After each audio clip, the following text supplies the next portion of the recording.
We are here in the kitchen. I know it's crazy, but we made it, guys. I know I made Samo. I was like, you better get ready. People are gonna say, I need to see Samo. So, there he is. He's alive. We're well. We've been just honestly hanging out with each other, watching some Formula One, eating good stuff. That's about it, guys. Sometimes you just need to do that in your life. I hope everyone had a good weekend, though, otherwise. A good Friday and Saturday. Kimmers, thanks for being first, as always. We got Greek in here. Bonk, Valk, good to see you. Michael. Bonk, you're going to your grandson's birthday party today. Sweet. Help put one of his gifts together. That's always exciting. It must be a pretty epic gift then. And Greek, you thought I was going up north soon? I mean, hopefully. I got 2 more weeks until Sam goes back up for his rotation, so maybe I'll have a job by then.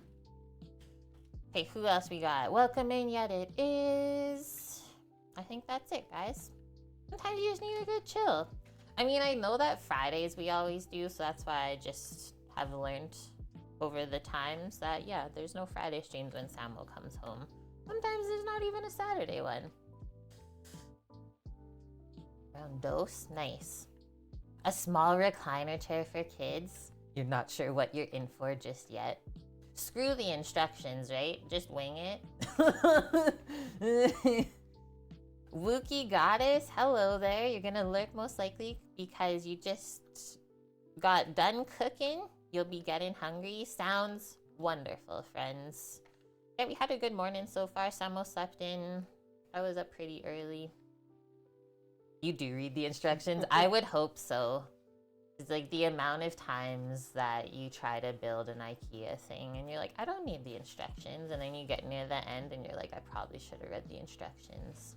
You gotta learn the hard way sometimes though, right? Something else that I did yesterday while I was off is I signed up for a truck driving program, I guess we can call it. So there's a program here in our province of Alberta called Women Building Futures. And it's a free program that you can take to learn how to drive like trucks to get your either class 1 or class 3. And they also help with some other things, like I could go into power engineering if I wanted and take that course through them. But yeah, I signed up for that. It is in the summer, so it'll be July through August, the full 6 weeks. And I honestly hope I get accepted, guys, because that would really help me working up at the mine. That would like overqualify me for all the jobs up there that I want to do in the haul truck. So yeah, I really hope I get accepted to it. My application was already accepted and I should hear back from like the recruiter in 7 business days to see if I'm a good fit. That's super exciting for me, seriously. I don't know if you could tell how happy I am for it. Okay, let's get into cooking today, guys. The only cooking stream of the weekend. And also, this is something that Sam requested while he was up north. And one of my favorite casserole dishes, too, is moussaka. This is a Greek dish. So there is all the things in it. So it's a layered dish. Kind of, I like to think of it as like a Greek version of lasagna, but there's no noodles actually in it. So think baked layered casserole with eggplant. We're gonna do a spiced minced beef tomato sauce. We gotta grind some beef today. We're gonna make our own sauce for that.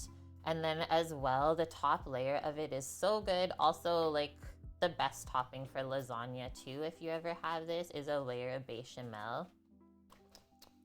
It just bakes and gets like golden and it kind of gets thick and cheesy. It's just one of the best things ever. So Sam requested that, so we're gonna make that for him today. Sam's got you covered, Mish. Hi, Mish, as well as Happy. Welcome in. But yeah, you need the bechamel. And then I thought while this is cooking, I want to make these amazing sourdough chocolate chip cookies with you guys today because they like blew our minds, right? Like seriously the best cookies I've ever made or had, which is wild.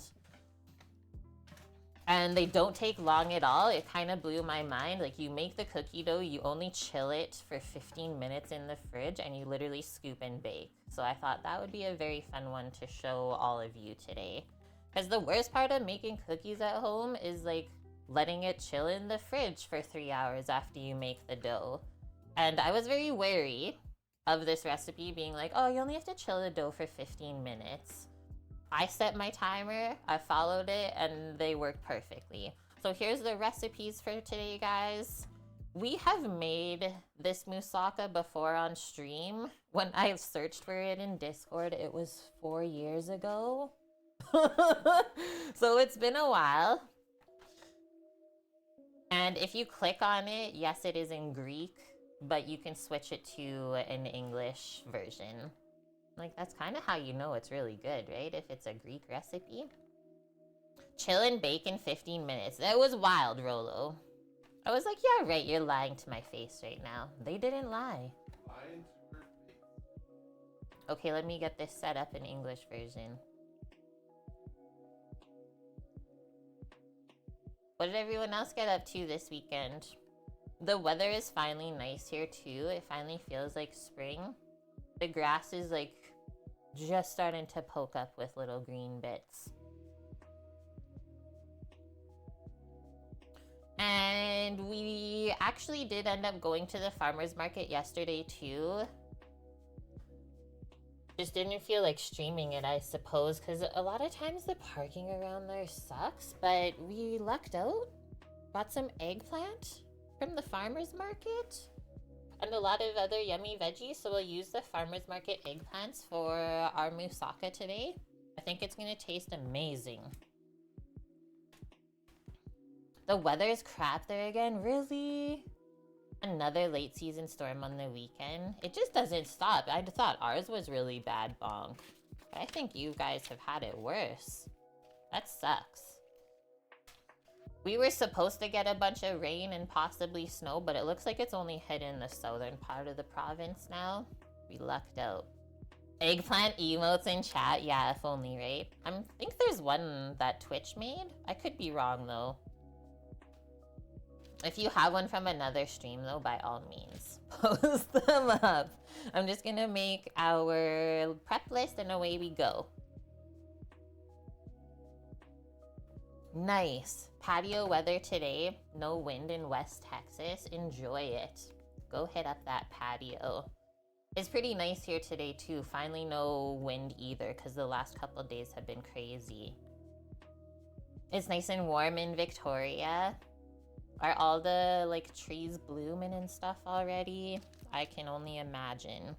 Okay, so first things first for today, I think we should start by getting our meat grinder ready and our beef to grind again. And we did pick up another couple tri-tips. Is it gonna be a Wagyu tri-tip again? Let's just say if I cut into it and it looks like that again, I'll just use the other one, okay? So that we're not all sad. It's perfect marbling. Sam says perfect marbling, guys, but I think it would be insane to cook that as a steak. Okay, so chill the grinder. I'd put it in the freezer. I hope there's room somewhere in there we'll stick it. And then we will trim the meat. And this is kind of the base of what you do every time you grind meat. It doesn't matter what type of meat it is. So trim your meat and then we'll cube it. And then we'll chill the meat as well.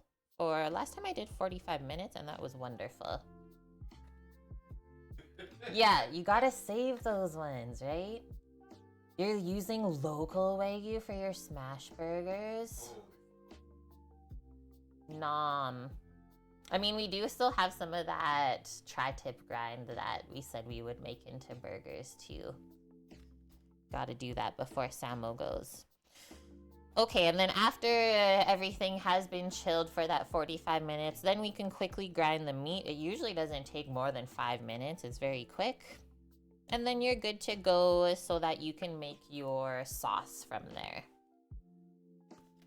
Okay, in between all of these steps, let's see what they use for the base of the sauce. Onion, garlic, thyme, sugar. The one thing with this tomato meat sauce for moussaka versus lasagna is there's a bunch of different spices in it. And this spice flavor really comes through when you bake the casserole all together. So think cloves, cinnamon, like very kind of like earthy, homey spices that really go good together. I will say I'm not a big fan of using cinnamon in savory things, but if you don't put too much, it tastes really good. And then yeah, just some canned tomatoes and some fresh herbs to garnish. Very simple tomato meat sauce. So maybe we can get that going. At least prep the onion and all of that stuff for the sauce. I'll say sauce prep. For our eggplant, this is kind of a long process, but seriously worth it. So we'll have to slice our eggplant. Let me see what they say.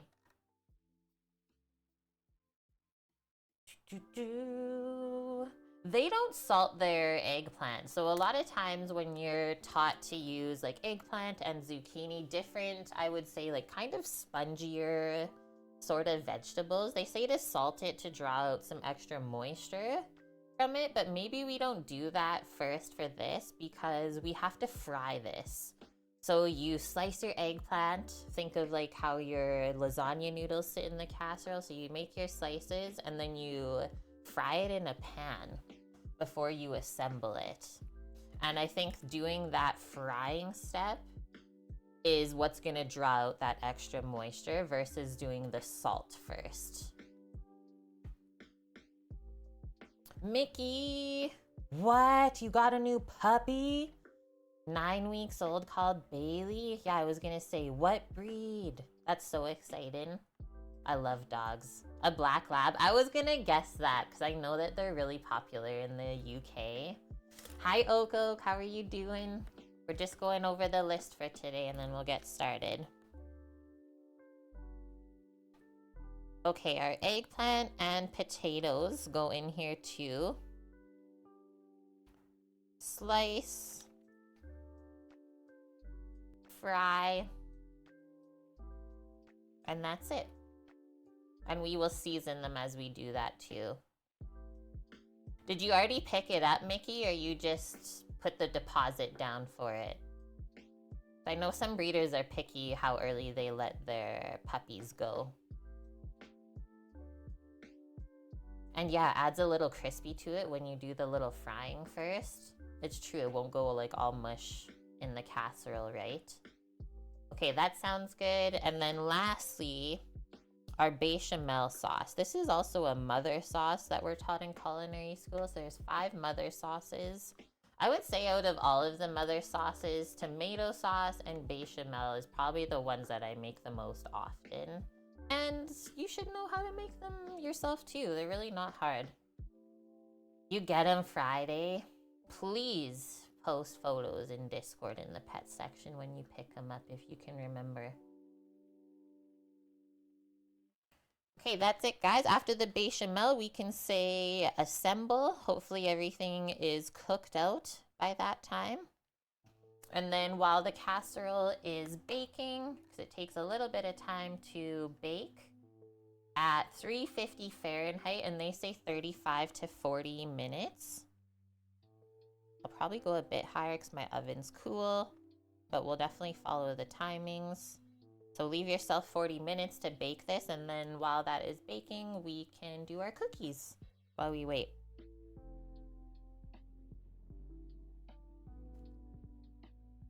Your mother never made any sauces? It is funny how they're called a mother sauce, right? Probably just from the French terminology that they translated. Hi, Turn Point. It's been forever. How have you been? Who in chat has had moussaka before?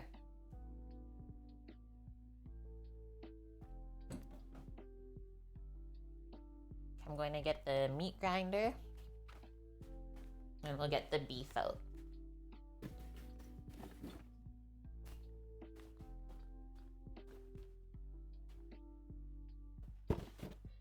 very busy with life. I can imagine.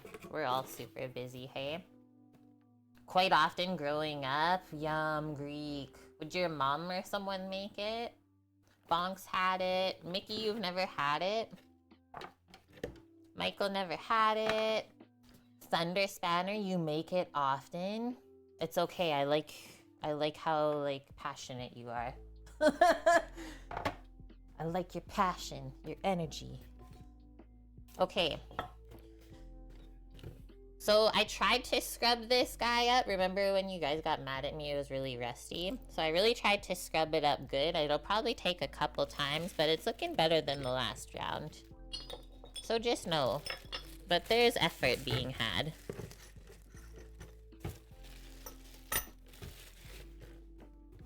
And we only need all the metal pieces for the meat grinder. I hope that your meat grinder is made out of metal. It'll just last you a lot longer versus some, I know maybe the KitchenAid one, some of the parts are plastic and I've heard some bad things happening. So we're just gonna build this up to save space in the freezer for now. You're gonna teach your puppy to watch Twitch? Do you already have a name picked out?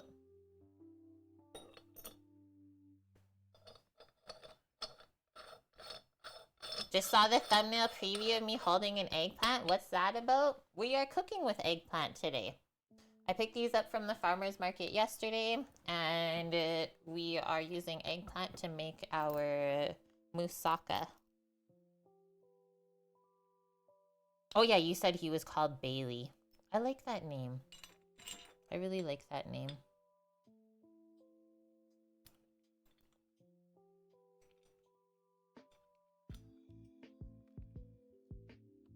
Rust just adds to the flavor.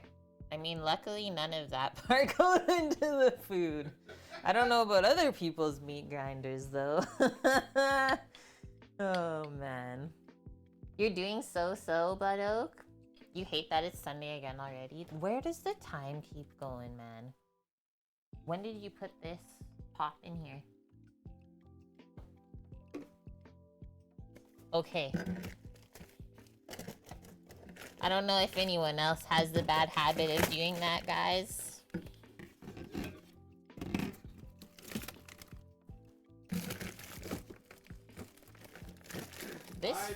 This freezer is almost too full to fit anything in it. We might just have to chill the meat in the cooler. In the fridge. I also bought yesterday at the farmer's market the biggest bag of cucumbers I've ever bought in my life. And we've already eaten one out of it. But there was like, you pick 4 bags of stuff for $22, and this was one of the packs. So we got this, a bunch of eggplant, tomato, and basil. For 22 bucks. You couldn't beat it. Okay, look at this stuff. Boom. Let's get a cutting board. And probably a Ziploc bag for the other piece of meat. You thought Moussaka was the dead lion from the Lion King? Guys. Well, that's Mufasa, silly. That's why we stream, so that you learn the proper words.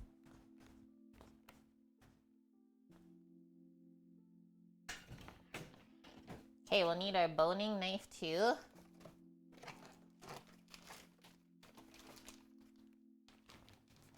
Welcome to Kate's Butcher Shop. I know it was a joke. And yeah, I thought that's a pretty good deal for the farmer's market. Hey, Rolo? And that's all they really have right now. They don't have too much variety. There's one other farm where I always get like multicolored carrots. Their bags are $7.50, which is not too bad either. But that's about it for now. I can't wait until they get a little bit more variety. But somehow I feel like it's going to be a pretty late start to the growing season this year. Just with our couple random snowfalls recently. It does not help the farmers.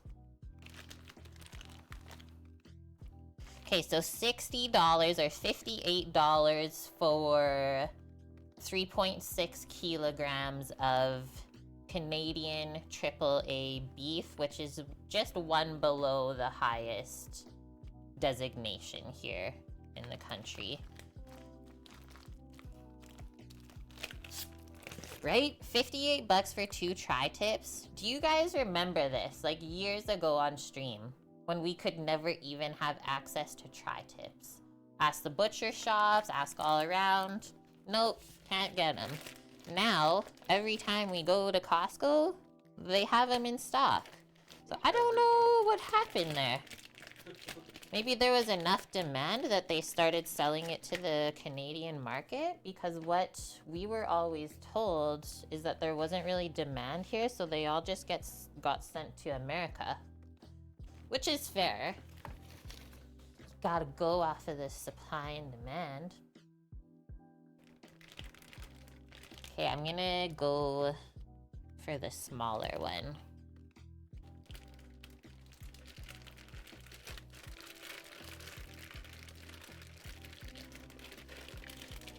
Yeah.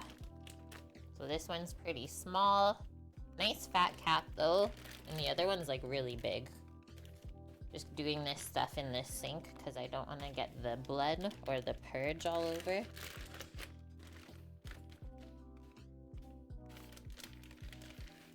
But yeah, just even the quality of these tri-tips have been so good lately that there's no point to try and buy any other piece of meat right now as far as beef goes.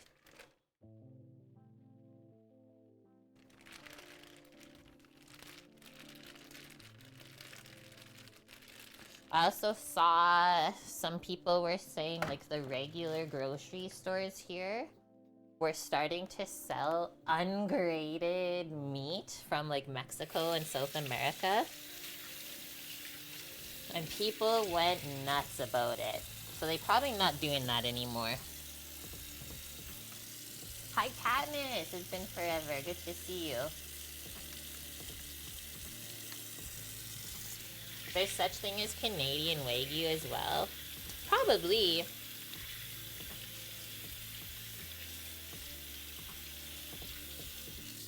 Okay, we're all cleaned up.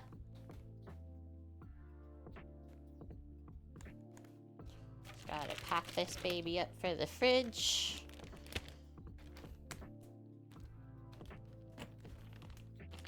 Right, you know that it's not the Japanese Wagyu, same as like American Wagyu. Same, but different, we can say.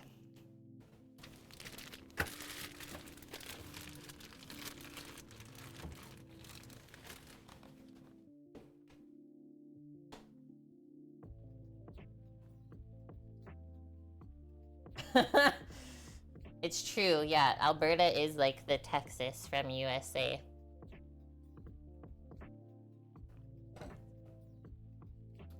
Or at least used to be. Okay. So I always start by looking underneath what we have to clean up here, because there's always a bunch of like connective tissue and stuff that we should clean off. Anytime you grind meat, you want to take off anything that is not going to break down in cooking. And like texture wise is gonna be weird when you go to cook it too, right? Because if you leave this stuff on, yes, it's gonna get ground smaller, but that just means you're gonna end up with a chewier product, because this is just gonna kind of go rubbery when you cook it. It's not actually gonna break down into like the gelatinous sort of collagen. So that's why you always trim this off. And I still have a container of the trim from the last one we did in the freezer. So maybe I'll take that out and make a little stock this week now that we have enough. I usually save enough to like fill a pot, right? And then we just want to be careful as we're trimming this off to not take off too much of the actual meat.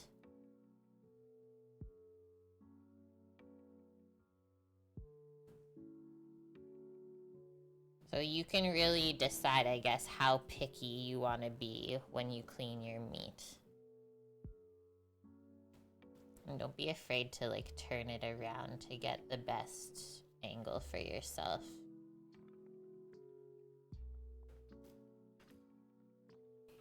I wonder if we looked up online like a Greek restaurant locally, how much a moussaka plate would cost now.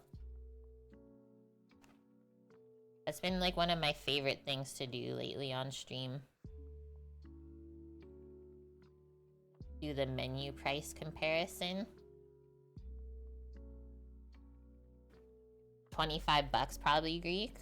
Probably, hey?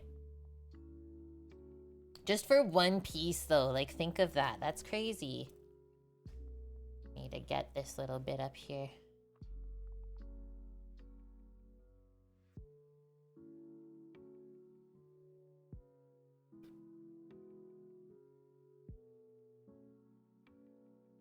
There, that's all good. Any stringy fat like this, don't worry about leaving on. We want the really nice hard fat, which is on the other side with the fat cap. This stuff does not render out the same.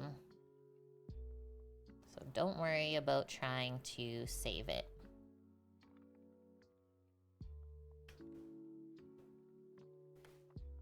Okay, that looks all good on that edge. Now we can work a little bit up here. Yay! Annie! Welcome in. How's your Sunday? And thank you very much for the 299 bitlies. We're in Meatland right now.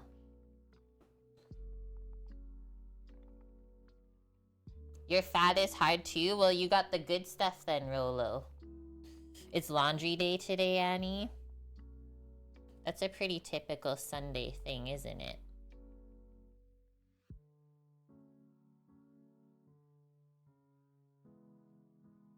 How much are you enjoying like having your weekends back though right now?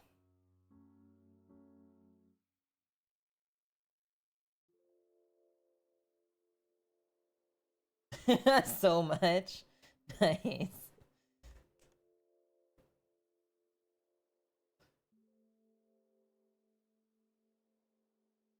This looks pretty marbled again up there. Good stuff happening. Because we know fat equals flavor. Don't listen to what they tell you about those low-fat diets. You can always trim the fat off after it's been cooked too, right? But I always find if you leave the fat on during the cooking process, it just turns out better. I see some sinew under here.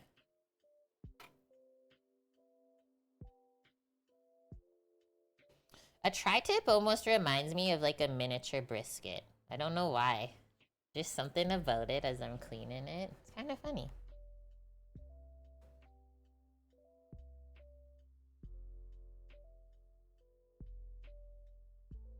Do this little bit here and then we're pretty good, I think. Do you see any places where there's a vein or something too? Try to cut that out. All right.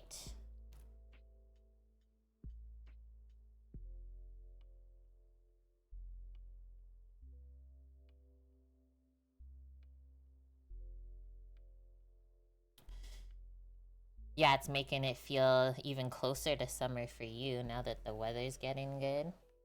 Couple more months, it's summer vacation. A good Greek restaurant there has it for $23.99. Good, like, good guess then on the price. Okay, look at this. This is like the weird fat, the weird stringy pieces that we don't want to leave on.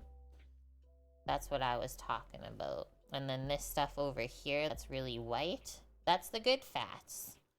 So, I don't know. Last time we cut up the tri-tip, it was really marbled. So I suppose we could cut it in half just to kind of take a look at it and see how much of the fat cap we should trim off. Because we didn't do that last time.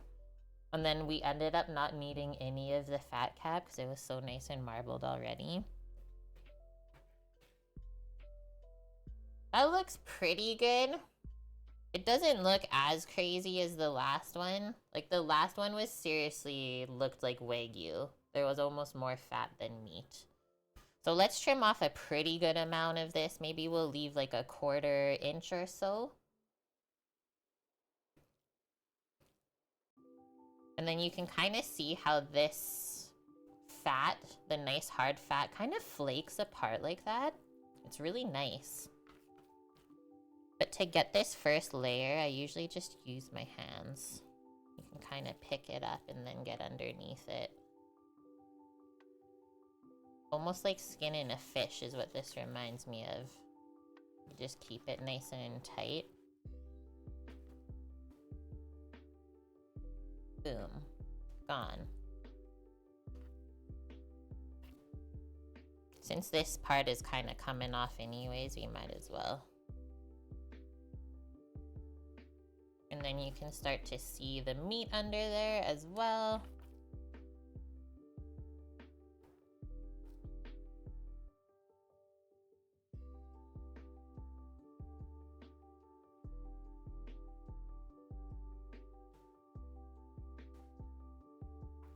Go a little bit more on this side and then we're probably good.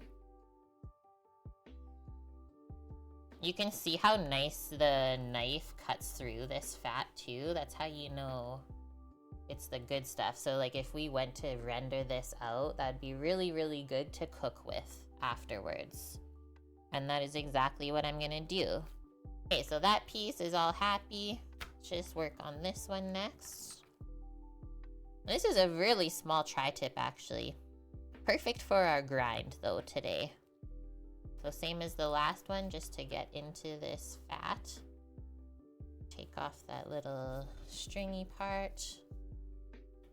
Like that.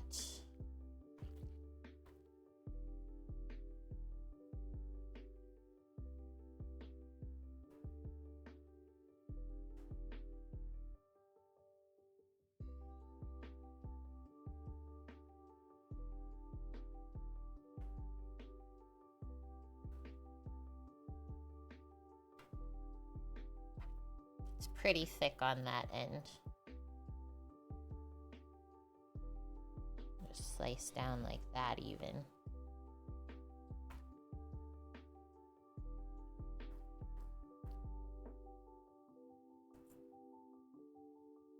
Okay guys, I think that looks really good. Let's just get a container for that and then we'll cube this and just put it in a bowl. So one piece of moussaka is $23 to $25. I mean, maybe that one portion would be more than one meal for someone like me. I don't know. It depends on how big they cut it, right? But I mean, just this one tri-tip alone was that price. We're gonna make way more than one portion.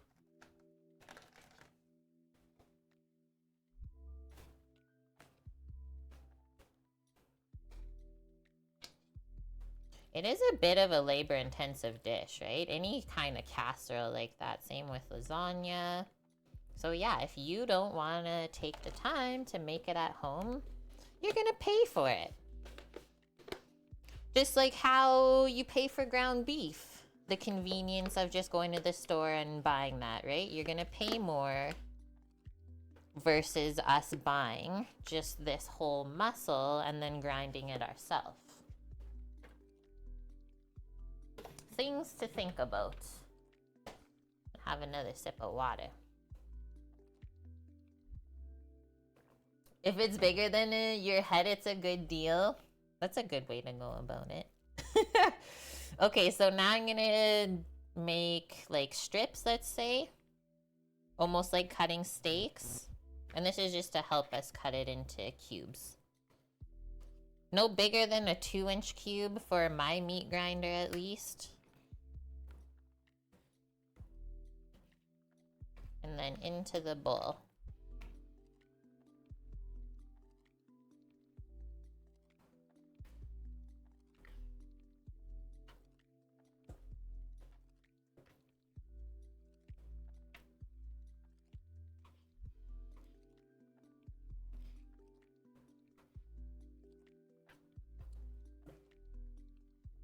Really?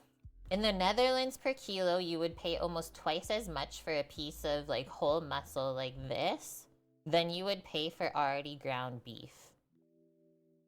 It is the opposite here. And I don't know why. I mean, I've always just assumed because it's the convenience part of it. And hi, Sheriff Shutter, welcome in, as well as Wilson. 30.50 for Moussaka. Okay, Sam looked up online, just on like a Uber Eats, if we wanted to have Moussaka delivered to the house. $30 per piece here.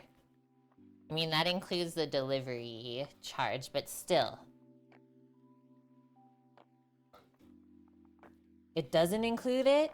What? So it's even more expensive here, Greek.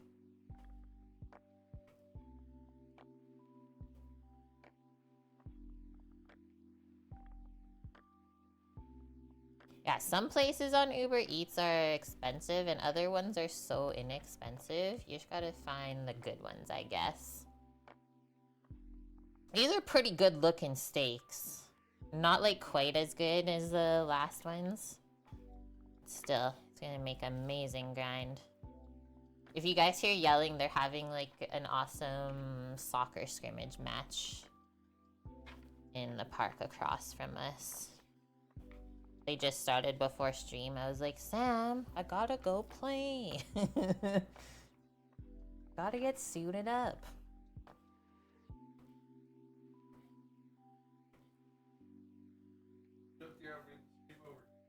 Okay, we're going to play soccer, chat. Alright, so first hard part of the stream complete. You haven't used Uber Eats in years.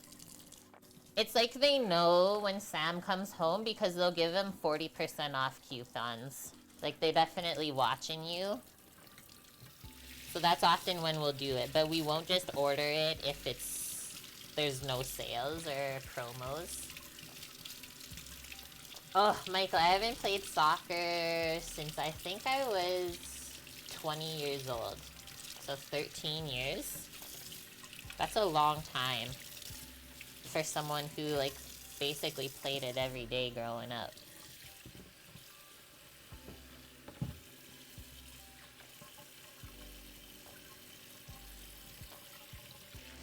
Rinse off all the things so the meat doesn't get stuck on, because then it's hard to wash. You just made what? Crisp buddy? Crisp butter? What kind of madness are you creating over there, Mickey? You used to cut your own steaks, Rolo, but the place you got meat basically charged extra $1 to cut them. Yes, so your slicer just sat on your counter for years. And now you can slice your own deli meat. You really save so much money, even just slicing your own deli meat at home. It's pretty wild.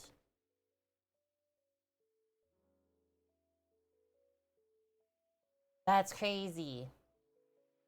Good times playing sports growing up. Yeah, that's a good time to use it too, right, Katniss? If you're like in that moment, you just can't even think about cooking anything. That's when Uber Eats is not too bad. A little bit of a saving grace. Okay, we'll just put that in there for now. Since I don't think I can take anything out of here to get it to fit. No. We're so filled up, you gotta clear the freezer out. So let's do a 45-minute timer on that. Maybe we'll check it a little bit before, we'll see. So we're chilling the grinder and we trimmed the meat and we cubed it. Next, we're gonna start prepping for our sauce. So let's get our onion and garlic out. Ooh, we found Spanish garlic at Costco this week. Versus them always having the Chinese garlic in the massive packs. So we picked that up. And I hope it's gonna be good.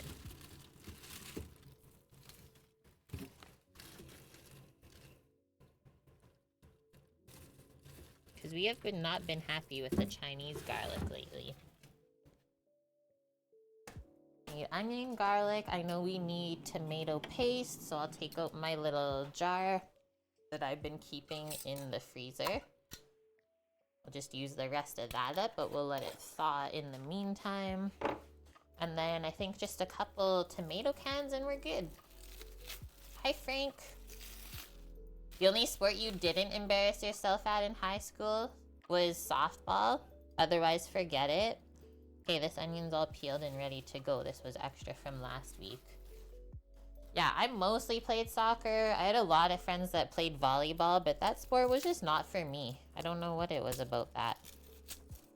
Getting hit in the face with the ball. Probably, yeah, getting smashed in the face with a volleyball. Not the greatest feeling. Badminton, though, into it. Basketball, nah, not really.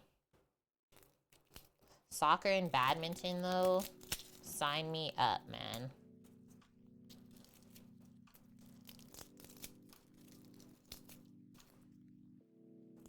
That first garlic I picked was sprouted, so we're not gonna use it. Okay, let's use all of that. Badminton is so fun, right? And it's a good it's good exercise. It's a good workout. People don't realize it if you really get into it.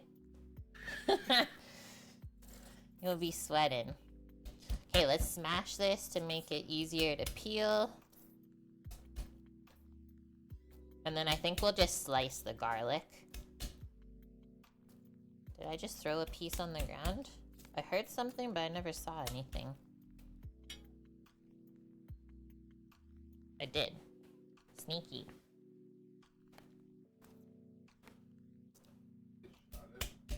It really flew out.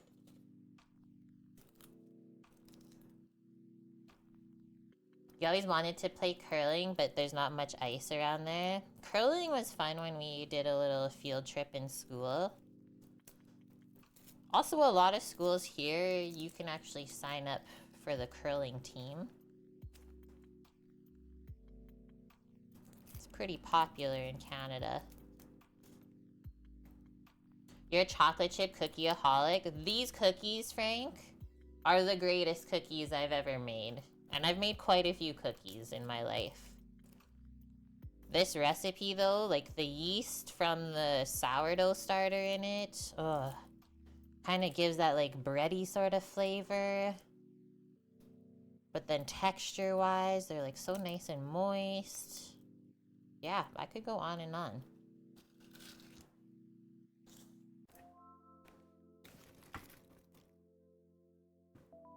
Okay, let's get a small container for the garlic and onion. We'll keep the garlic separate from the onion still, though, because the garlic has been burning lately. It's been weird. Yeah, I would say the starter definitely gives a bit of tang in the cookie, that it didn't taste very sweet, right, Sam? Yeah, it like kept it soft for some reason. They didn't give it that weird texture. Yeah. Yeah, like the starter helped keep the cookie moist a couple days after it was baked even.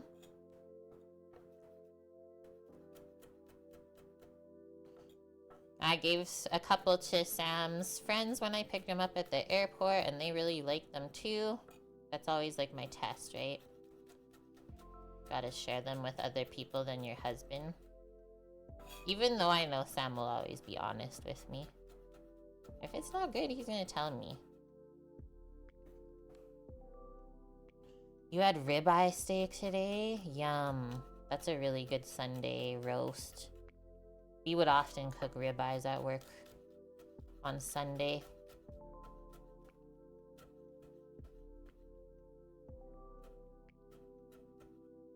That's a good amount of garlic for this. Yeah, nicely balanced, sour, sweet, and salty. And like what we all said too is you could taste the chocolate more in the cookie somehow. I don't know what the starter did to it, but it tasted way more chocolatey than usual. I really want to try the recipe as a white chocolate macadamia cookie too. And yeah, Sam said with like the texture of the cookie, adding nuts into it would be really good as well. So yeah, this is an intro into very good cookies today for you guys.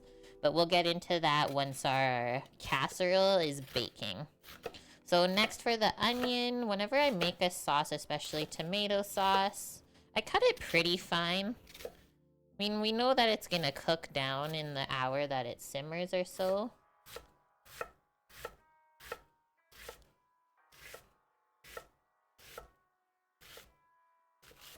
And then I'll turn it this way. Just finish slicing through.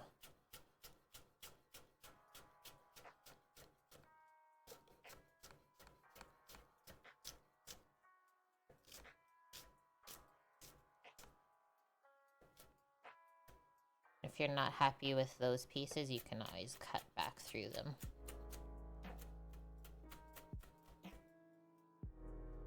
They put prawns with your steak too?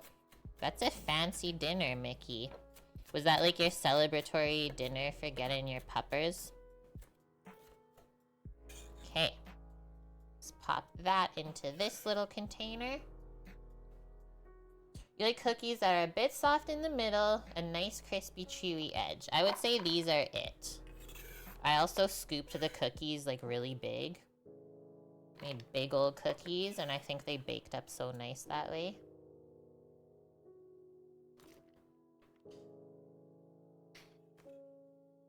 Yeah, it's easier to get that texture making a smaller cookie. There's something fun about making a really big cookie, though. The onion only tried to make me cry a little bit. We got this, guys.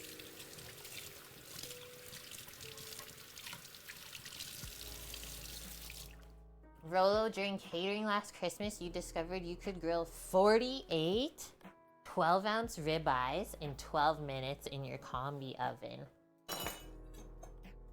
Do you have a rationale? Combi ovens are life.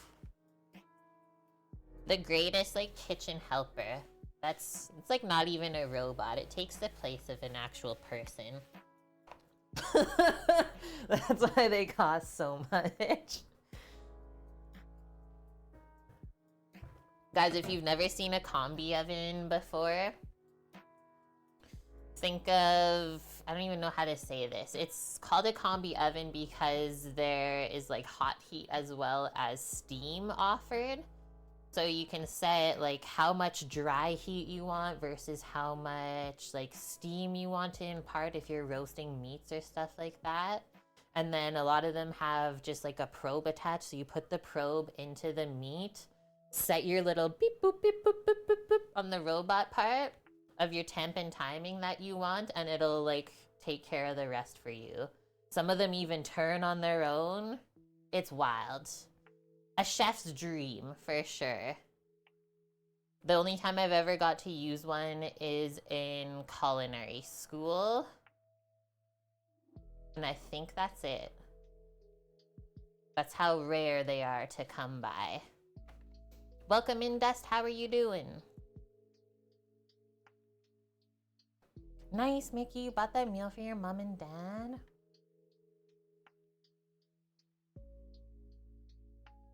Yes, I forgot that part too, Rolo. So yeah, you're always wondering, well, how do you like clean the oven after, right? They all just come with this little like puck, or think of like what a dishwasher tab is. You put your tab in the oven, set it to clean. It does all the work for you. You just wipe it out and it's good to go the next day. It's crazy. Okay, let's get some canned tomatoes. You're trying to avoid the pollen. Is it bad out? I saw yesterday on our walk in the afternoon, the trees were just starting to bud. It's probably gonna get bad here.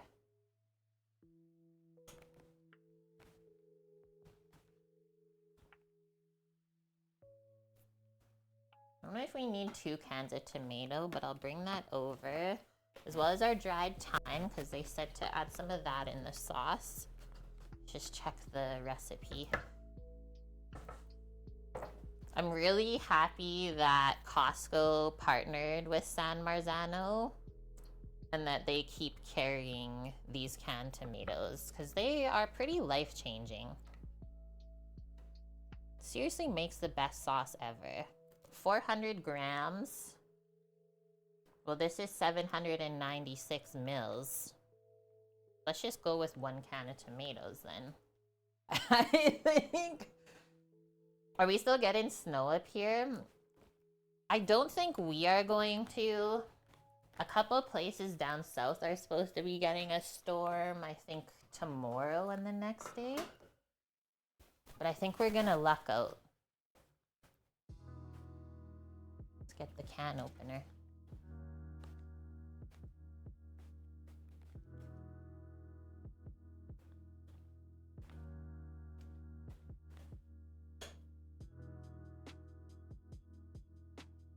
Baking powder and soap is really good for oven cleaning. What else did I see? The cool one if you have a wood burning fireplace. What do? Just take foil, I think, and put it in the ash and it just wipes it off for you again. I thought that was really cool.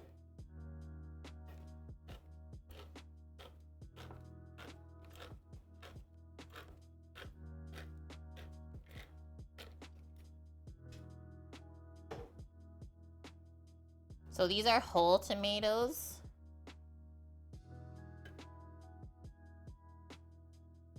Which I don't know what this recipe calls for, but I've always just been using these whole tomatoes. It just says canned tomatoes. So usually these cook down pretty nice in the hour or so that things simmer together. But if not, you could also just take like a potato smasher or something like that after it's all been done cooking and just smash it a little bit more fine if it's too chunky for you. But usually it breaks down really nice. You love casseroles. Have you ever had moussaka before, Dust? I'm looking what else we need. Okay, let's get our cinnamon and cloves. I don't know if I have ground cloves. I think I only have whole cloves. Which honestly is not a bad thing. We might just put whole cloves and a whole cinnamon stick in rather than ground and then just take it out.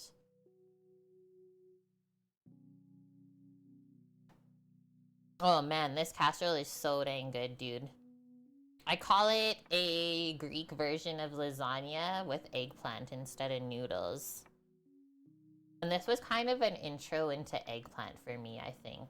This was one of the first dishes I ate when I wanted to try eating eggplant. It's yummy. I don't think you would know it's eggplant if nobody told you.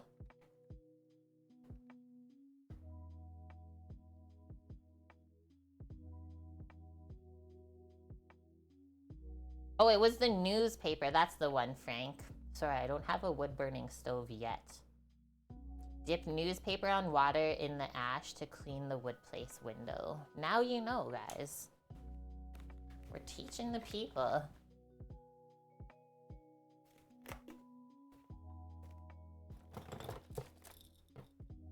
Clove.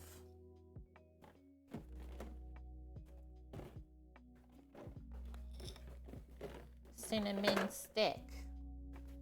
Got it. The dish would not taste the same without these spices either, I would say. Might get severe thunderstorms this evening and possibly hail. That's wild. Well, please stay safe. Okay, sauce prep is complete, guys, other than we just need a little bit of olive oil to get it started. So in the meantime, let's slice our eggplant and potatoes. And then we gotta fry those in some oil. I'm thinking we'll use these 3 bigger ones. I have 2 more small guys, but I like to keep everything kind of the same size when we build a dish like this. Am I making a really big pan, Sam? Okay. That was my assumption. So then think about how we're gonna slice this to fit in the pan. I'm gonna slice it the long way rather than making small rounds. That would take a lot longer to assemble later.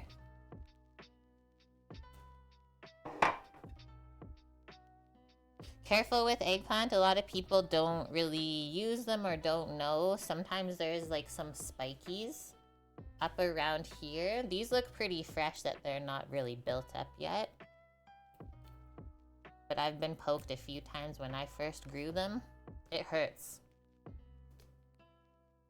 Haven't I ever tried baking powder as a cleaning agent? You mean the soda, right? Baking soda? I actually just cleaned my sheets the other day with them. Every like couple of months I'll soak our sheets with vinegar and baking soda. Just to like pull some of the oils out that maybe the washing machine doesn't get. That's about it though. Or my floor cleaning too. I'll make like a natural floor cleaning mix with those things. And some essential oil. I'm with you, Frank. Okay, I'm seeing there's a hole in this, so there might be a wormy. I don't know. I don't know what we're gonna open this up to.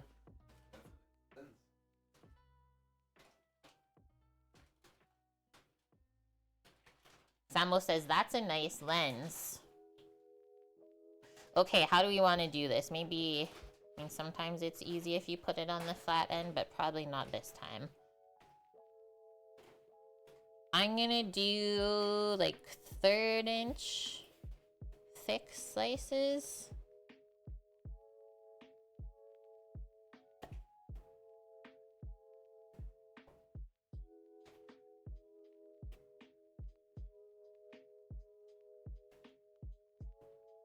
This is such a nice eggplant too. Very fresh. I find sometimes the eggplants in the grocery stores are pretty soft and mushy. And sometimes overgrown, right? Like we're not even seeing any of the seeds in here. A lot of times when they try to grow the eggplant too big, it'll get those big seeds in there that are crunchy. I'm just gonna trim off this end and probably just discard that. But I wanted to even up that side a bit more. Yeah, the long, I believe they're Japanese. The long, really bright purple eggplants, those are good too, Annie. If you could get those really good and fresh. I'm just going to try, should we just try and slice this off and see what's under? Let's do that. Surprise. Okay, this one just is starting to have a couple seeds. That's what I was talking about. Those ones are really good grilled, I find. Those Japanese eggplants. We'll just trim that there. I think it just got poked with something, but there wasn't actually a bug. Might have just been through the harvesting. Just pop that over there. And these are probably going to shrink quite a bit when we fry them in the pan. So that's why I cut them a little bit thicker to start.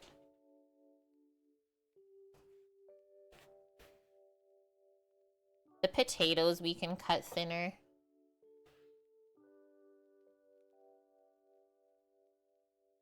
Moussaka is fine. You're not a big fan of the harder, dark outer part of the eggplant in the moussaka. So you would rather do like a full roasted eggplant and then pick all the skin off after and make something with it? Like I was thinking those other two extra that I have, I'll make a baba ganoush with. A yummy dip to eat with veggies and chips. We just put that in a container so that we can bring it over to the stove. And bring one for the potatoes too.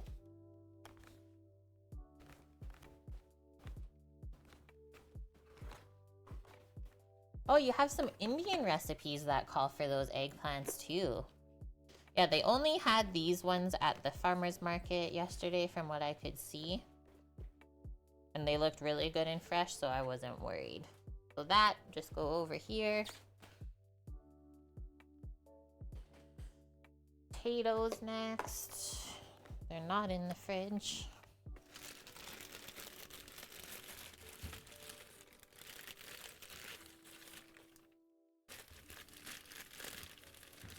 I'm thinking probably these 3 potatoes, because it's only 1 layer of potatoes for the moussaka, but I usually do 2 layers of eggplant. Yeah, I'll just leave those seeds, Wilson. There's really not a lot in those eggplants, but if you ever do buy them and you cut into it and it's like really seedy, you could take it out kind of like how you take out the seeds from a pepper. A bell pepper. But if you're gonna blend up the eggplant or anything like that after it's cooked, I wouldn't worry about taking the seeds out. Let's just give these a little clean up, some of the eyes and blemishes, but other than that, we'll leave the skin on as always. You had moussaka in Greece when you worked there. Did you like it, Frank? Other than the like weird eggplant part?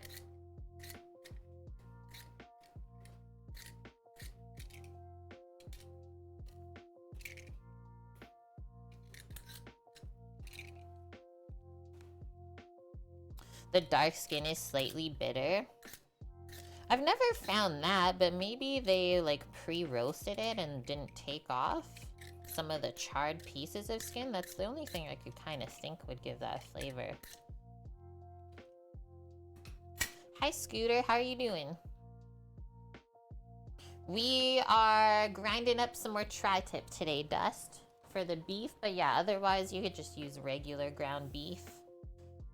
For the potatoes, guys, if you need to use a mandolin to slice this, you can as well. But I think for the potatoes, we'll slice it more into the smaller rounds, just because it'll be easier.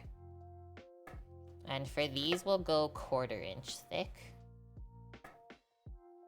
rather than 1/3 inch thick.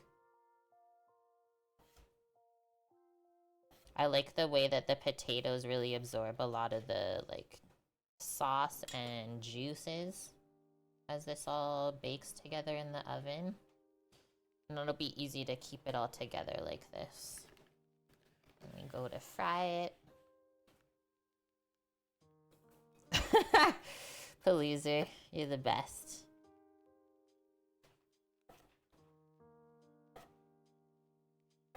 That was also my favorite when Wilson said he didn't know a mandolin could be used in the kitchen. That's probably why you said that, hey pal.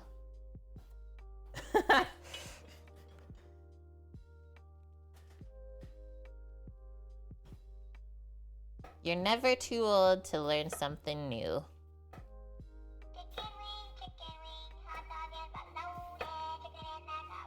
Scoots, nice. Thank you very much for the 51 months in a row. That's crazy. That's a long time. Scoots, you're just adulting today. You got too many things happening. It's funny how as soon as it starts to get warm out, the to-do list gets like 3 times bigger.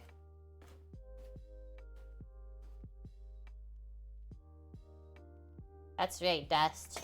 Always try to learn something new every day. Even if it's something small and simple. Okay, I'm just rinsing my cloth and we'll wipe the potato starch off. And we got 20 minutes before we grind our beef, and then we can start making our sauce. So I think we'll start frying this stuff on the stovetop in the meantime.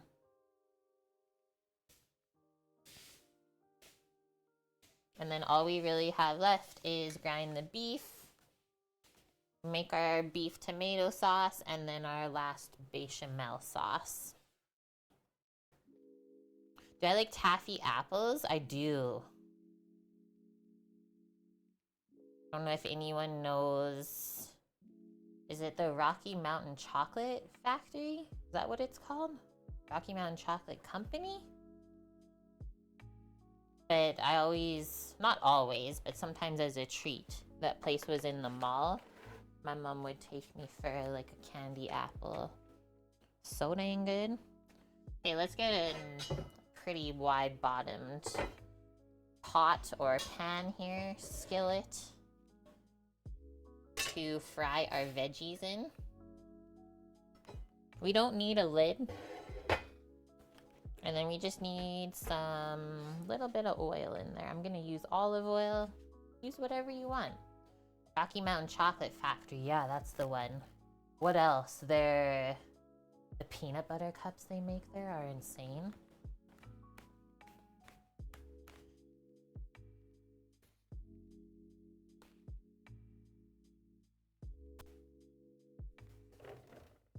Olive oil. So I'm thinking like a medium high heat. Let's go up to 6. Because we're not necessarily cooking these vegetables through. Think of it more like a searing of meat. How you're just trying to brown the outside. This was our extra oil from our poppadom frying last week. So I thought I would use this up since we're frying again. Maybe let's go a little bit more. I might even just reuse this pan to make the sauce in afterwards. There's probably gonna be so much good flavor on there. You're doing smoked hamburgers, salad, and corn? That's like such a yummy summertime meal. With or without nuts? It really doesn't matter. I think I would always try and choose it with the peanuts because I really like roasted peanuts.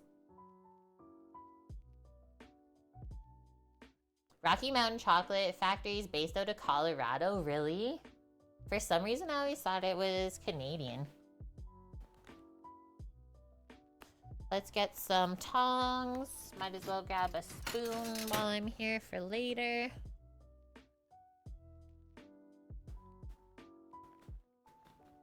Let's get some salt and pepper down. I think I'm gonna start by frying the potatoes first, because they're not gonna release as much moisture and make things sticky and sugary like the eggplant will. So let's start with our taters.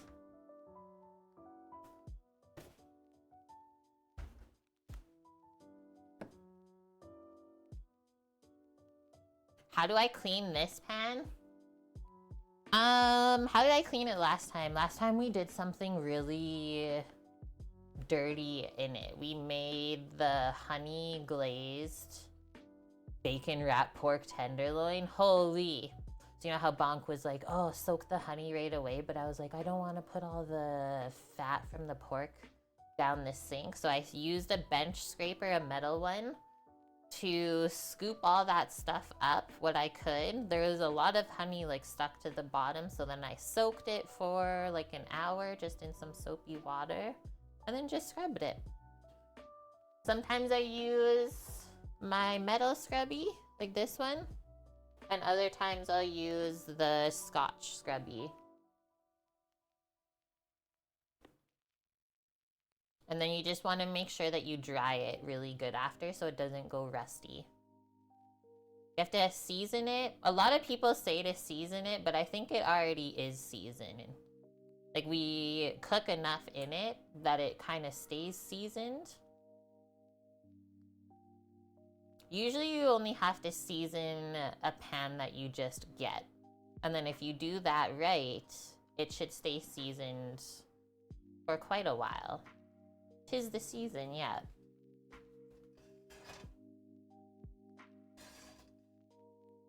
A good test for cast iron is if you can cook eggs in it without them sticking, right? And actually, I've always said a great way to season these pans is to deep fry in them.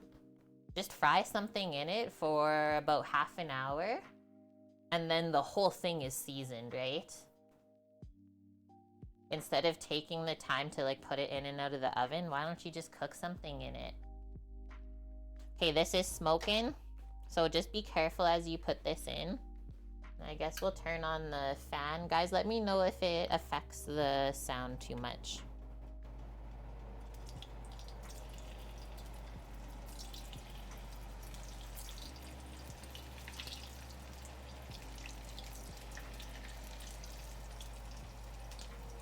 I'm just gonna grab a plate for these to get put onto after it's fried.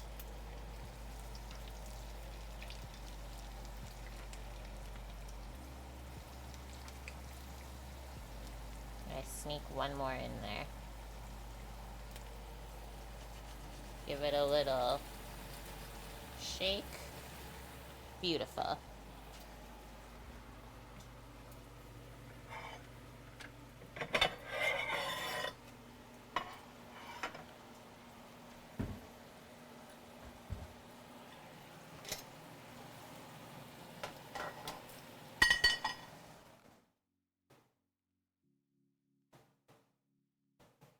Yeah, those are some funny looking chocolate chip cookies.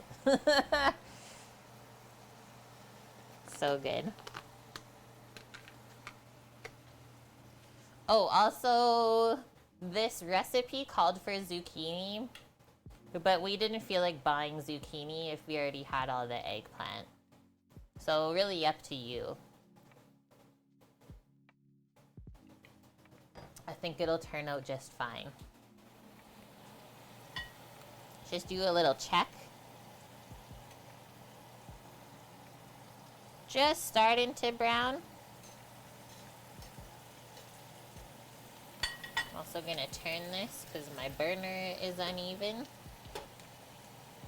These look so nice and like golden in the camera. Holy. Beautiful.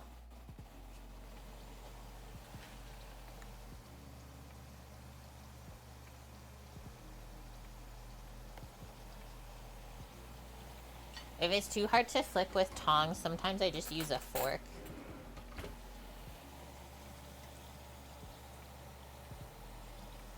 It's just brown on the outside right now. I'm gonna check these ones. Okay.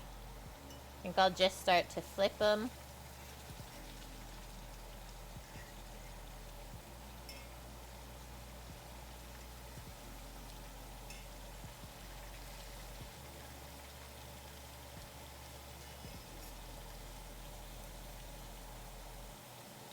See how the pieces on the outer edge get more browned?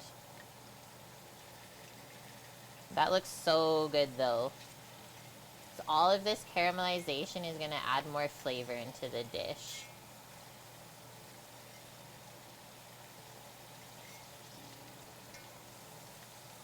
This is totally a good Sunday dish. Like, there's a bunch of different steps, but you can recruit people to help you, because the steps are not too difficult.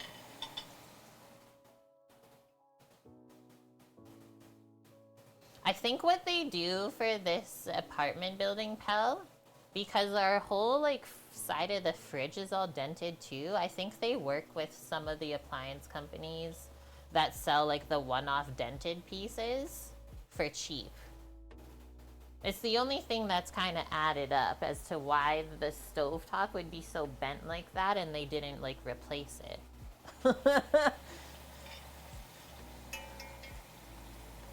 Usually after you flip it, guys, it cooks quicker. Same with the grilled cheese, things like that. Every time you flip it, it's gonna cook quicker on the second side. Gearbox man, 2 full years being part of the kitchen crew. How have you been? Welcome back. Thank you very much.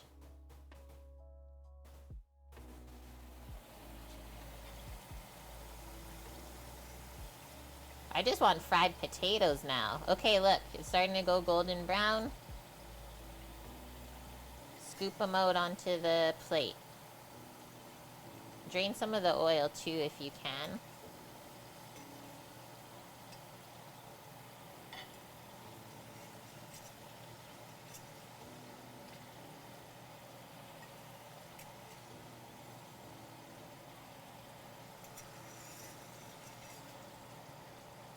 This makes me want kettle chips or something.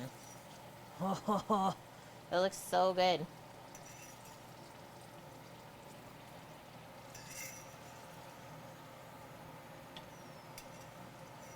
Like when the potatoes start like screaming, is what I call it. Woo! You take them out of the oil. Okay, load this back in so the oil doesn't get over hot.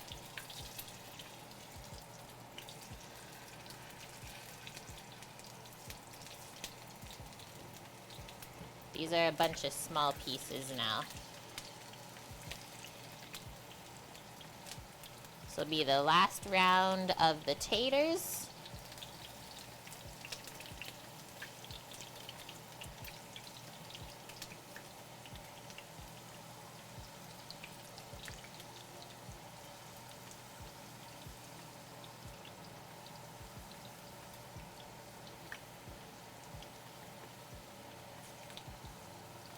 That's pretty perfect. I think we gotta switch that one. There you go.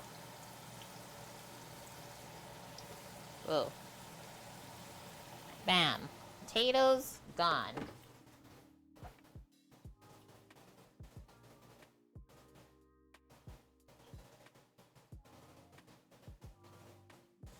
Okay, so it probably is my noise gate. I am cooking with the hood fan on today, Frank, just because the hot oil puts a lot of heat in the air and will make my smoke detector go off.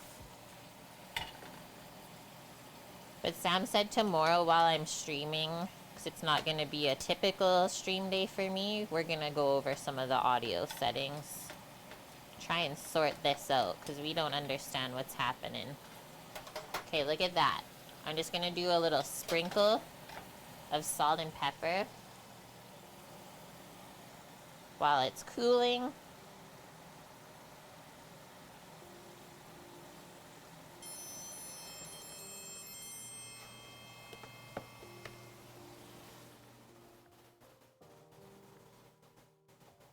Poofy the first, thanks for the follow.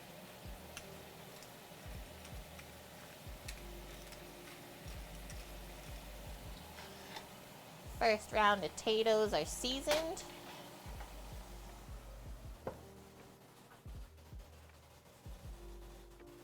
You could eat the fried potatoes all night long. Me too. I love potatoes. Okay, I think it's already getting browned. Now we're up to temp. Things are happening.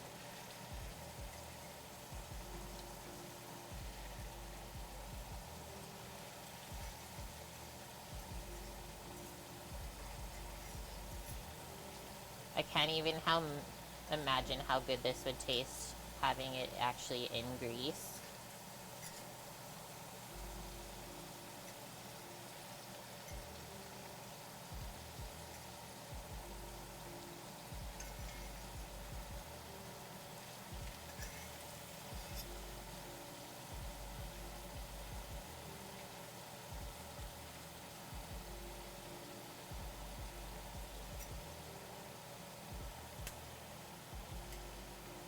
The end pieces with the crispy skins. Yum. After this, we'll do the eggplant. Because the oil is perfectly hot now. And then we can grind the beef. I think it's timing out perfectly. A block from your house. Our house is a family-owned barbecue place where they do this, but coat it in a spiced batter and deep fry them and call them JoJo's. I think at some of the fairs here, they make those. And I think they do call them JoJo's. Okay, now we're gonna start scooping these out. But they fry it and cut it in a spiral and put it on a skewer. Is that the same thing?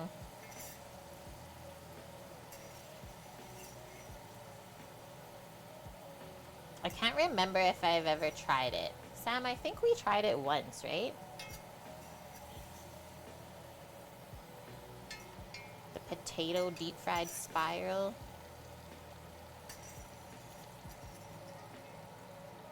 I might just use tongs for these last little bitlies. It'll be easier.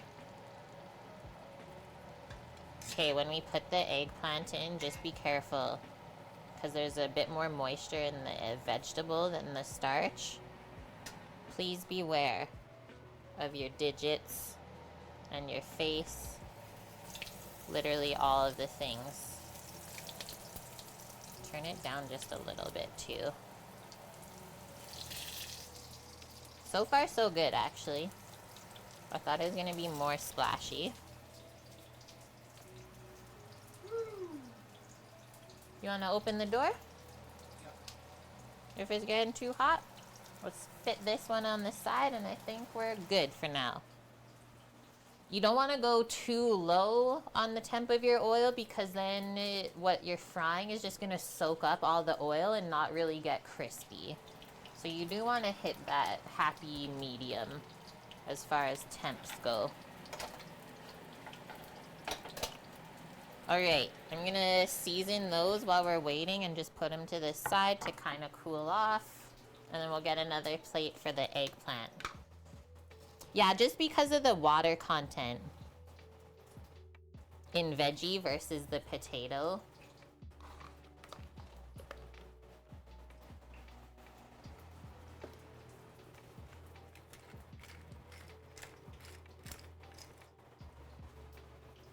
All of the good smells. We'll check that in a minute because it looks like it might be browned already.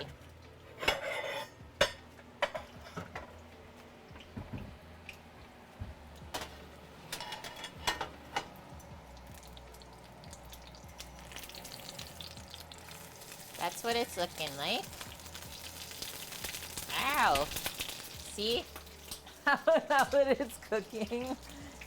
There's more moisture that's coming out. Ouch! Who remembers Maddie Matheson? That's kind of the sound I always imagine making. I might only fry the one side. I don't know yet. That's why you got long tongs. Ouch! Finish all of it in the oven. Who knows? You gotta check out the recipe linked here. It's the first one. If you've never had moussaka, think of it as a Greek lasagna, but the eggplant is the noodles instead. Those just like soaked up all the fat. They didn't even fry. Yellow. And I will say, eggplant will do this. It's kind of hard to not have it happen, where it soaks up a lot of the oil.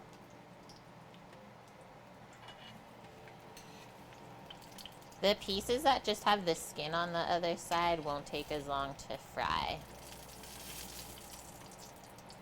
And just drip off that extra oil.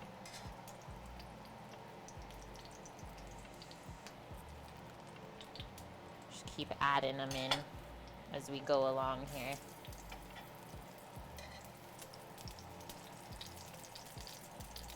You can see how it doesn't get quite as golden as the potato did, but we're still cooking the moisture out, you can tell, because of all the oil splatters. So you know you're doing something right.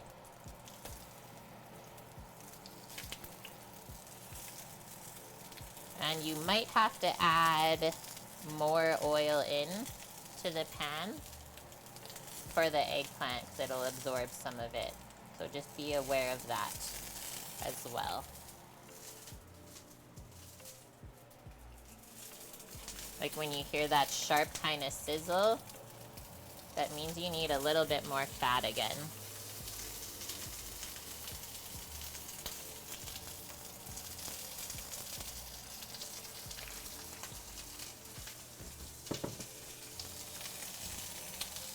This dish is pretty rich, if you guys haven't seen that yet. There's a lot of oil.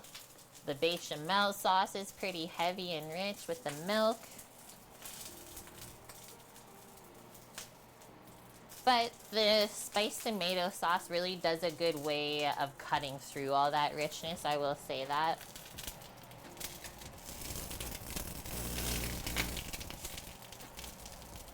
I'm gonna swivel this pan a bit.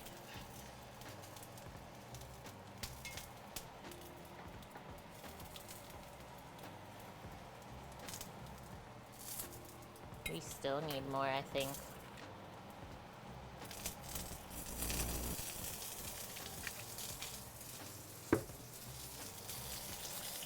There's only a couple more slices after this. And then we're good. Nice. I almost think that the zucchini would even make it splatter more if you used it. It's even more juicy than eggplant.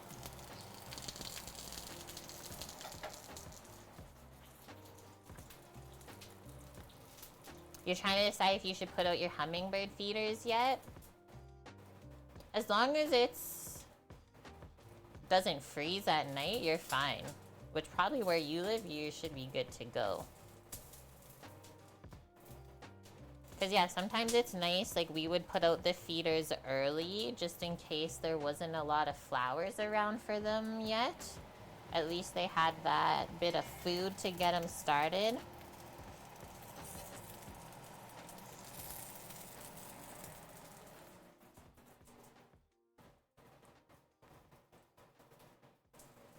Hi Watermelon, how are you? You're still seeing 34 in the morning?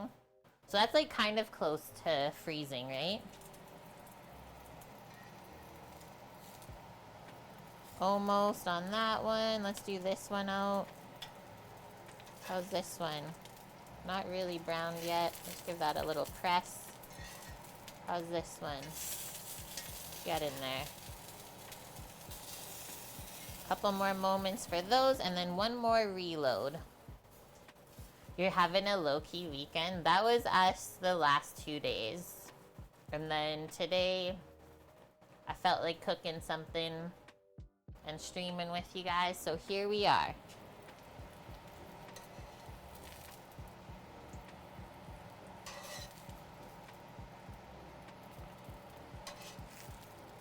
Fried eggplant pieces.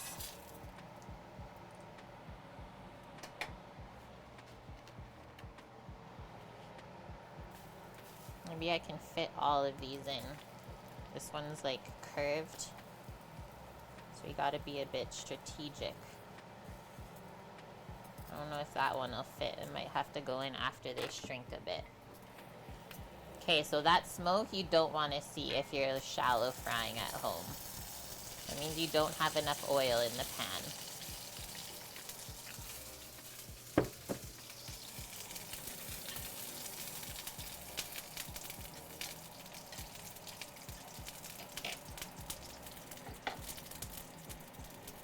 In the meantime, I'm just spreading out our other fried eggplant pieces that are done, and I'm gonna give them all some salt and pepper sprinkle.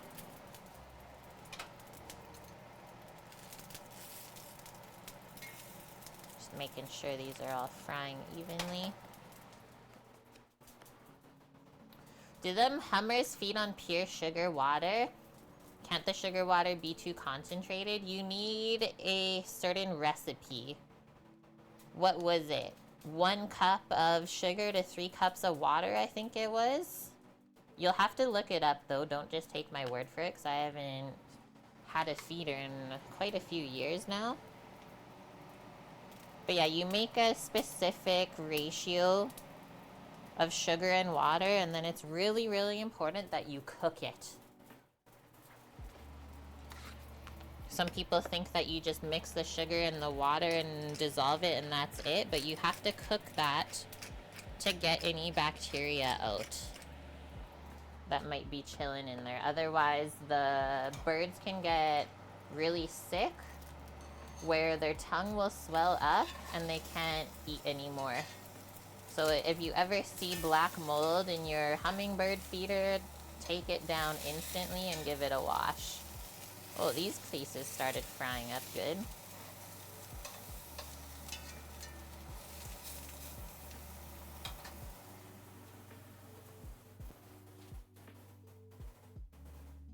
You can buy sugar water pre-made? What?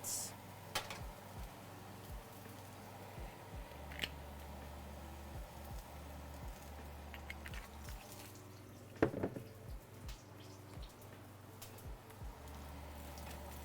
gonna try and nestle this one in.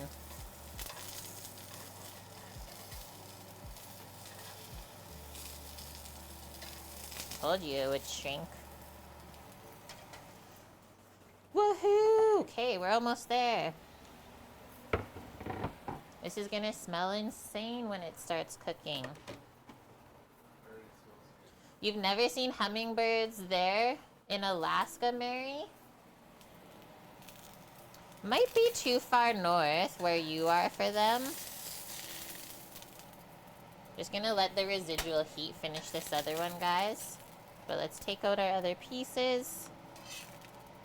And then we'll reuse this pan to make the sauce, because I don't like to make dishes to clean if I don't have to. We'll just leave it on that side to finish. Okay, turn that down now. That's smoking. I'll probably take that pan off too as it cools a bit. I don't like the smell of like burnt oil in the house.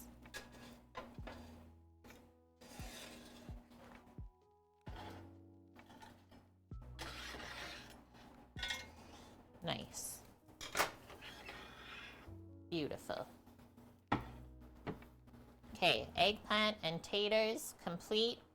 You can see the 2 plates back there, chilling.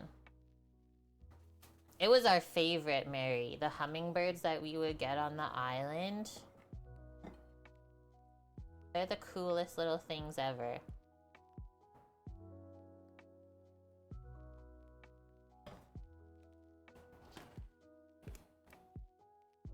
Eggplant and potatoes sliced and fried, baby. Let's grind our meat and get our sauce going. ×2. We gotta make a tomato sauce. We gotta make a bechamel, a cream sauce. Yes, they do love red things and flowers especially. So if you have lilies or anything like that, they would for sure go to that. Okay, I'm bringing the mixer over.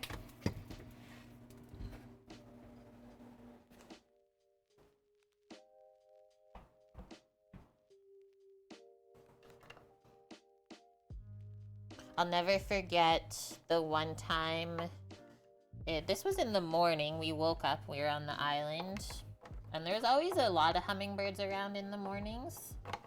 But this day particular, this one hummingbird like came right up to the window to us and was like trying to tell us something. Like you could just tell, right? Kind of freaking out, didn't have the same call as it usually did. So we go outside and Sam sees inside our small little tent greenhouse that we had set up, there was another hummingbird trapped in there. And this little hummer, this was the one that has been there like since we moved in, so he kind of knew us. He led Sam to the greenhouse, and then Sam was able to, I think he got it to land on him or something, and we got the hummer out of the greenhouse. But that is how smart those little guys are. So definitely pay attention to what's in and around your yard. It was insane, Annie. It really was. Like, just comes up to the window, choo-choo-choo-choo-choo-choo, like freaking out, basically. Leads us right to the greenhouse. Scoots, TVs don't last as long as they used to. 55-inch just decided to lose half its LED lights. You really gotta wonder, hey? I think they build things to break these days. I'm with you on that.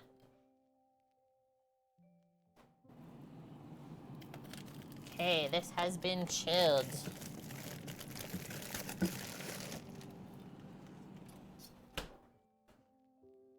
It's so cold, it got like ice crystals on it. Your plasma TV's still kicking from 2010? That's really good, Annie.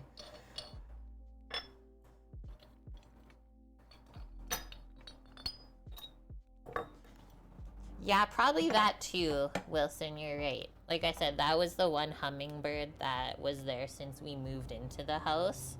So he really got to know us. Hummingbirds are so territorial.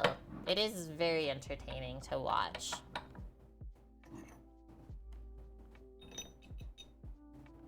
Yeah, they will like dive bomb you if they don't know you. And even if they do know you, sometimes they'll still dive bomb you if you go by their feeder.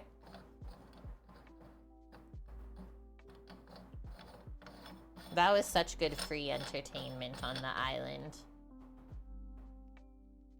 For sure, Wilson. Yeah, we've always had a really good relationship with the wild animals in nature.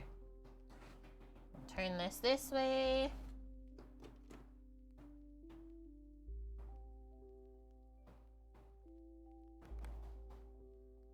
Actually, I think we go this way usually. There we go. Dun dun dun dun.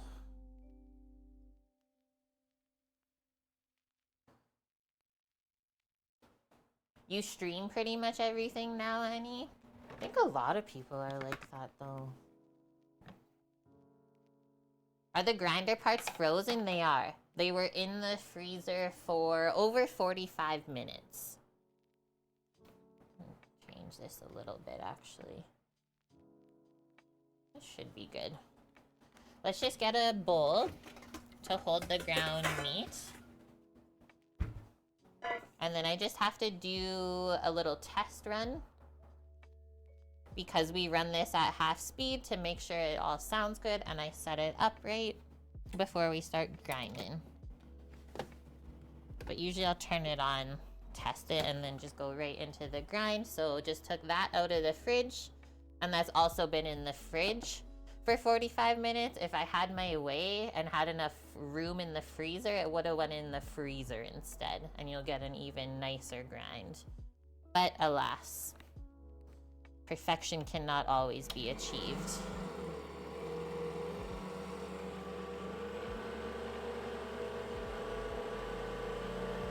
Nice. Away we go.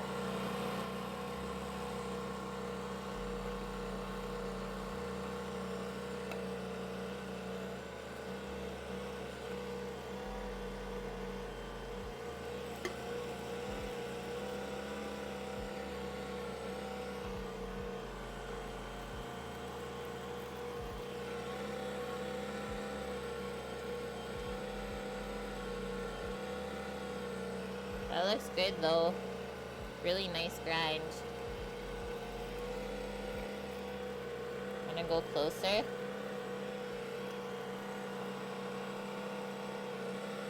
Good ratio of protein to fat.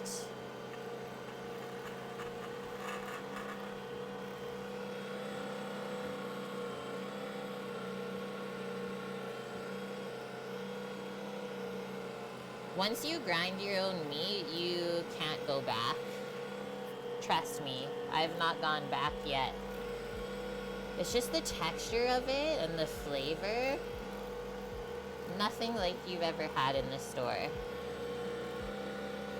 I know some butcher shops make some really nice ground meat, but if you're only ever buying stuff from the grocery store, just grind it yourself. That way you can really control what's going in it too. I know all of this came from one muscle, not like 100 different cows. And to me, that is important. You ground your elk burger this morning? That's so funny, Scoots. We had Zach message us yesterday afternoon. He's like, by chance you guys aren't heading out here, right? I got a bunch of meat that needs processing. I was like, honestly, if you need us, we can make a quick trip out. He's like, nah, I only have 30 pounds or so worth. I was like, okay. You let us know. Now I'm just working on getting the last little bit through here.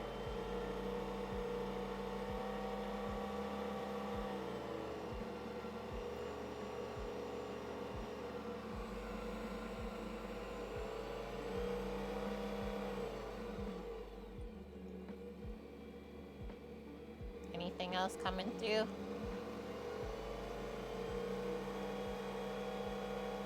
A little bit, but not enough. Okay. That's it, my friends. When I said it only takes about 5 minutes to grind it, I wasn't lying. Okay, watch the very center of the grinder. That's when you'll find some metallic pieces. Because metal on metal. And then I'll just scoop that into the garbage. I just want to show you guys what it looks like. It's just where the die and the blade are sitting together, right? Now we take it all apart.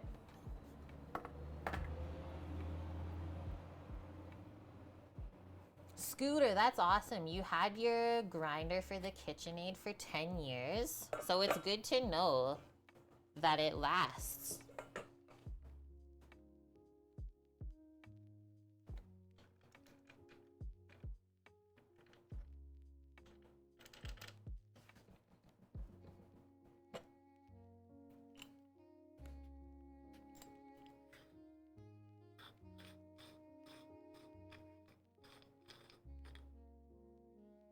I usually scoop that out. Let me just put this down a sec. Because there's nothing weird about the meat that gets caught around that part. Like that. And then this just flips out. Let's see what we got this time. Could have maybe gone a bit more. Look at this fat ring that we got. This is how you know everything was super cold. That ring of fat around there. I'm gonna put that back in, because why not? Very nice.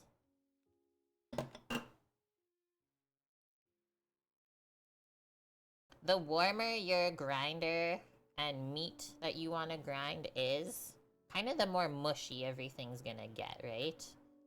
But the more chilled everything is, it gets actually cut rather than pressed and mushed through the die.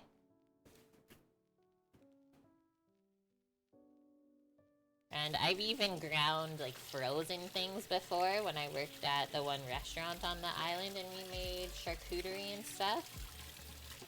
We would cut the fat into strips that would fit through the grinder and then just freeze them like that to feed through. And this grinder went on like a big ol' Hobart with no safety and stuff. It was a bit scary. But dang, it worked good.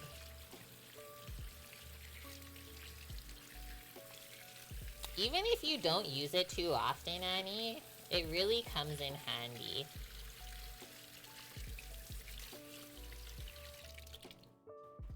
Plus, you could also offer, like if you have friends and family around, to grind their meat for them. Become the meat grinder man. Okay, we're gonna go over to the stove now. And I think we'll fry this beef first. Get it browned up. And we'll do the onion and garlic after to make the sauce.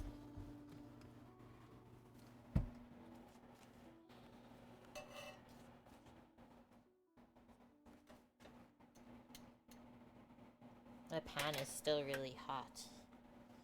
That's the one thing about cast iron, guys. It really holds the heat, especially the handles and stuff, so don't hurt yourself. Mary, you bought an off-brand grinder to use on the KitchenAid. Does it work really good still? And Bonk, you're going? Have a wonderful party! Happy birthday to your grandson, too. That's so exciting. And good luck with your building of furniture. Okay, so reusing this to make our sauce. There's our beef. Let's turn this back on to medium heat, let's say. And I'll just scoop some beef out into there. Like I said, the pan is still pretty hot.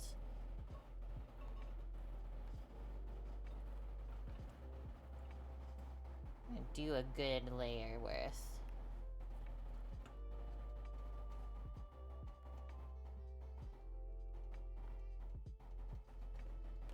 No skimping on the meat in this one. I think that should be good. So then we still gotta add our canned tomato, chopped onion, some garlic. Maybe a bit more. It's gonna take a couple moments to cook, and we're not gonna stir it right away because we want to build up some flavor in that meat. That looks insanely red. That looks fake almost. But while we're waiting, I am gonna give it a little seasoning. Whoa, that was super quick. There we go.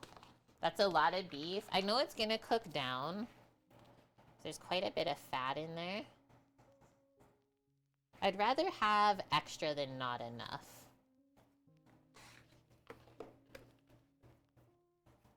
So a lot of times in cooking, when I've said, yeah, you know, that should be enough, it ends up never being enough. So you'll only learn the hard way a few times before you just adjust it at the beginning. Like, no one's gonna complain that there's extra meat in the dish, but they're definitely gonna complain if there's not enough, right? That's kind of how I base it.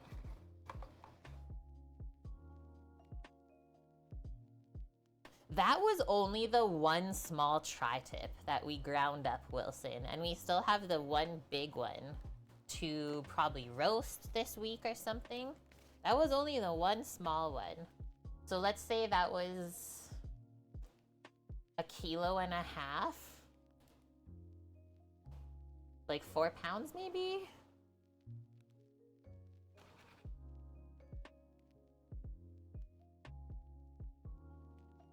Yeah, the whole pack of meat was 3.6 kilos, and the small one I'm gonna say was around 1.5 kilos. So about 4 pounds of meat, and I would say we used 3 pounds worth. Once this sauce is going, we're gonna work on our bechamel, which only takes around 20 minutes to bring that cream sauce together. And that's often why I'll do it near the end, because it's also one of the last things that we need to put on the casserole. It's just the top layer. Hello, Hank, how are you doing? But other than that, friends, once this sauce is done and the bechamel is done, we assemble it, pop it in the oven to bake, and we'll make our cookies while we wait.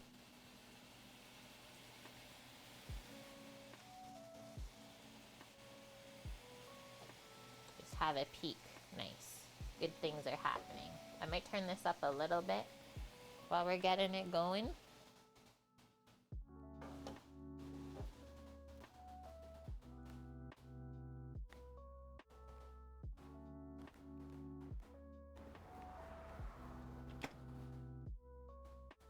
It's so dang nice out. We got the patio door open wide. It feels like summer, you guys. It's okay. I like the Lynx scoots, because someone else might want to buy it.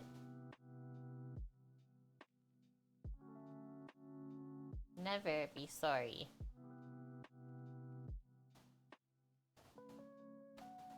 Okay, I'm just reading over the moussaka recipe to make sure I didn't forget anything.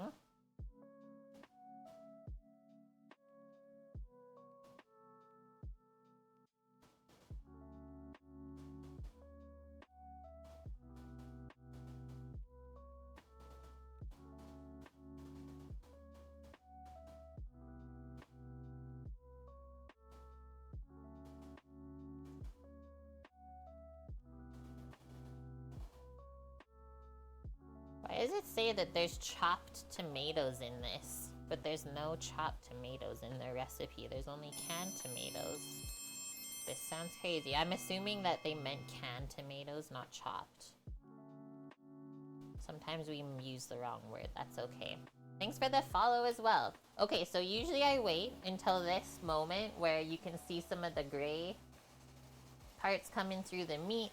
That means it should be lifted off of the base of the pan. Nothing should be really sticking now. We can give that a little stir. But the longer you leave that to brown, the more flavor you will end up with. And I don't like when my minced meat gets really pasty. That's a weird texture for me. I like it more meaty and chewy, so I don't break up my ground meats too much either. Very particular on that one. While I'm waiting for that to brown, I'm going to measure out the ingredients for our next sauce. You like the big chunks too? There's just something, like I said, the texture-wise, it's when it goes pasty, it's weird. It makes you think too much. Milk. We need some butter for sure to make the bechamel. Some cheese grated. Oh yeah, and then this bechamel for the moussaka, how it gets nice and thick is there's some egg yolks in it. I always forget that. There's 3 egg yolkers in. You just stir that in at the end to get it nice and thick for when it bakes. Give me a second, I'll see who that subby was. Just grabbing the eggs while I remember. Who this?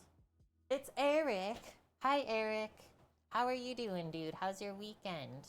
Thank you for the 49 months in a row. We're over the 4-year mark now. If you don't want too much carbs in your moussaka, you can use black radish instead. I've never, but I'm intrigued by that. Look at the stovetop just destroyed today.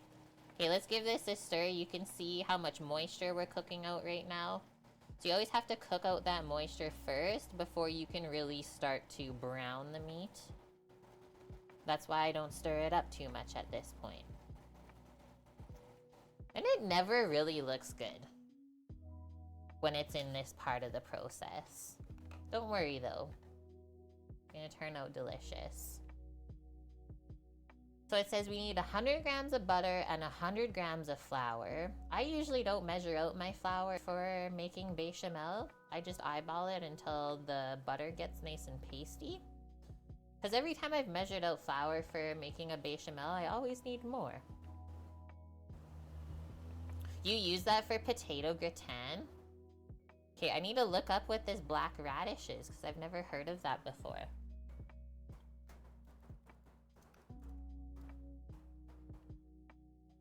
Whoa! Cool!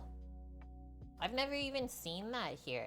And I've seen quite a few different varieties of radish. Like the watermelon radish is super good.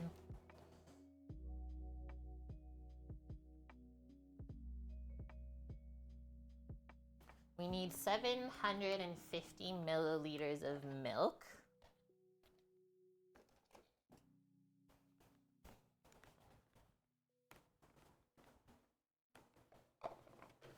Get that poured out. Black radish, a bit unlucky name for it. Yeah, just the skin on the outside is black, but the inside of the radish was white. That's why I had to look it up. Because it does sound weird. No, you were right.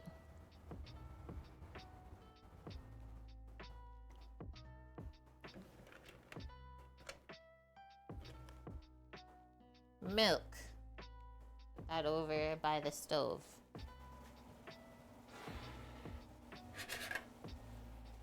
Let's give this a stir while we're back here. Starting to smell beefy now. It's usually when you know you cooked out a lot of the moisture. And it's starting to brown. Let that go another couple moments. It's a long kind of radish. Oh, almost more like how a daikon is then.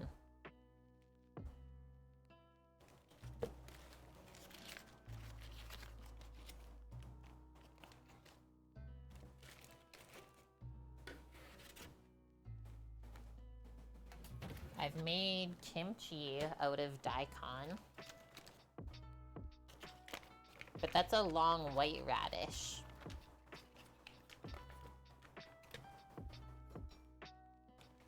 I like learning about different kinds of veggies.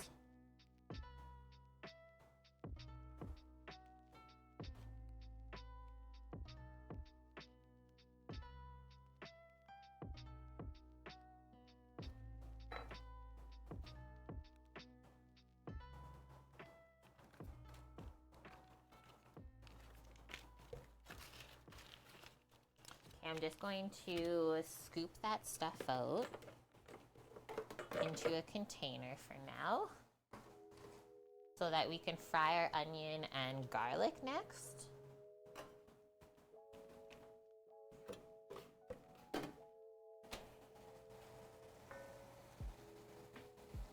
Okay, so lots of the moisture is cooked out, and now basically all that's left in the bottom of the pan is the fat. So why don't we switch to a slotted spoon so that we keep a lot of that fat in the pan to cook with.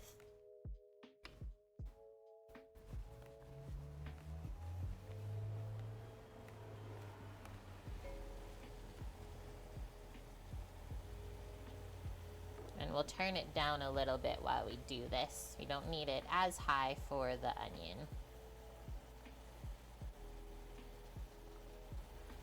See how I kind of scoop it up into a mound on the side?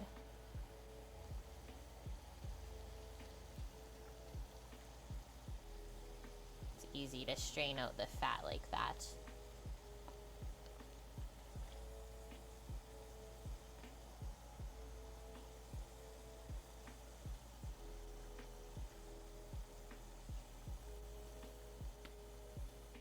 The weirdest thing I've ever seen, like, cooks do in a kitchen is brown ground beef like this, and then go over to the sink and put a strainer in the sink and, like, strain all the fat down the drain. I don't know who taught them that, but that is, like, absolutely the opposite of what you should do. You should never put fat down the drain like that. And then I always found it weird that people strain the fat out because, like, you can use it to cook with afterwards rather than just using more oil. Okay, ready? Get that onion in there. It'll also cool off the pan.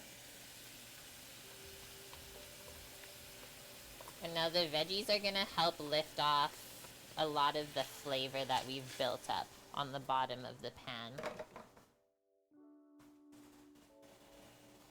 Can probably turn my mic back up now too. We're done the crazy frying part.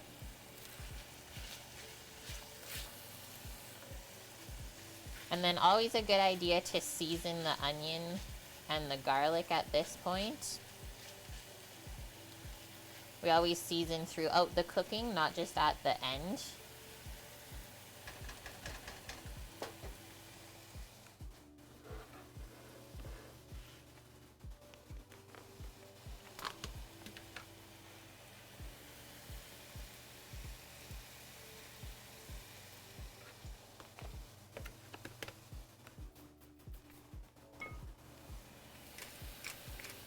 So these are gonna take a couple of moments to get nice and browned as well. So I'm gonna keep working on our bechamel stuff on this side over here. We got the milk and the butter measured out. I'm gonna get our egg yolks next.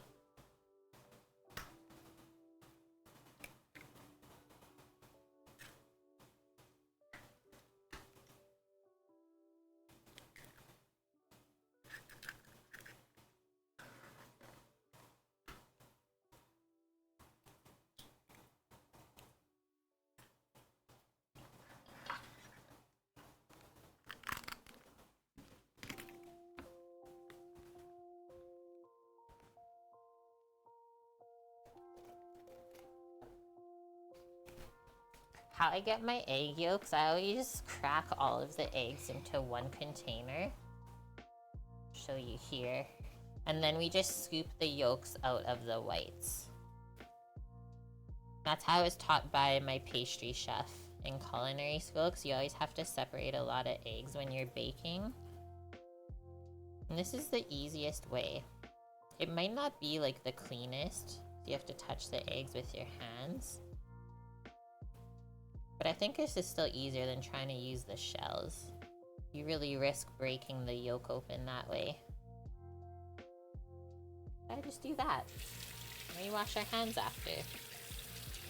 Easy peasy. Give those onions a stir again.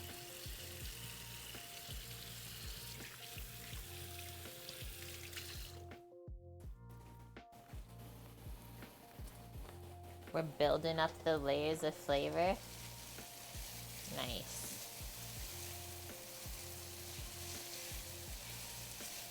Guys, we put Samo to sleep already. He loves the cooking sounds. I should just create a cooking sleep sound album.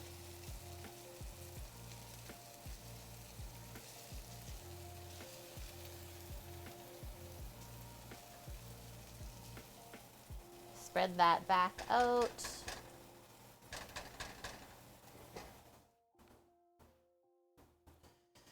Okay, the whites can go away. Next, we're gonna grate some of this aged Gouda cheese. Supposed to use Parmesan, but I think as long as you use some kind of salty aged cheese, you're good to go. Let's get a container for that.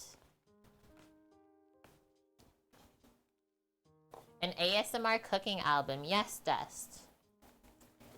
I think it could do well.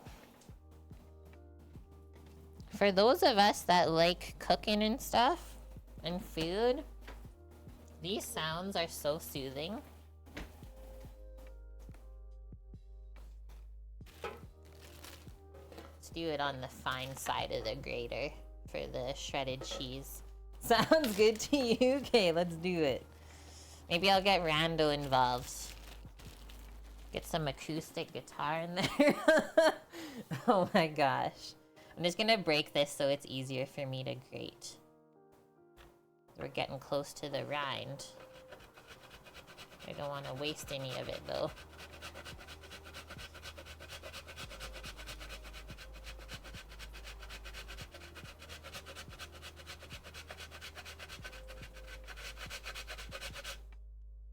I usually grate until it gets hard to grate and it feels really waxy, the rind. Stir this before we go any further. Nice, the onions are caramelizing. Smells really good.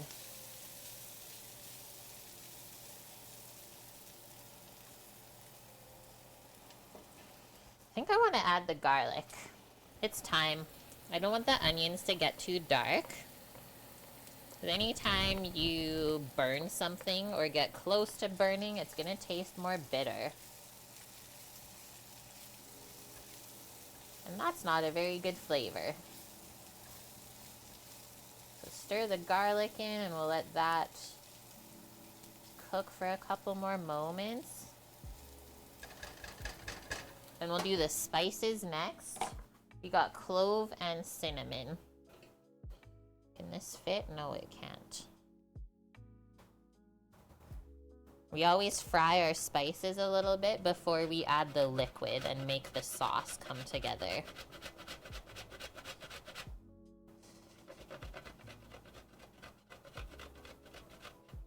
Yeah, if you're a really good chef, you just tell people it's caramelized, not burnt. Pro tip.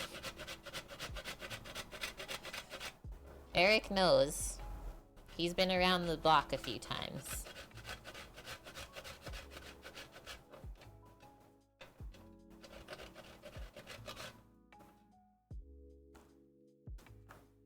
I think my favorite one is like if you get a piece of bread that's toasted, whether it's bun or just like toast for breakfast, and the one side looks normal, but then you flip it over and the other side's basically burnt. It's like, how did you think I wasn't gonna notice that just by you flipping it over on my plate? Just make a new piece of toast.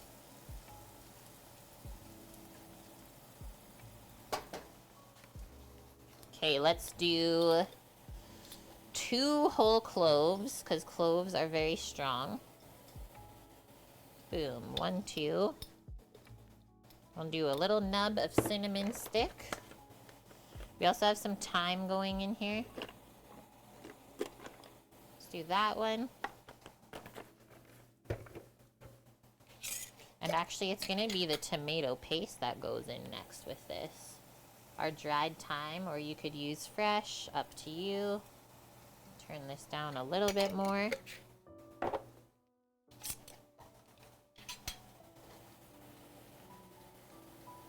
Scoop all that goodness out.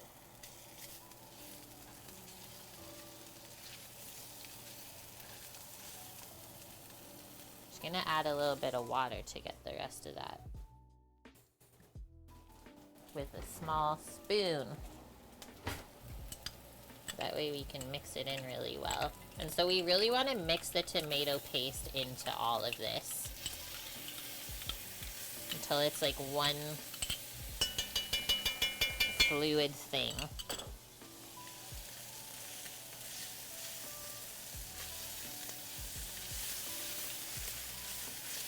It's the cooking of the tomato paste at this point, which is really important. It's also going to change color a little bit when we do this. You'll notice everything goes more like orange. And that's how you know it's actually working properly.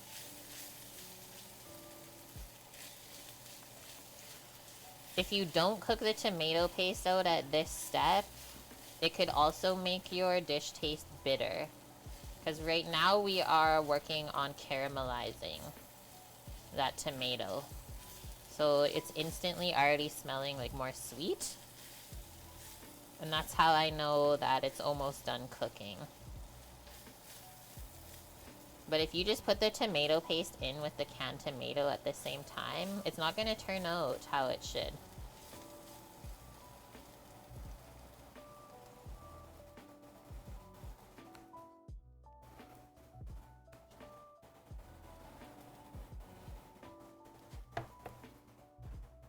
I've also seen people, you can add the beef back in at this point and mix the tomato paste with that too.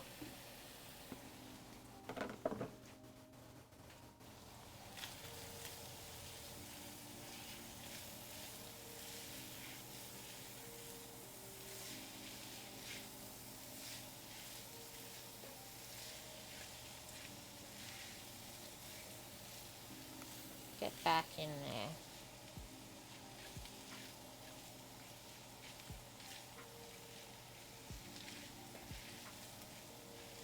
There's a lot of sugars in tomato paste, so that's why I haven't really stopped stirring it this whole time, because it will just burn onto the bottom of the pan if you let it go.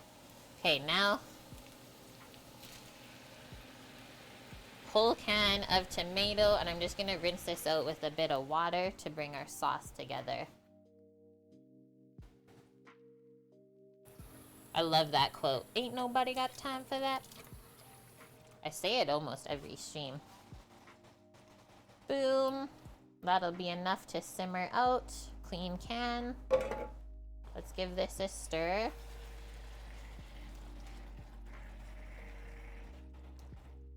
That is such a long tomato. My God, look at that thing.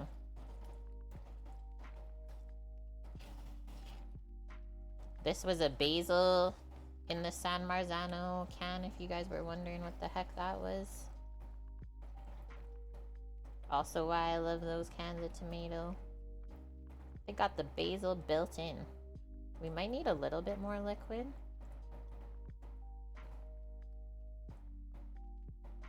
I usually smoosh it down and see if there's anything floating. Not really.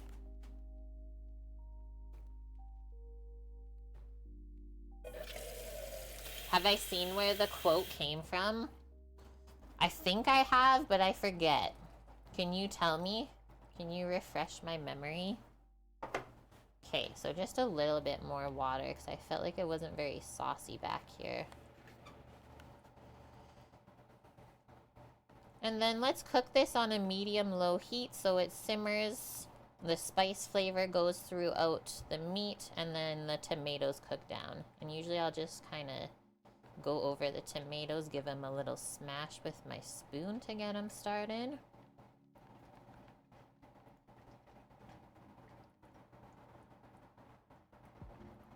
There.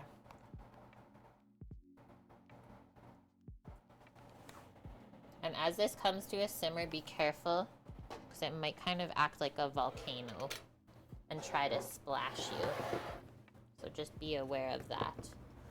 I will often put a lid on my tomato sauces as they cook, just to stop that splattering from happening. But that looks really good already. The quote is from Sweet Brown.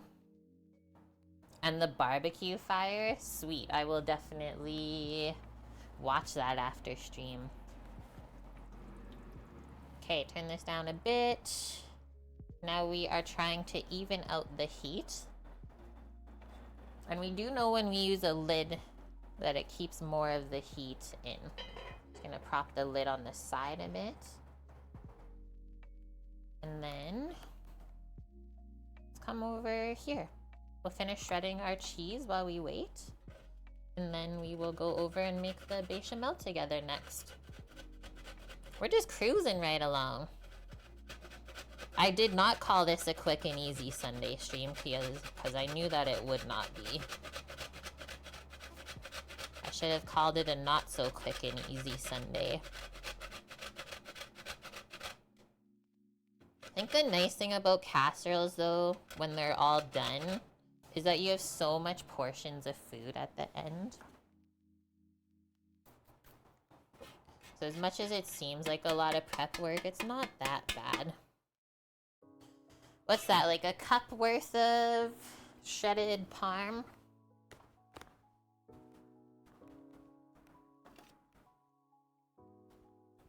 It really smells good in here now, holy. Scoop that into here. Looks like snow.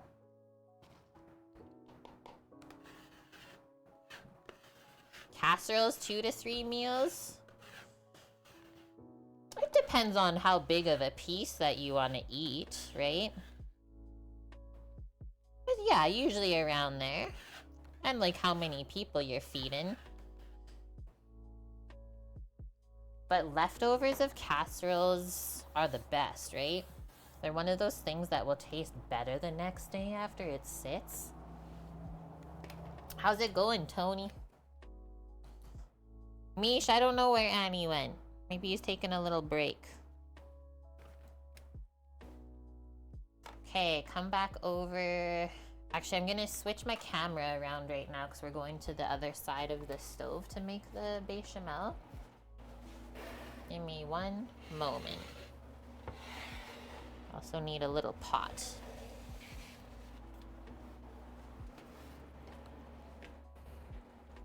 Like a medium-sized pot.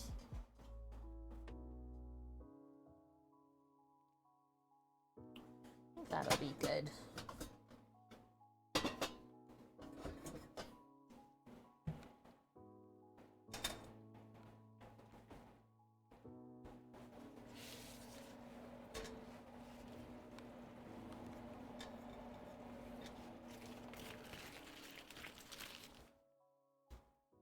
Wait, Annie is here.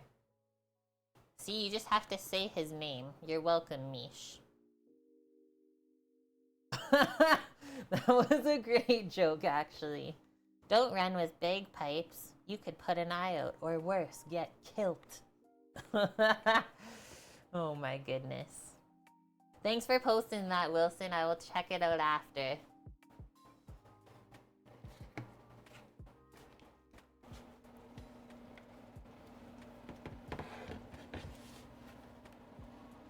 Boom, boom, boom.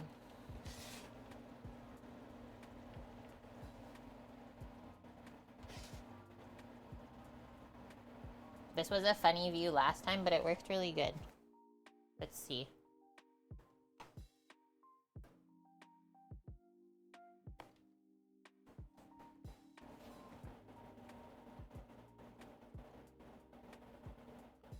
You guys can see my streaming cart. Don't look. Okay, we're gonna turn this onto medium heat. I just popped the butter in there. We're gonna wait for it to melt, and while we're waiting, grab a whisk and some flour.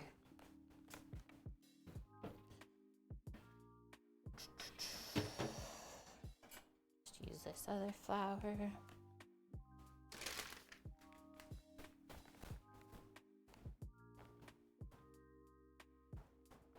And then the other thing I usually put in my bechamel is some nutmeg. The spice is really good. Whoa! Can you guys tell there's some fat on this burner?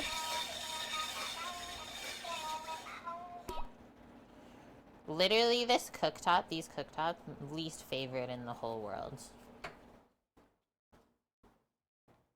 All they do is smoke. You can't even do nothing. Bob! Thank you for the 33 months in a row. How are you doing? How was your weekend? Did you make anything yummy? It's Bob!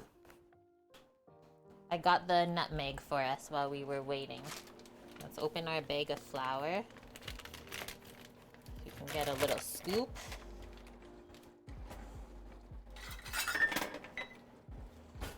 I think we gotta peek back here because it's going crazy. Well, maybe it's not as crazy as I thought. Can you guys see that? Do a switcheroo while we're waiting. Can you see those simmering bubbles?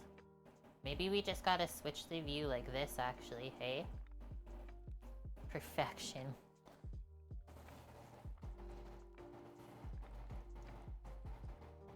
I'm starting to smell the cinnamon and the cloves coming out.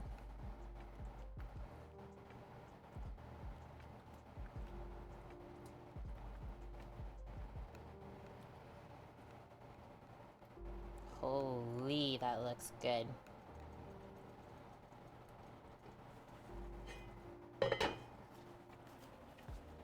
So you wait for all the butter to be melted before we stir the flour in.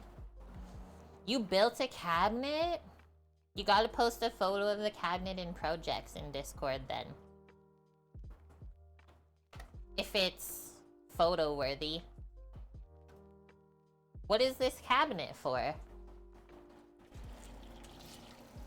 might turn this burner down just a touch to like 4.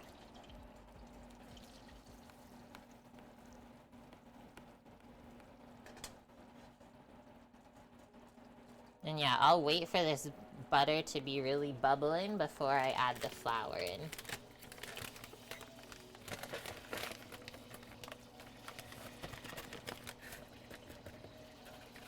Do a little sprinkle.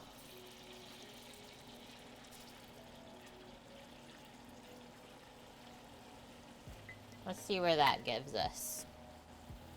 Whisk this until it becomes pasty.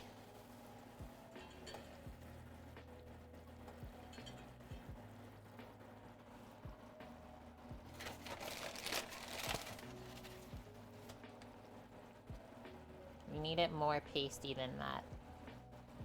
So that was a ½ cup total of flour, if you guys were wondering. Okay, that's looking good.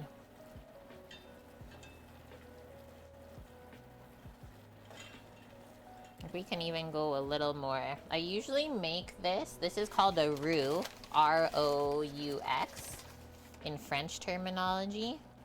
I usually make it so that the roux starts to pull away from the pot. Like that. And sticks more into your whisk.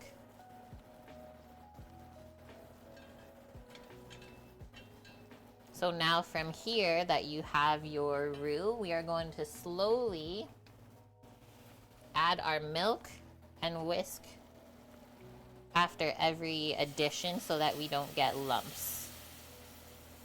We just add a little bit at a time, and you'll see when you first do this, it's gonna get really thick. The flour is gonna absorb all the milk. But this is such an important process of making this sauce. To slowly incorporate it. Whisk it smooth every time, and then we won't end up with any lumps.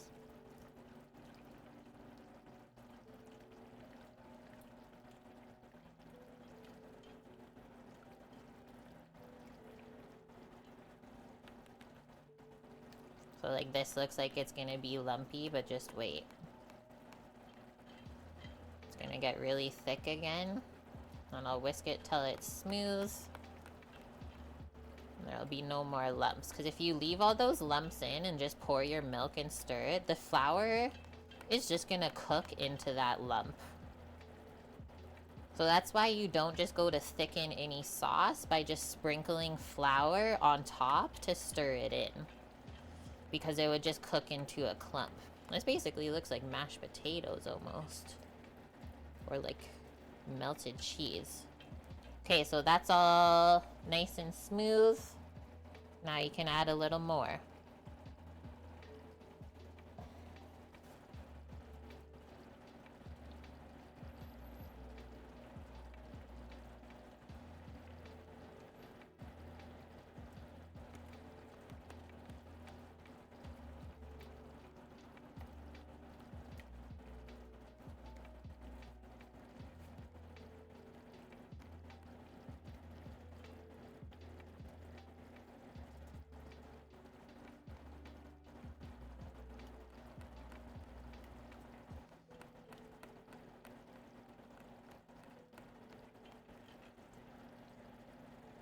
Definitely go around the edges too.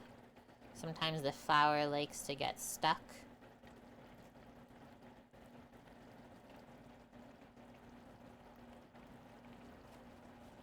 I still have about half of the milk to add to this.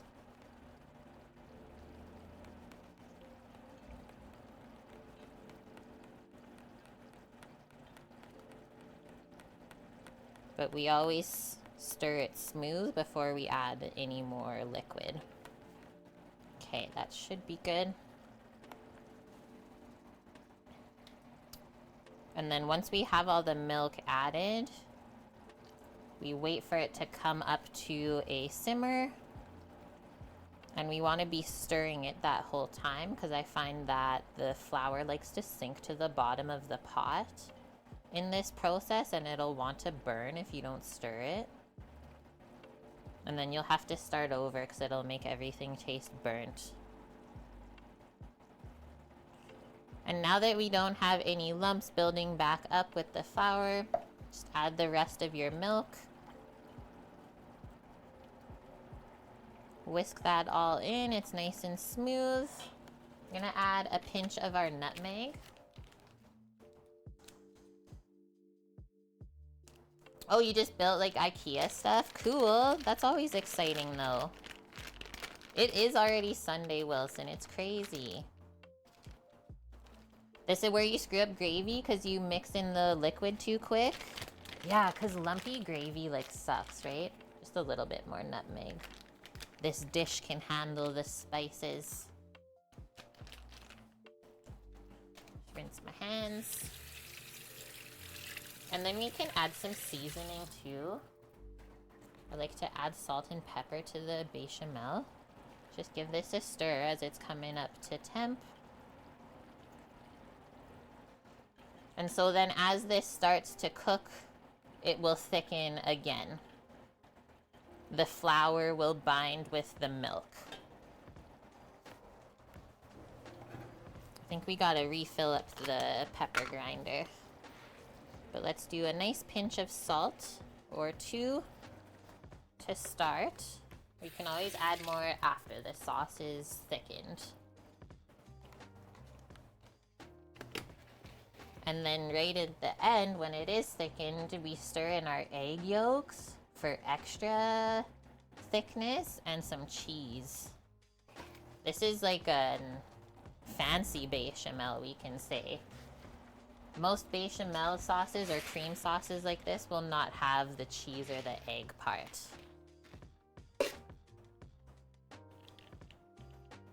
I think they just do it for this, Mish, because you don't want the topping to run everywhere with the sauce, right? So the eggs will make it a little bit thicker to hold its shape for that top layer.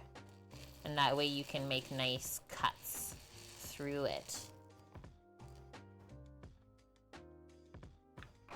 I'm pretty sure it's the same for lasagna. If you top it with the bechamel too, you add a couple of egg yolks for richness. We don't want to add the egg whites, guys, because the egg white cooks really quick. And that's kind of where you'll get a more like rubbery sort of texture from the egg white rather than just like kind of this thick body from the egg yolk because it's richer.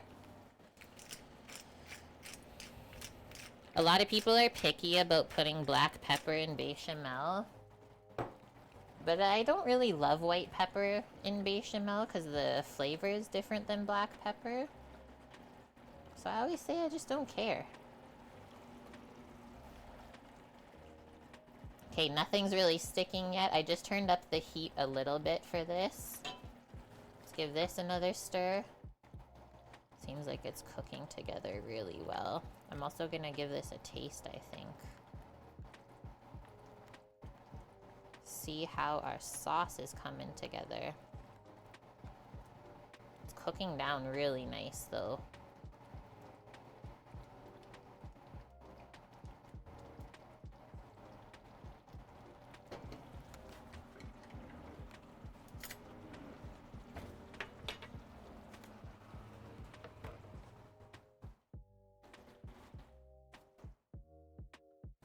Gonna put the flour away.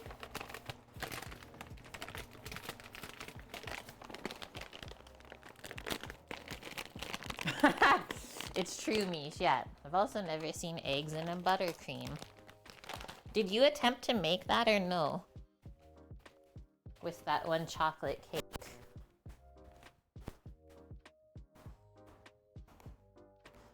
I dropped a peppercorn on the ground. I was wondering what I was stepping on. Okay, I'm just gonna soak the meat grinder while I'm waiting here. Real quick, so you don't want that to get all stuck together.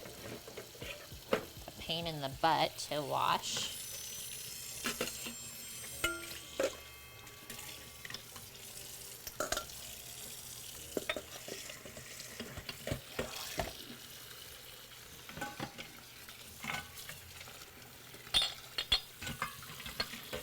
Boom.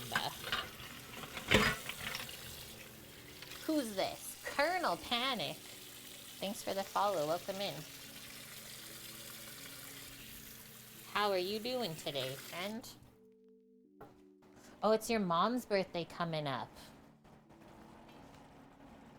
Okay, I feel a little bit of floury bits on the bottom of this pot. That means it is starting to come up to temp. Definitely give a good stir around to get that little layer that's built up. Should feel nice and smooth. If there feels like there's resistance on the bottom of the pot, you're not stirring it enough. Remember, all around the edges too, because the flour likes to try and stick in there.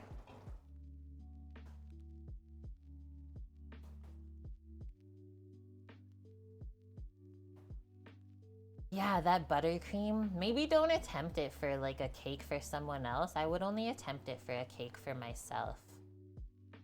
Egg seems to be the deal in the Greek cousin with moussaka. What else? Is there not a Greek lemon egg soup? Is that not what avgolamono is? I remember making this soup in culinary school. I'm gonna give this one more stir and then I'm gonna do a quick bathroom break. It's a good time before we finish up the rest of everything. Okay, I'll be back in one moment.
I'm back, my friends. Oh, and the bechamel you meant? Yeah. It's magical, really.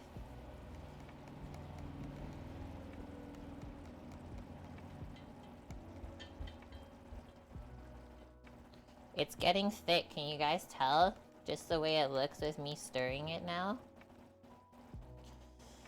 It's got that body. Okay, before I went to the bathroom, I said I was gonna try this delicious sauce that we're working on back here. Let's get some meats, some tomatoey sauces.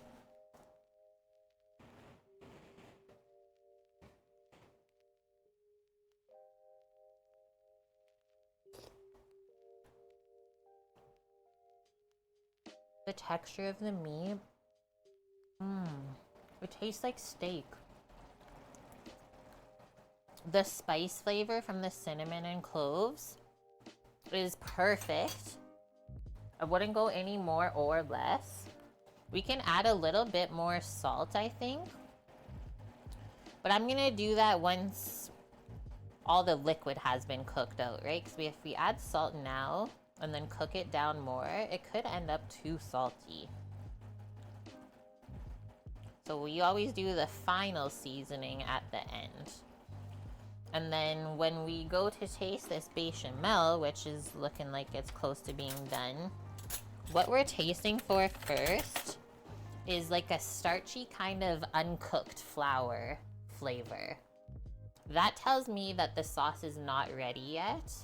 If you taste your bechamel sauce and it tastes like very sweet and creamy and milky, then you know you've cooked the flour out enough. If it doesn't have that flavor yet though, that's usually a sign that you gotta cook it more. The texture is good. How we're taught consistency of sauces in culinary school is if we swipe our finger through. I didn't want to like put the sauce on the ground, but if you swipe your finger and the swipe stays, you're good. Like one more minute and we're good. It's just starting to taste nice and creamy. And we have one more taste.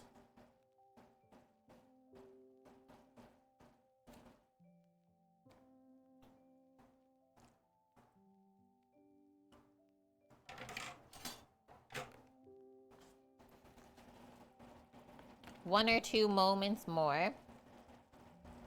And then we'll take that off of the heat so it can cool down a couple moments before we add in the egg yolk and the cheese. Have we even seen this come up to a simmer yet? Not really.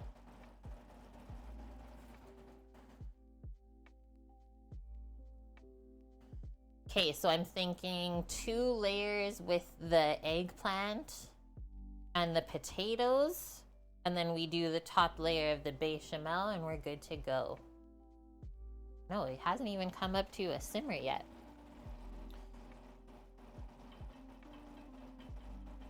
Okay, it's just starting, Mish. I might have had to take the whisk out for that to happen. Sometimes the utensil like creates that barrier. But you can just start to see it moving in there. Obviously, when it's thick, it won't really simmer too much anyways. So I think we'll turn that off. Just grab a trivet and then I'll bring it over to the cutting board to cool.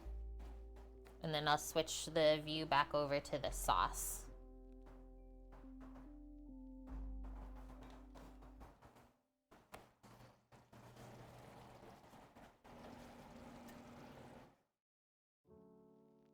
Look at that.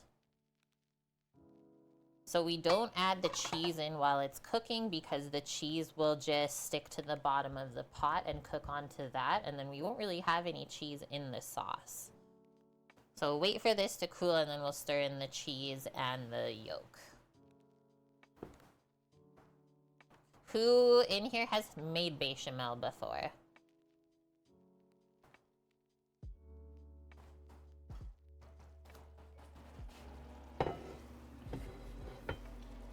I don't even know how many liters of this sauce I've made over the years. Probably like 40. At least. Maybe even more actually, 50.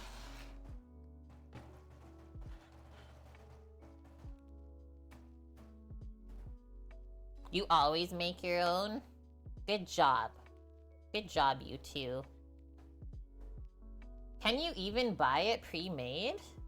I guess I never even thought of that. I suppose they do make something similar. Is it called culinary cream base?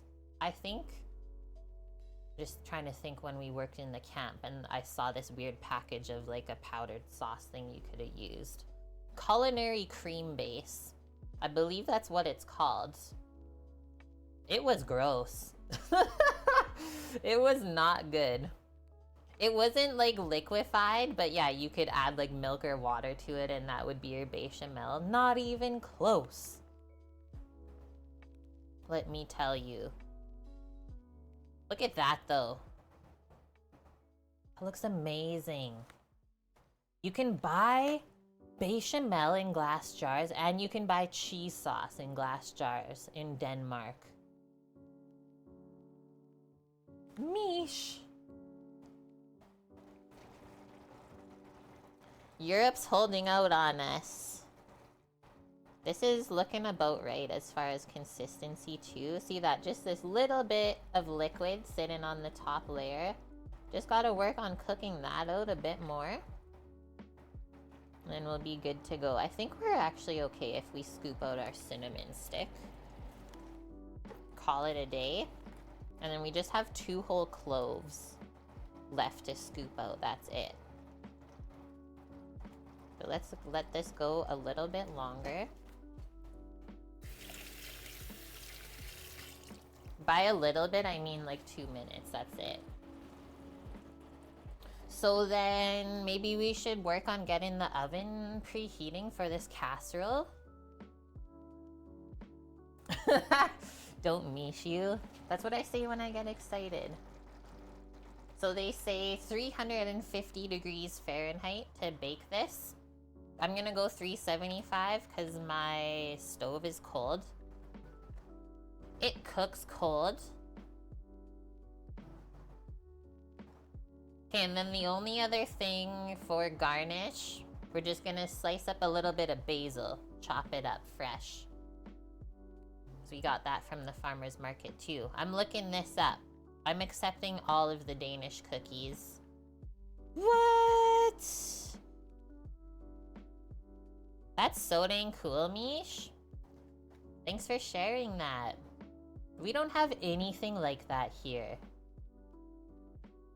Nothing like it at all. That's wild.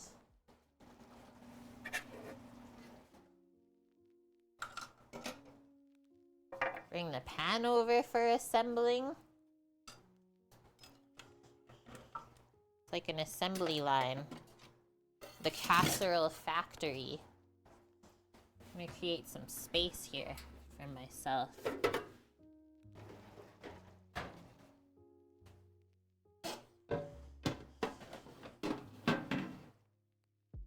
The smells in the house, insane right now.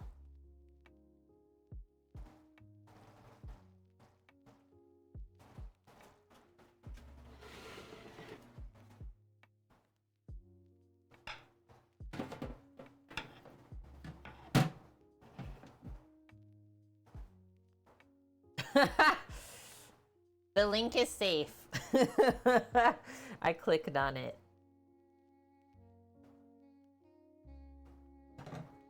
That's funny you say look at me, because I've said that my whole life. Not look at it, look it. Look at it. The Canadian cookie virus. I'm still waiting for all these cookies that I've accepted over the years. Will they ever come? You say look it as well? Maybe that's a millennial thing, hey? I think we're good. I'm thinking we're a-okay here. The potatoes are gonna soak up a bunch of this flavor from the sauce. Let's bring it over. Michael, can I get the thing on the thing? Well, yeah, words were hard back then. Okay, I'm just gonna bring the sauce and put it onto here while we put a little bit more salt in. I think it'll sit nicely. I lied, it won't sit nicely. Straight lies. Slash Mountain 2. Thanks for the follow. Welcome on in. Holy. Now that it's stopped simmering. We gotta fish for some cloves as we stir this, but let's add a little bit more salt. Look at how dark this is. That looks super dark on camera, like really red compared to real life. Whoa, though.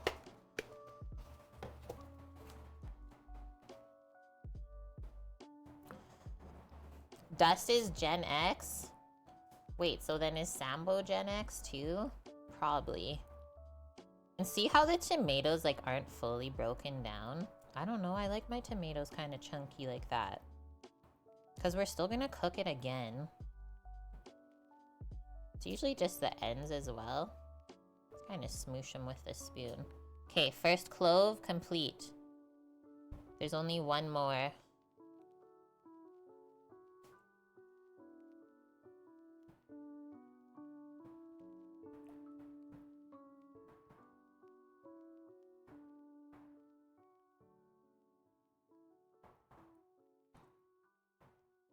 This smells proper.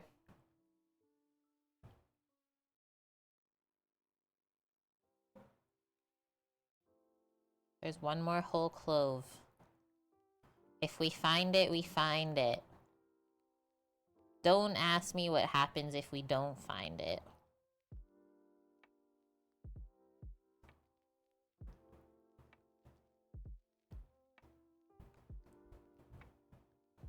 Oh, okay, millennials start at 1981, so Sambo is a millennial then.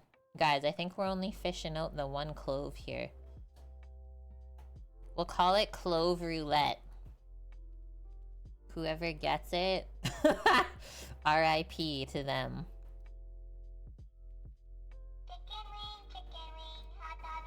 Oops, sucks to be them.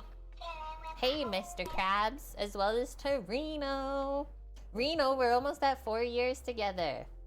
Where have you been all day?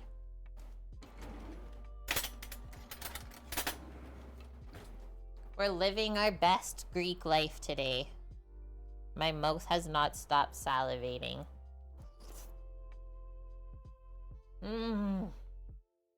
I just want to eat this with the bechamel. Literally just scoop all the eggplant, potatoes, and everything in a bowl and eat it. Screw baking the layers. What can you use as an alternative to red wine? You can... Wow, that guy was flying in that car. You can either just not use any wine at all and just substitute it for some water. Is it the alcohol content that you're worried about? You can substitute some dark beers for red wine. Stout is really good for that. Yeah, Misha's saying maybe some red wine vinegar.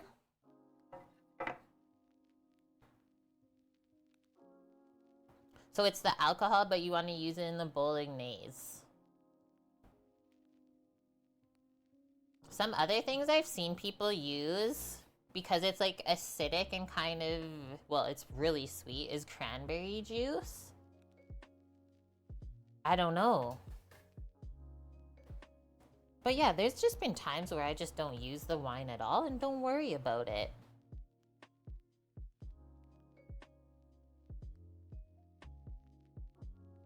I think this is cooled enough. We can stir in the cheese and the yolkers before we start assembling. I need one more. I guess we don't need a whisk for this. I don't need a whisk. Just grab a spoon. Maybe even a spatula, because that'll be easy to pour it out of the pot.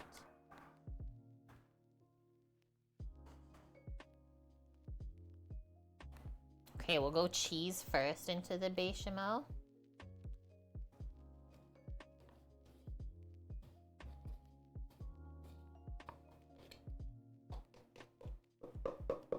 You had vegan bolognese on birthday party and it was banging. I think as long as you use good quality tomatoes and cook your tomato paste really well, you're not gonna even think about missing the wine.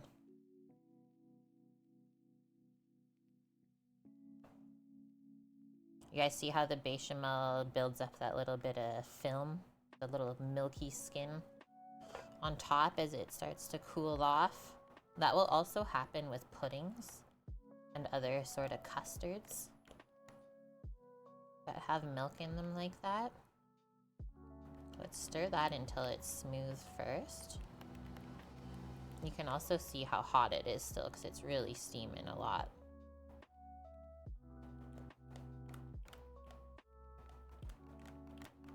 When we stir it, it helps it cool off too.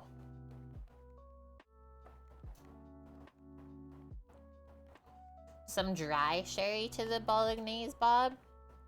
But is there anything that we could use that doesn't have alcohol? It's just got so thick with us putting the cheese in. Okay, it feels too hot still to add the yolks. All that's gonna happen if we add it right now is it's gonna kind of go scrambled eggs in there, which I do not want that to happen at all. So let's just put this to the side and we'll just stir the yolks in right before we top this.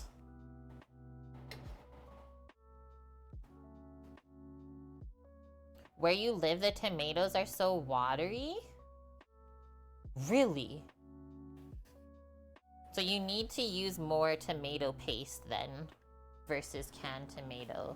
But I will say, even the canned tomato products in Canada, if you just get the Canadian brands, I find the same thing. It literally just looks like chopped tomatoes in water.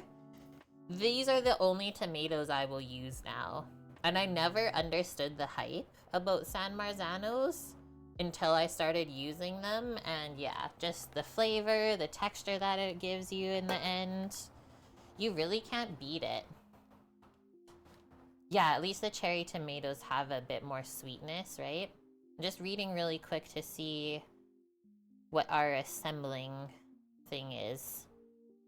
So we go potatoes, eggplants, add your sauce, and I'll probably go one more layer of eggplant and then sauce and then our bechamel. They also say to add some bechamel to the ground meat mixture, but I've never done that before in my life. Okay, so these potatoes we just sliced and then fried in olive oil. Maybe if I turn this like this, I won't have to hold the plate the whole time. That's better. Let's make a nice even layer. If we even have enough for that, it's a pretty big pan. If you have to spread them out a little bit, that's okay too. Yeah, San Marzano is from Italy.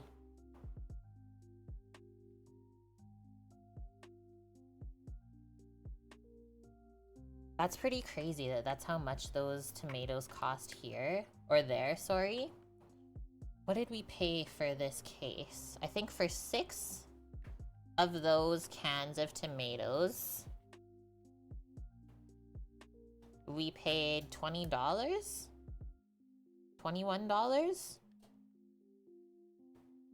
Well, that was a really perfect amount of potatoes, guys. Now that we know we have enough, we can really squinch them in there. Bob says in the US, look for the Cento brand.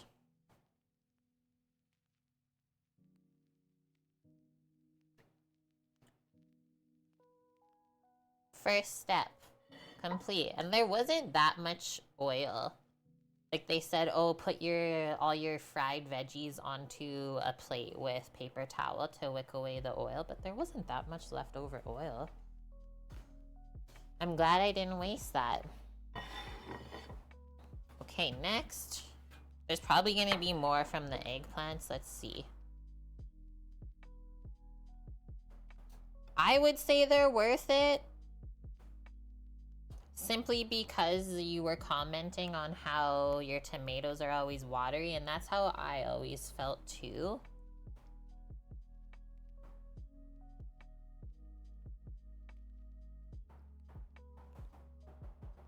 Maybe this one will go there because it's perfect.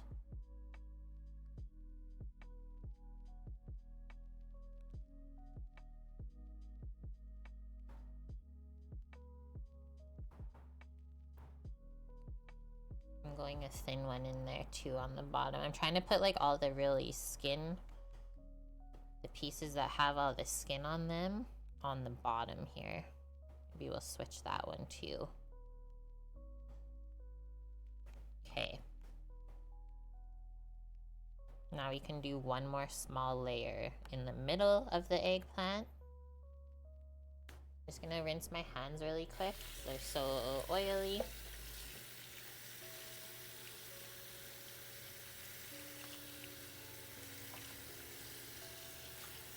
Yeah, do you have anything else to add with that, Bob? Like I said, the flavor of the San Marzanos tastes like a real tomato, and the texture.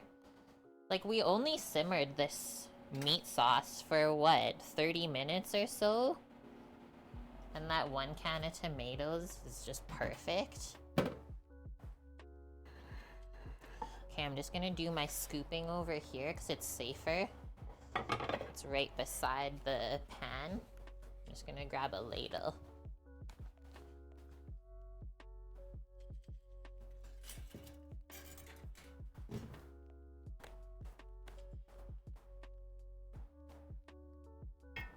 You're gonna order a few cans to try? Yeah, just order a couple to try, right? And then you can make up your mind if it's worth it or not.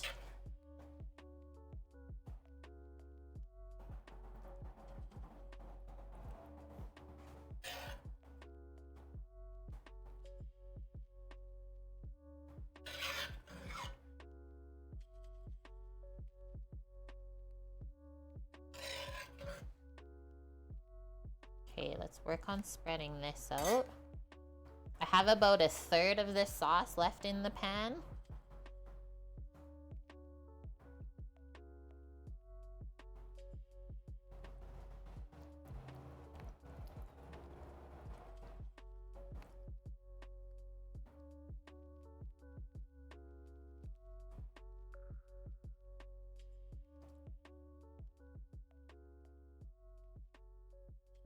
Recipe calls for diced tomato. You buy the whole ones and then cut them rustic. That's what I do every time too. I'll just like pick out the whole tomatoes and crush them with my hands if that's what the recipe wants. Or you can just do like what I did today. Just smoosh them with the spoon. Do I want to go one more scoop? I felt like we needed one more scoop on this side.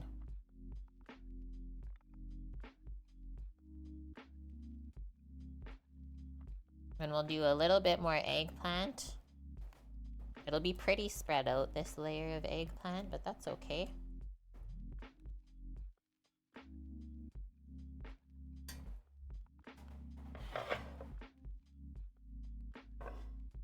Do you drain the can water? Never.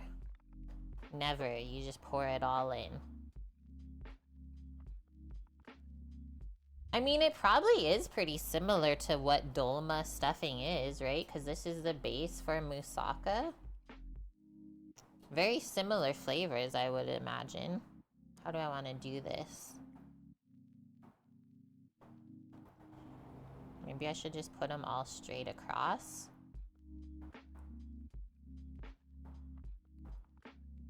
Yeah.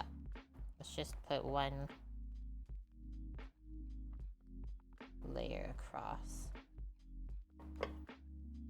Hello, Mish. Welcome back. Okay, that's all of it. That's all the veggies. I'm just gonna kind of press this down in. Get it nestled.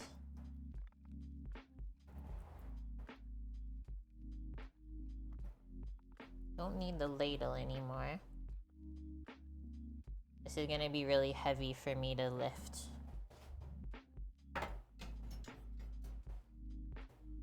No hedgehoggies tonight? Albert says, dang. Oh yeah, the dolma has rice in it. That's right. Okay, so this is what was left in the pan.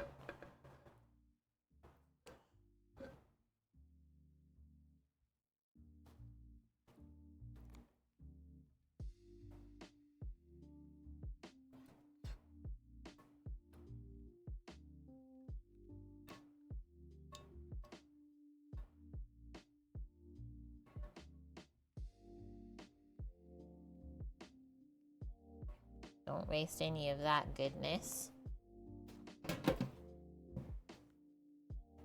Spread that out.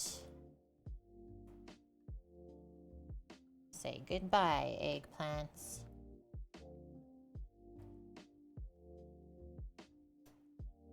Where did they go? No one knows.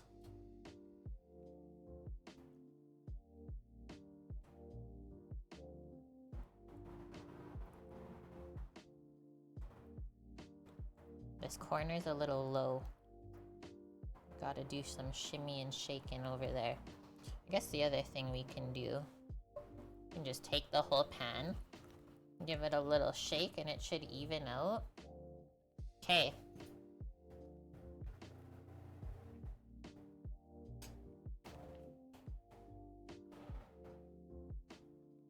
Three-card Monty, what's happening? One more thing. One last thing. Look at our skin. Stir this back up. Smooth it back out, and then we'll stir in our yolks for thickness.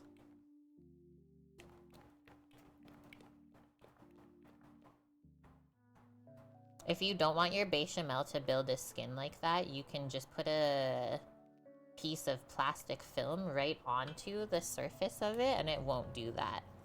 Just keep in mind when you peel it off, it might stick to the plastic though. Boom. I hate when the yolk kind of sticks in the container.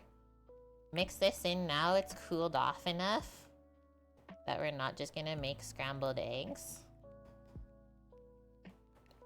And then when this bakes, it's gonna get nice and thick and hold its shape so that we can cut it. And the sauce won't go everywhere. The cheese is also gonna help that too.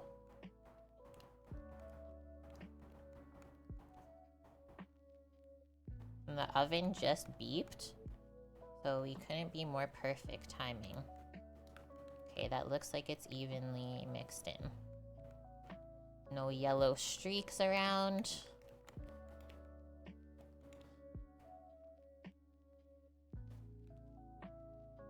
Gross, Mish. Yeah, when you made eggplant parm Torino, it went over well at your house. That one is a good one. I mean, there's something about crispy fried things with tomato sauce and cheese baked on. Hard to beat. But yeah, eggplant is a hard sell for a lot of people. So now this is just getting poured over the top, you guys.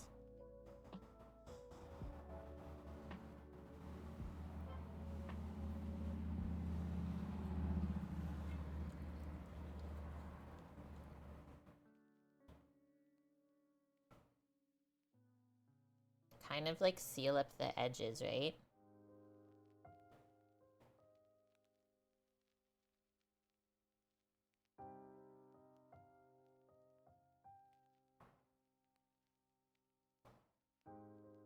fill in the gaps, if you will. Okay, I just have a little bit left. I'm gonna scoop into this corner.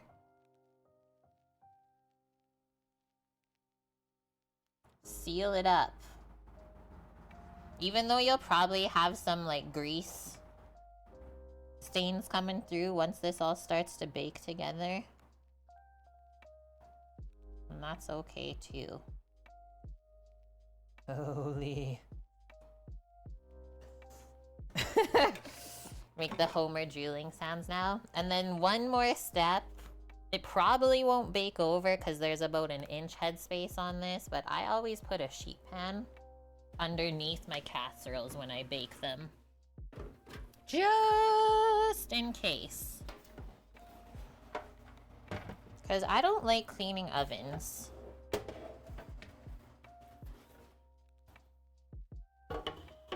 Mish, please go find a snack. Okay, and then do we have to foil this?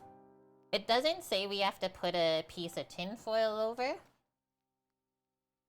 So just right into the oven. They say 35 to 40 minutes baking. I'm gonna check it, I think in the first 20 minutes. And then we can make an educated guess on how much longer it should bake.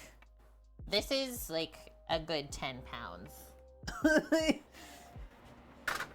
10 pounds of food going into the oven. Okay, I'm just gonna do a quick little cleanup here because I really made a mess in the sink. And then we'll whip up our cookies. 20 minutes on the clock.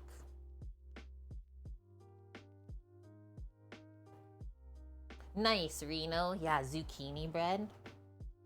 That's such a typical thing to have in Canada. It's hilarious, actually.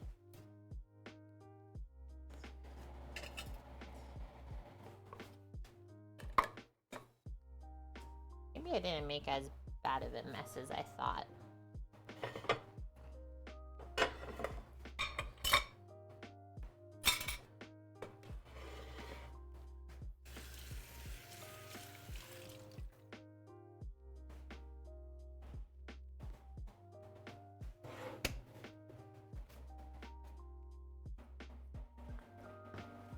We should be good with the salt and pepper. I don't think we'll need it again. Just gonna take away our spices and oil. And I'll return with some chocolate chippies.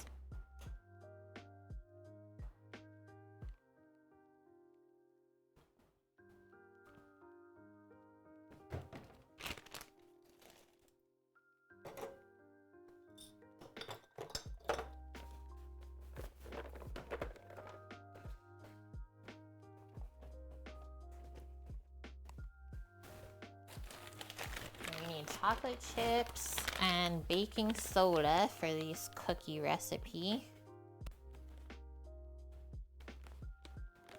Some white and brown sugar.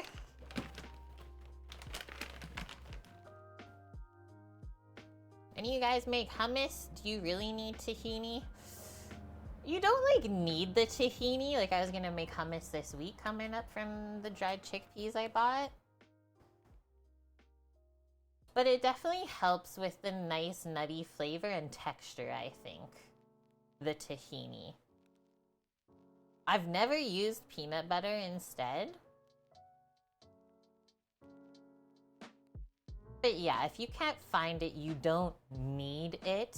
But that's all it is sesame seed paste.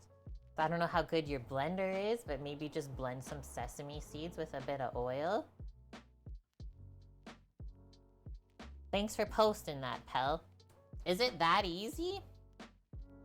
I saw they had some tahini on sale the other week. I should have bought it. It was like $2 for the whole jar.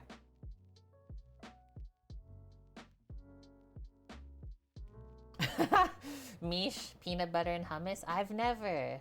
That sounds too crazy for me. Okay, so you just need sesame seeds and oil and salt. See? Gearbox, man. This is wild. Holy Moses. I love it so much still.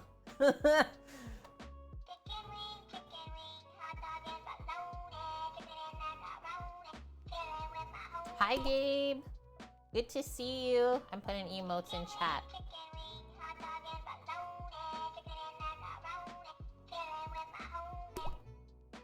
I'm gonna welcome everyone in once they're all done chicken winging.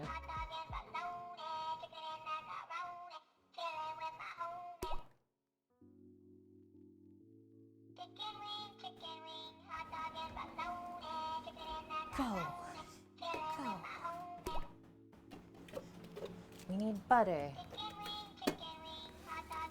Egg.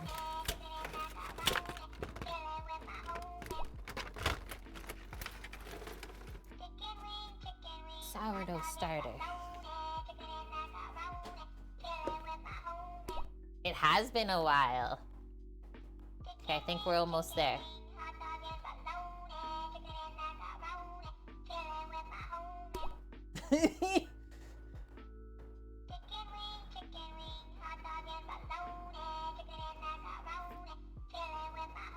Okay, ready? Thank you so much, Gearbox Man, for the 10 gifted subbies. We are now at 15 out of 10 for our daily sub goal. And I recognize a lot of these names here. We got Elrad24, Blitz863944, Ben Cyan Games, Lars SM, or Lar SM. I don't think I know that one. Trevor Pinocchi, he's been here a long time. Grandma Jules, we met her, I think, last weekend on stream. Odd Bandicoot 01, T-Boy ZNY, Moose Man Inc., and Tomato Pluckers.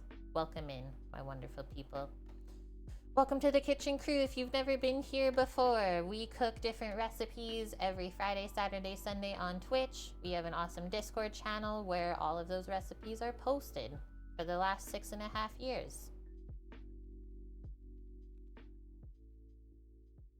A magic cookie? Hello, Cookie, is that you? Okay, I need flour still and just white and brown sugar, I think. Oh, and vanilla. Other than that, we're good to go.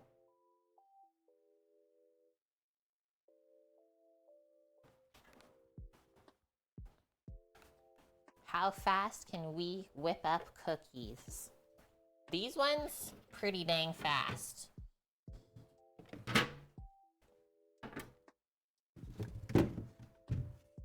Oh, I hope I have enough brown sugar, actually. That's risky business. I mean, I guess it's just as easy to make brown sugar at home. Just mix some molasses into white sugar. Call it a day.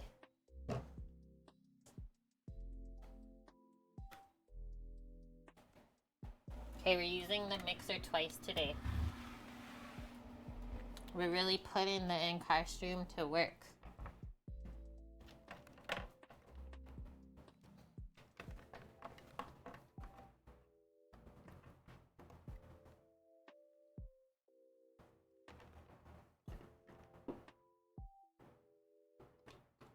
Michael, you don't mind the sub sound? Even after all this time, it's actually not annoying.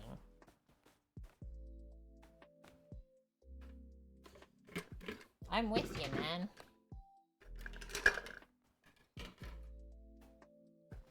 Okay, so we're gonna start by creaming our butter and sugar, and this is a very typical cookie recipe when you start like that. Just move this over for a sec so I can measure it out. We always need our butter softened. When we go to make cookies, you can't have it rock hard because you will break your mixer. I thought this was the weirdest measurement of butter ever. 14 tablespoons, which I think equaled out to like 200 grams.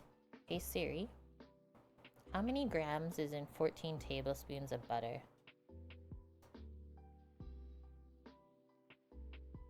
Yeah, it's 197 grams, so I just did 200 grams worth.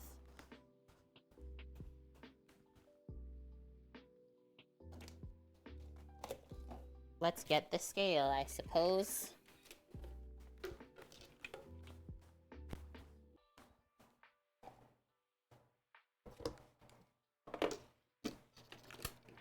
Metrics. This is why you have to know math if you go to culinary school. You have to know how to convert the recipes. 196, please. That is 1 gram off. I'm not opening another pound of butter for that. I'm not. Okay, so we just want this softened, not melted. I usually do 20-second increments in the microwave.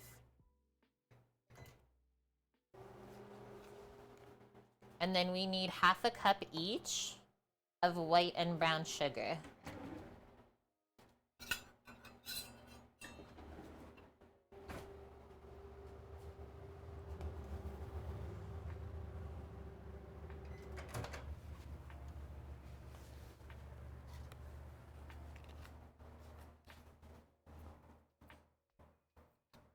It's really soft in the middle, so I think we'll scoop it out and use it.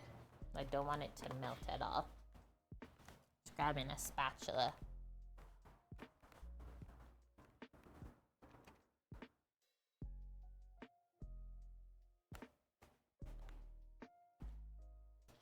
Okay, scoop that in. So I'll show you what happens in the microwave. Like the outside will be kind of hard still, but then the inside of the butter is kind of melty. When you mix it all together, it'll be perfect. Don't worry. I've done this lots of times for cookies.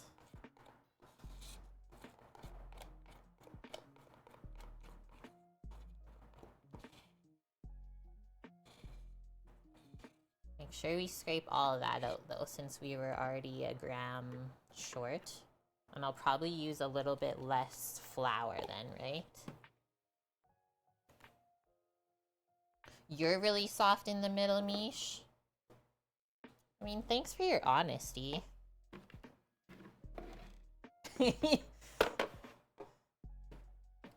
We'll get this going together.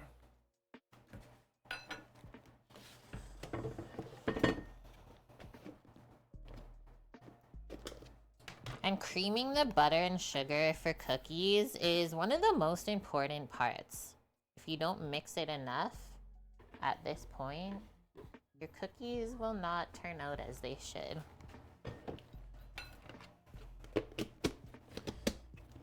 A lot of people don't really know what the word creaming means. Oh, I forgot I unplugged my machine for a sec. And you really do want the sugar to basically dissolve into the butter. It's a little bit hard to start, so I'm just gonna hold my bowl.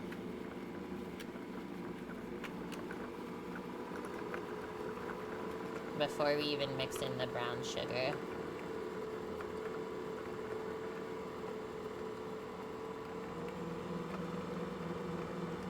But when you start to mix the butter, it'll start to warm up and soften on its own.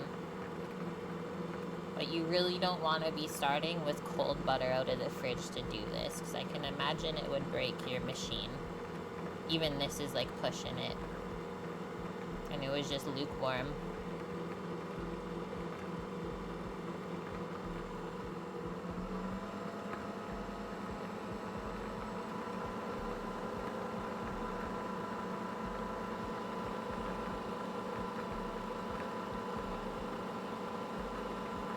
You want to make special cookies, Torino?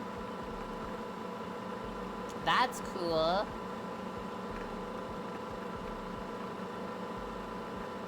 A guy actually has a license to sell it.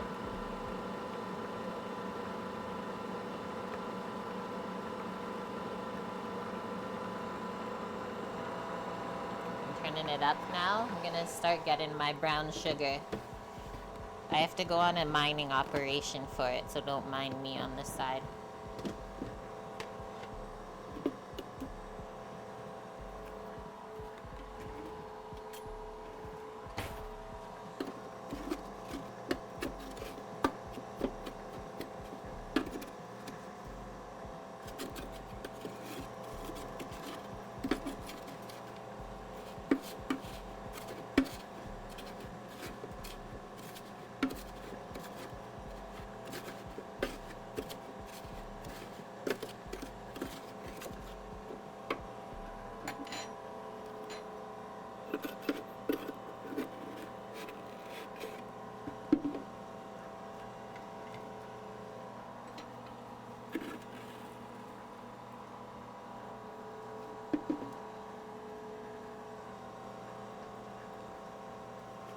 Okay, we always pack our brown sugar.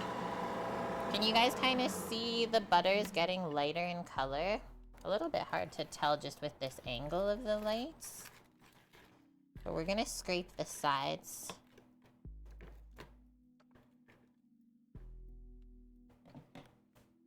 Add our brown sugar.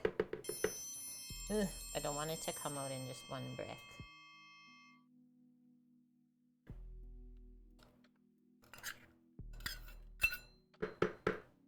Boom. Now I'll get that mixing again. Taka Jedna, thanks for the follow. I don't like the little piece that's on the thing here. There.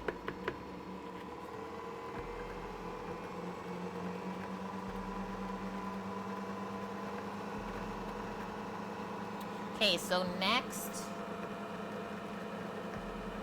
you guys can see how that's starting to get fluffy. We're gonna add the egg next. So I'll usually just crack the egg into where the butter was. No sense dirtying another container.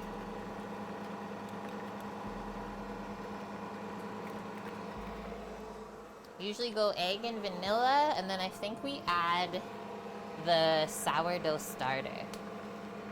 So I'll show you this because I don't always bake every day with my starter, and as I was feeding it daily to bring it to life, let's say, because you have to basically feed it daily for 3 weeks, well, I would keep some of the starter just in the fridge in a container. So this has not been fed at all, and as you can see, there's like a little what they call hooch on top. So it's been there for a few days. You just stir that back in, and we just need 1 cup of this.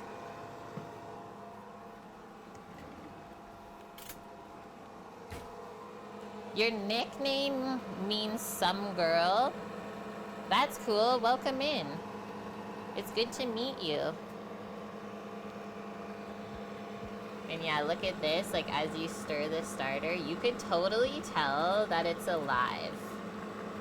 And you can also see in my starter, I use whole wheat to feed it. So yeah, these cookies have a bit of whole wheat in them too.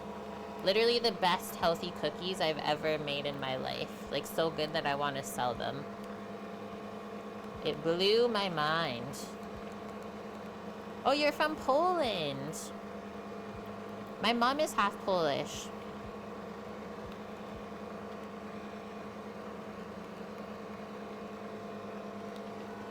Okay, how's this looking? Really good, actually. Let's turn it up more. See how light and fluffy the butter and the sugar got? Yeah, Greek. We love our Europeans here. And we love everyone. But I just really love Europe. I hope I end up there one day. When I'm old. Okay, add our egg.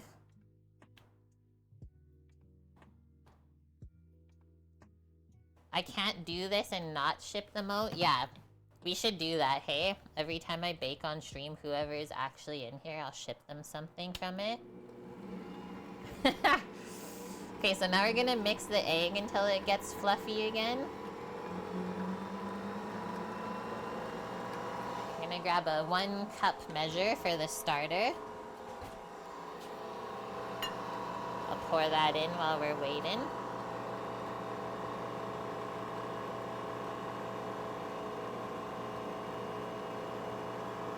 I can't even believe that there's a cup of sourdough starter in this cookie recipe.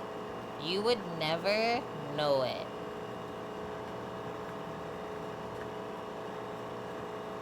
That was almost perfect amount in there.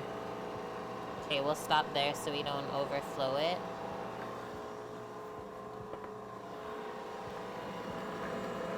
That looks really good. Scrape the sides again.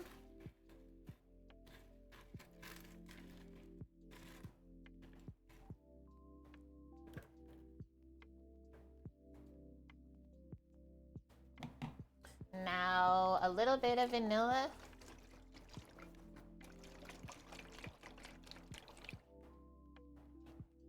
Five shots of tequila, that's it. I would die if I had that, let's be honest.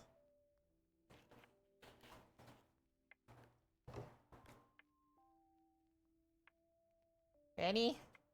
Sourdough starter. Into the cookie recipe. Craziest thing I've ever done.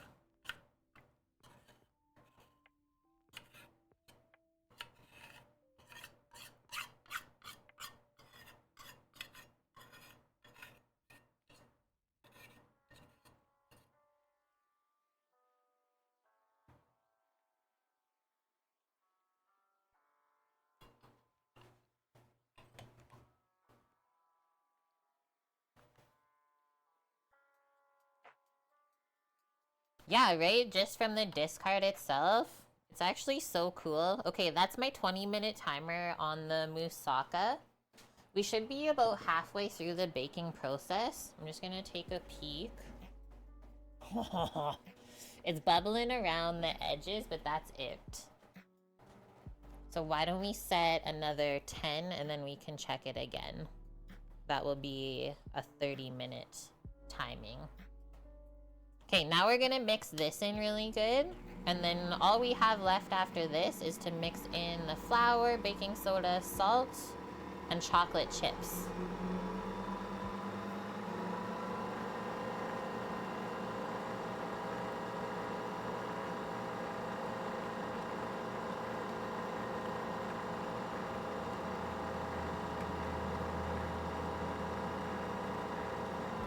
It smells really good and sour.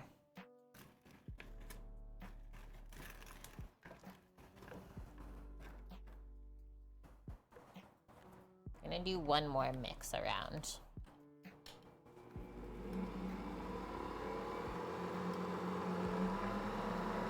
Mish, you once fell asleep very drunk in front of your front door. Kim was home, didn't even wonder about you until he found you the next morning. That's hilarious.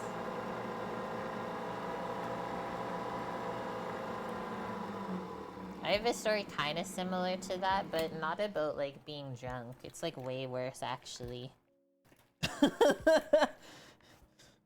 Not worse from, like, a drug standpoint, just worse of, like, the whole situation that happened. Okay, we need 2 cups of all-purpose flour into here. Bring these sugars away real quick.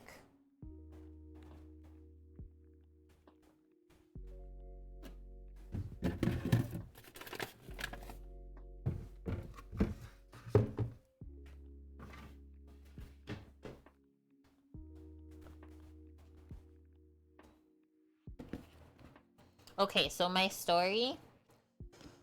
So this one time in Vancouver, when I went to the hospital for a panic attack, Sam couldn't come with me that time because he was working, I think. I forget what exactly happened, but anyways, I came home from the hospital, the cab dropped me off. It's like 3 o'clock in the morning. And I didn't have my keys because Sam needed them to get inside.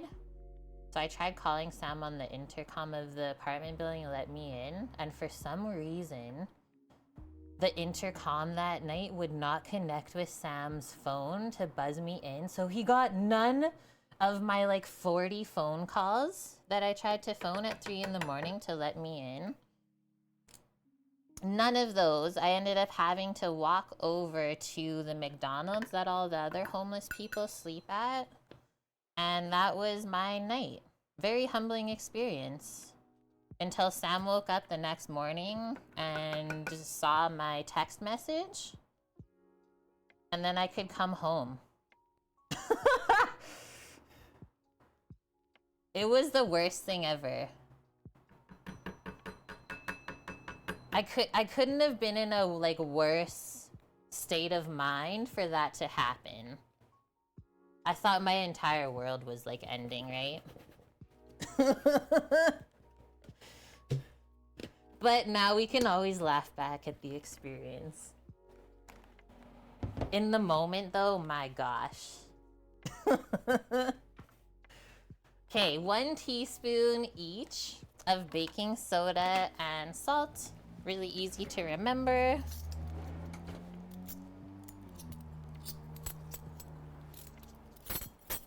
Yeah, it was just what I needed, or not.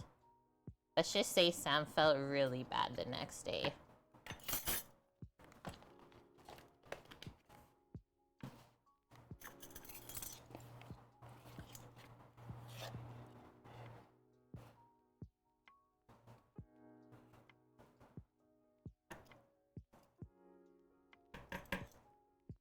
Okay, mix this, but not until it's fully incorporated, because we still have to mix in the 2 cups of chocolate chips. And yeah, this recipe does not skimp on the chocolate chip amount.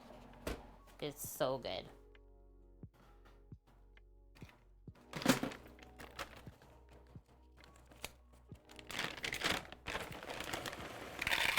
Also a reason for me to use up my chocolate chips that are starting to bloom. Which, if you guys don't know what that means, they like turn white on the outside. And I really only find that happens when you use a lesser quality of chocolate. Because these are supposed to be good until February of 2025. February 2025, these are supposed to be good, but it's already blooming, so a lot of people would think that's already gone bad. Is 2 cups a lot, Mish, of chocolate chips, or is it not that much? Okay, let's turn this on, just mix it on low. I'll show you where I usually stop.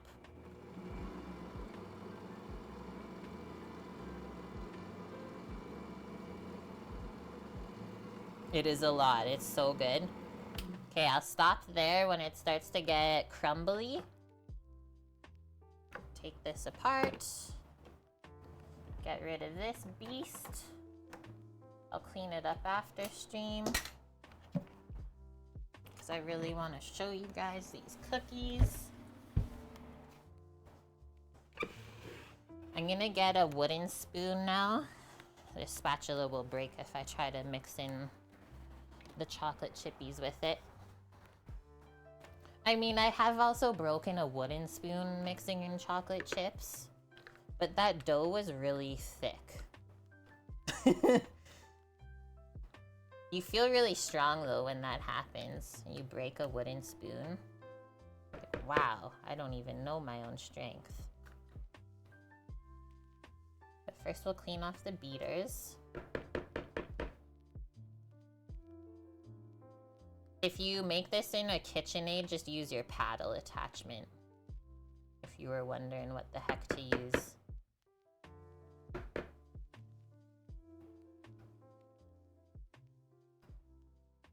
That's good.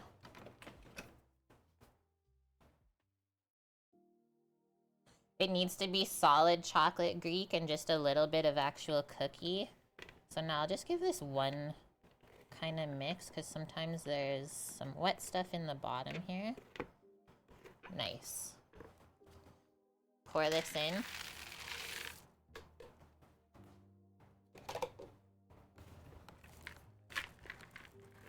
After this is stirred, we chill it for 15 minutes all together.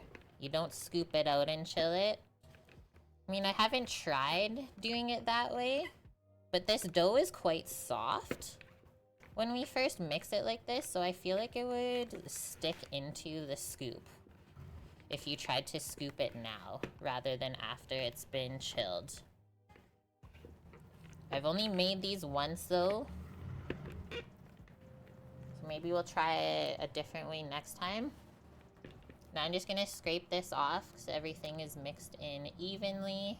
Like, you can kind of see how soft this dough is, right?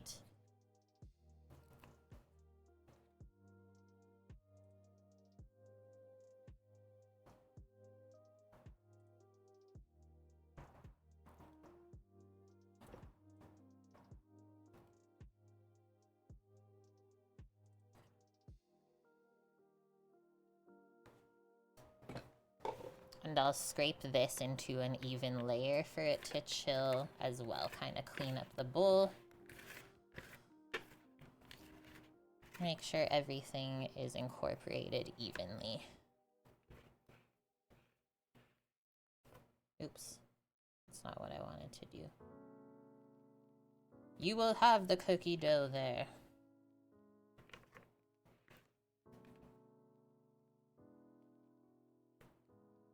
Okay. I'm gonna hold on to this spatula. We might need it to scoop out the last bit of dough after we are done with it. Alright. 15-minute timer. 4 sardines in the cookie? What is going on here? Where can I even fit this? Move it or lose it.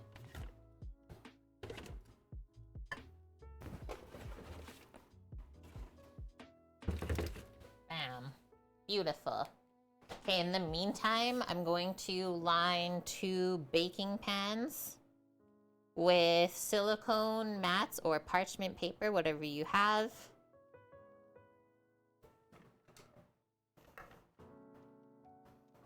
And our timer was just about to go off for the moussaka as well.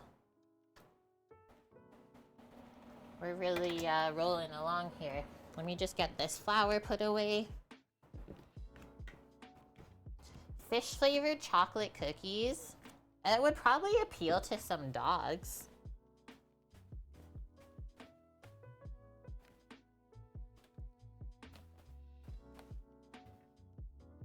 I know dogs can't eat chocolate, but every dog I've ever met loves the smell of chocolate. And I think it's so funny. Okay, 1 sheet pan.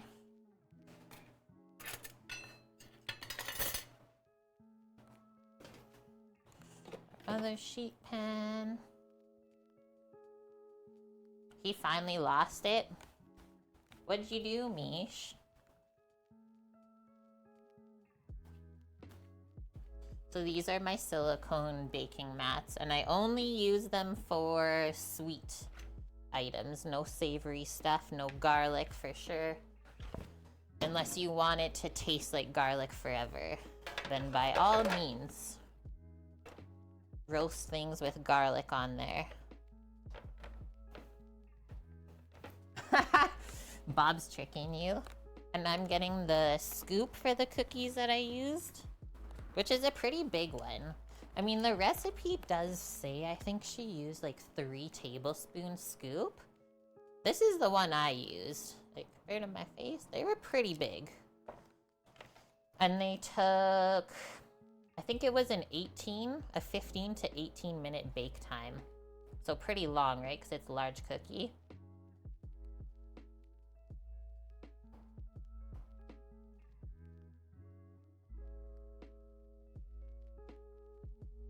I didn't even read any of the reviews on this. There's only 1. And someone just made it on April 10th. I love this recipe and so does my husband. I usually add a little bit more vanilla and brown sugar. She usually uses light brown sugar, so that's why she adds more. She says they're so good and we like to add in mini M&Ms. That'd be so good. See, they made it once and they're already thinking of how to change the cookie recipe. I love that.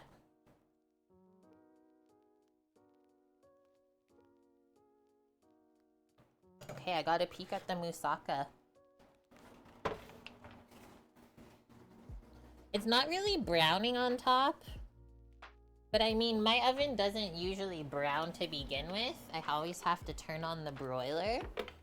That's a 30-minute bake time on the casserole. She said 35 to 40. And it looks like it's bubbling all throughout now. Before it was just bubbling around the edge. Now it's bubbling through the center. So that tells me that it is hot throughout and could be done. So now I'm just gonna work on getting the bechamel a little bit golden brown.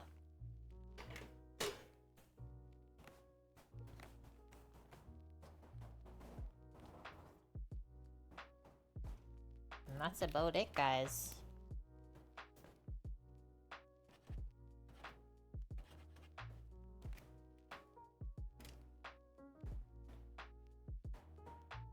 I think I gotta move my oven rack up and stuff. Yeah. Okay, this has to come out first. Do you guys want to see it before it gets browned?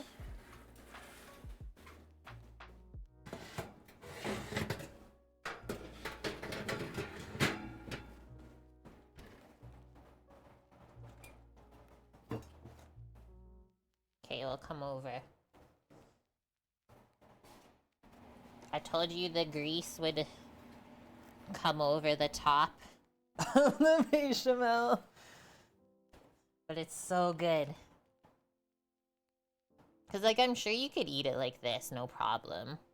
That's how it looks right now. I'm gonna turn the broiler on to high. And then we can get this browned. This is how the jiggle is, though. It's quite solid.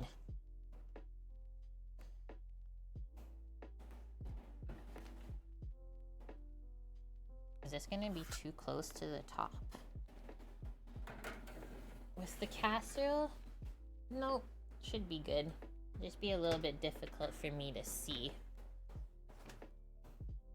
More cheese? We never put more cheese on top, but if you want to, you can.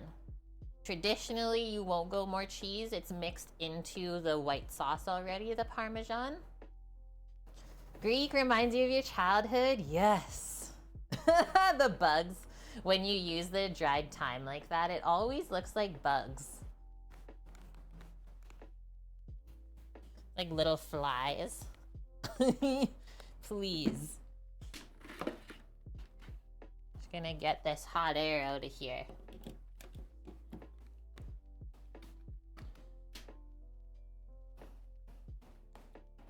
Usually when I broil on high, I'll leave the oven door open because you can hear the sizzles. It's good to listen for the sizzles. Nope, no breadcrumbs either. This is exactly how it should be. If you wanted more of those things on top, yes.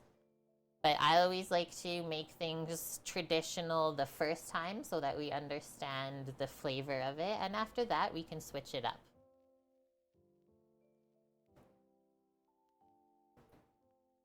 There goes all the water today, guys.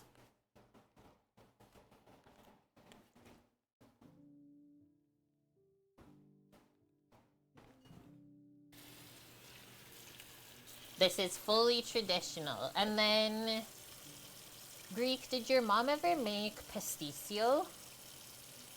Because pasticcio is similar to this, isn't it? Just you have noodles in there.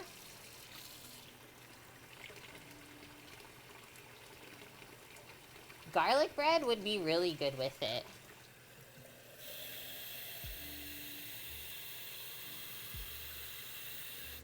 I mean, you'd probably be served maybe pita in a Greek restaurant if you got it and asked for like a side of bread. This looks kind of funny.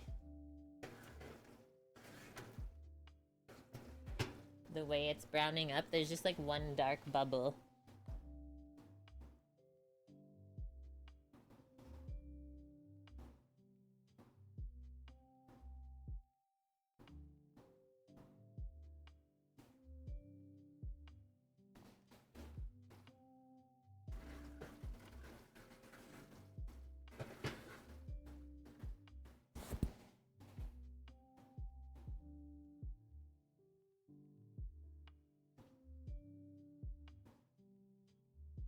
We're almost there.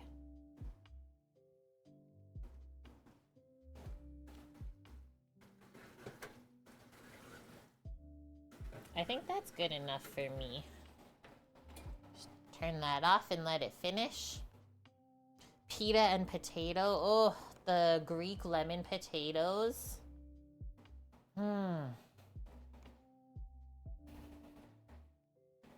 Yes, please.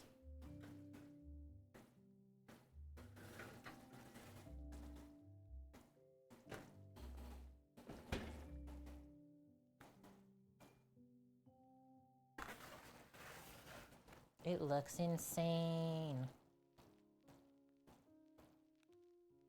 That's where I'm stopping, guys.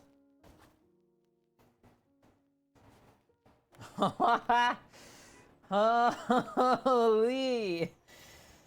Woo! Okay, let me go wake the bear up real quick. 1 sec.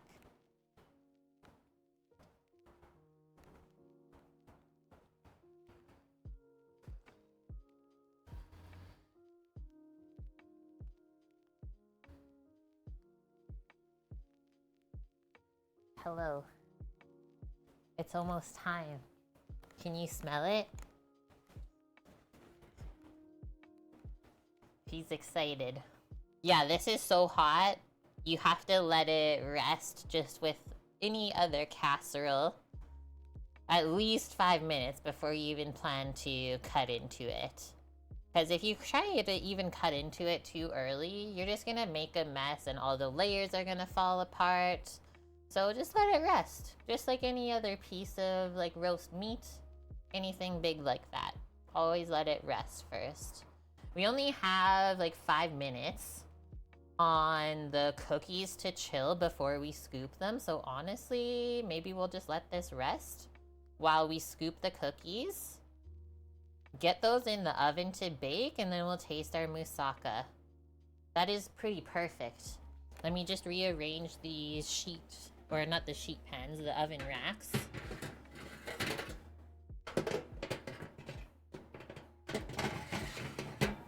And the only thing I really did different for the cookies is I baked the trays one at a time just because I scooped them so big.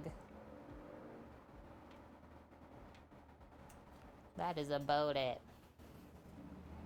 But yeah, that's exactly how it should look.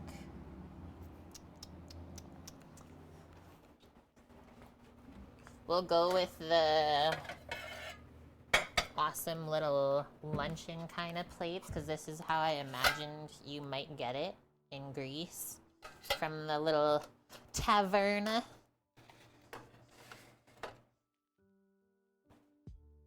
Other than that, we are good to go. Okay, I'll switch out the cookie pans for this.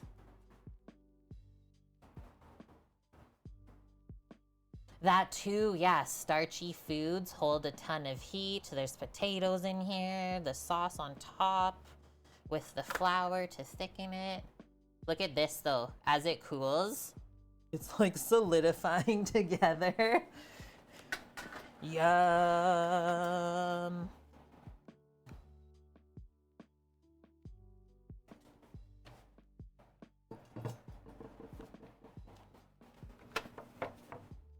All right, our sheet pans.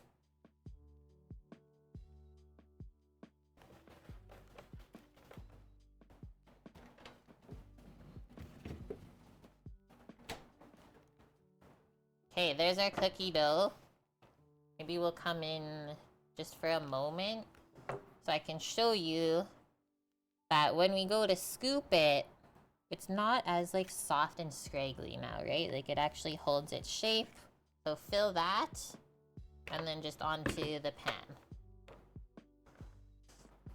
And I went for my dough balls on the sheet pan, I went 2 by 1.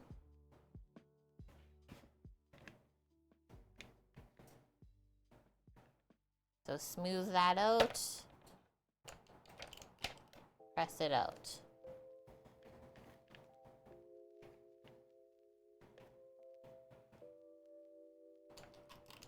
And when I baked them in this, what do we want to say, layout, they didn't touch together, which is really important, because if you have that happen, that means you overcrowded your sheet pan. We don't want them to just spread out. Grading done, Annie? Nice. Annie, you seriously have to try making these cookies.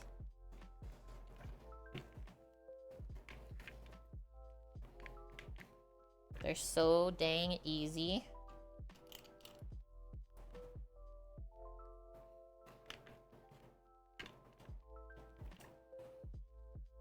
Are they gluten-free? They're not. I was thinking for, like, when you bake for other people, though. I guess I would have to send you some of my starter dried, too, so that you could rehydrate it. Because they're sourdough cookies.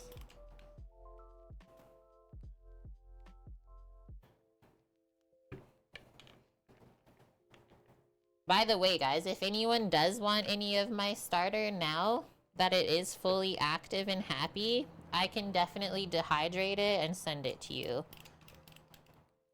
It wouldn't be too much for shipping either, because I can just send it in an envelope. Okay, so that's the layout.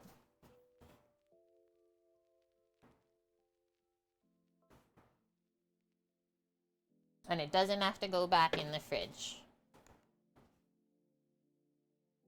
Hi, Maka Waka, how are you? You need to get this soup that I have? I think we got this from the business Costco. That's my timer going off for these.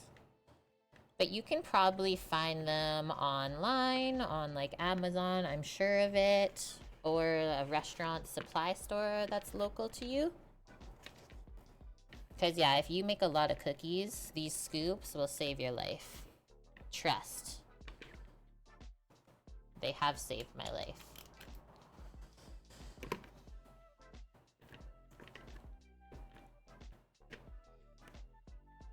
Look how much chocolate chips in this.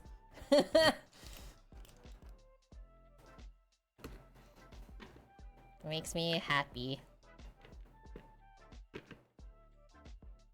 How old is my starter? My starter is now, I think, 5 weeks old. Maybe even more, actually. Whoa! Take it easy. It's Sunday, people.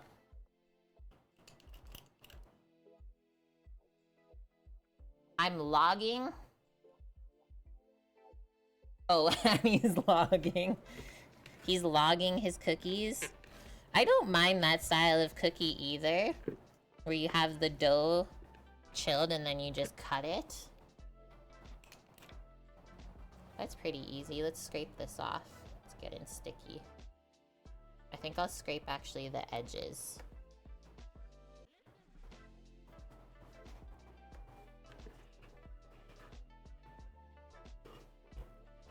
Yeah, these cookies are for you, Greek. I can't even imagine how good these would be with like a good chocolate chunk. Oh man.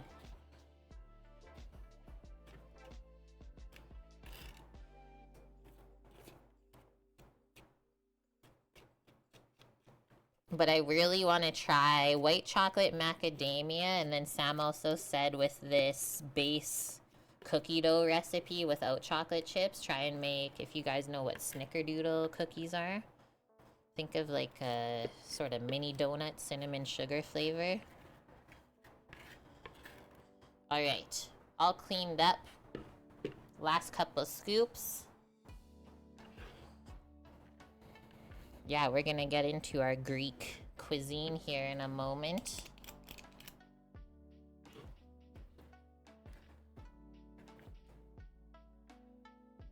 And you really get almost a perfect amount of cookie dough. Last time I got the perfect amount of dough. This time there's a little bit extra with no chocolate chips. I'm just gonna distribute that on top of the dough balls. That's what we got left.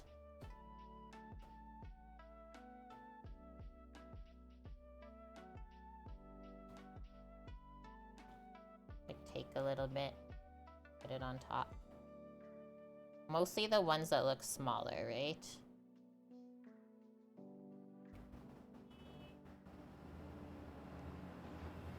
And come over here. So I know there's a couple small ones over here.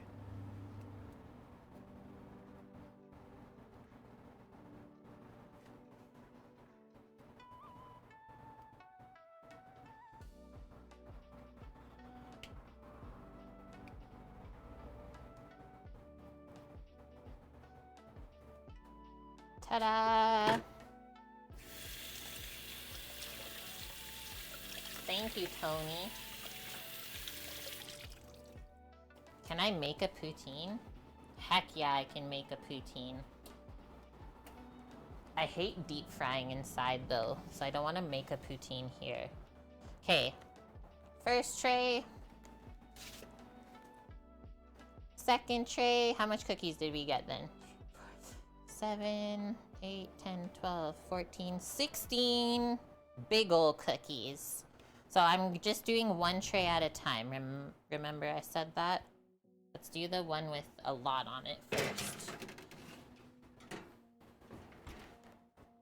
I'm gonna set a 10-minute timer for those now that I know how long they take.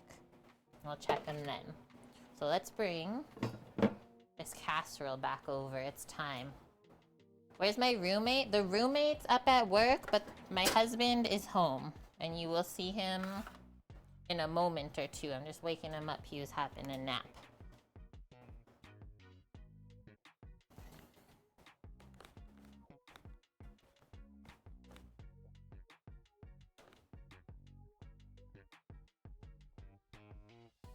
We're gonna cut it now. You're gonna come and eat some of it? Yeah? You gotta open your eyeballs. Is that how you guys wake your partners up? You gotta open your eyeballs though. Please. I'm married? You didn't know that? It's not fake, the ring. We even got married on stream once upon a time. Yeah, good one, Michael. I mean, they're even bigger than Subway cookies. Okay, this is gonna be so hard to serve. How do I want to do this? I think we gotta go a three squares this way.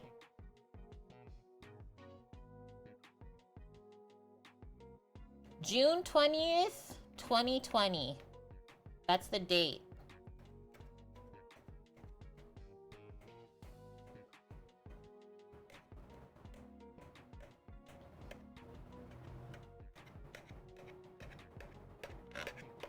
Wasn't the best weather. Nope. Definitely a West Coast wedding.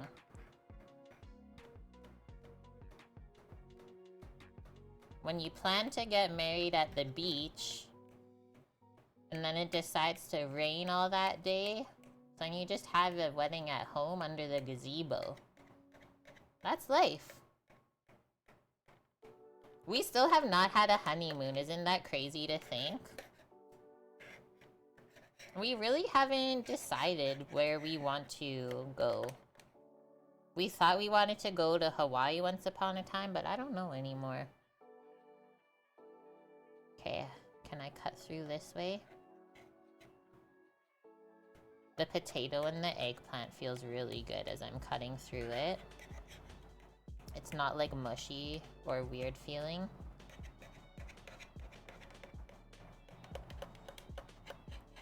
I think this is still gonna be absolutely molten when we go to serve this.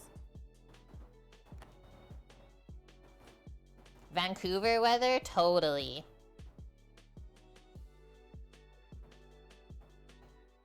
Choose somewhere where the cost of living is low so you get a lot for your money. We'd have to go to like Southeast Asia or something then, which is definitely a place I've always wanted to bring Sam. We'd have to just go at the right time so we wouldn't die of heat stroke. But there's not really much cheaper places in Canada. Anywhere we try to go, we're gonna pay more. Okay, is this safe? Is this structurally sound here for scooping?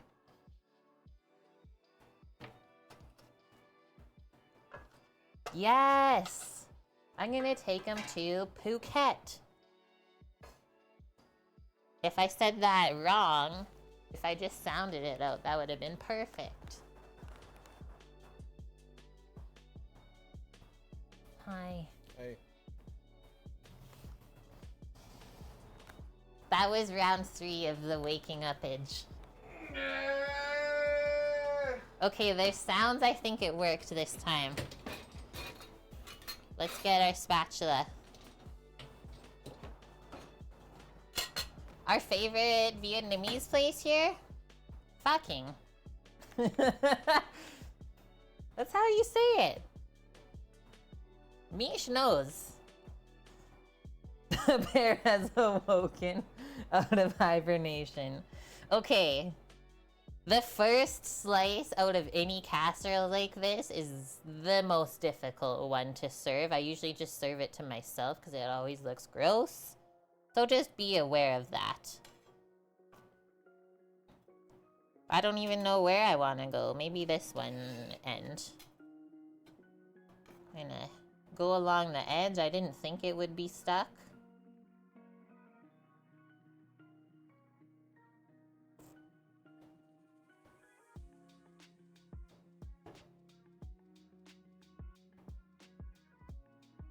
A druid shaman. I don't even know what to do. I'm gonna try and use a fork when I come up. Ah! Okay, yo, that actually worked pretty good. What the heck? It worked!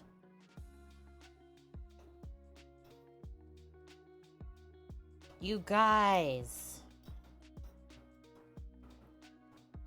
I don't know where this tater came from. Was it supposed to be in there? It might be from that side. Holy! Look at the jiggle on the little bit of bechamel. Oh. We gotta go in the other cam. Wait, we'll get the other piece done first.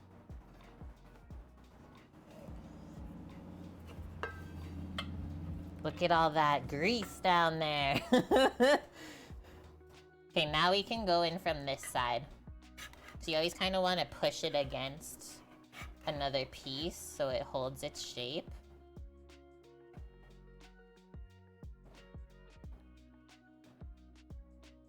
Wow.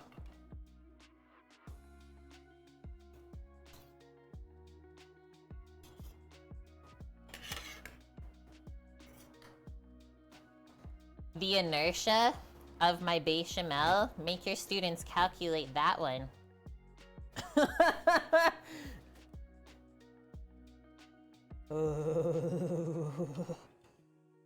Look at those layers, you guys. I am so dang excited. You can choose whatever you want, Sambo. Yeah, I always call it Greek lasagna when people ask me what it is. I say Greek lasagna. Just there's no noodles, right? So even for like someone like me who doesn't or shouldn't eat too much wheat, this is seriously perfect. Oh, I didn't... Guys, I didn't take a photo. I got too excited. Just wait. Just wait.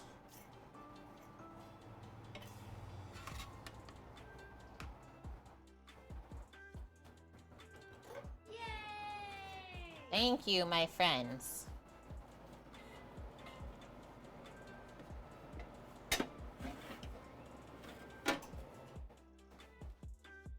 On your right.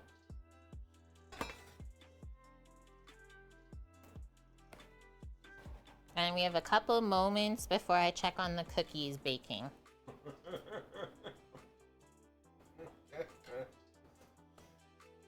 Annie?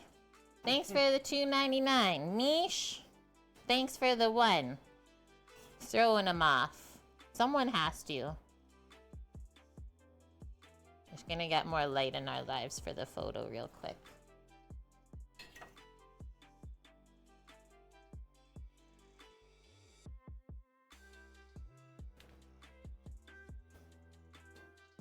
You're eating it molten. Is it that good then?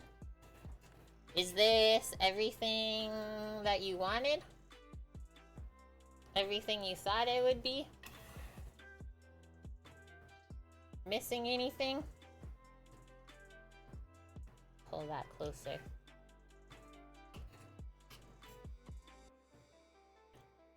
This is seriously one of my favorite casseroles. Okay, so Greek was looking earlier to see the price of this dish if you were to eat it out at a restaurant. One piece of this, mind you, it might be more like if you cut it in half, you get more of a rectangle. I mean, you would hope, right? But one piece is $23 to $24 Canadian. Our one piece of meat costs that much, and look how much we actually ended up with. Bob, thanks for the one. Those cookies look amazing.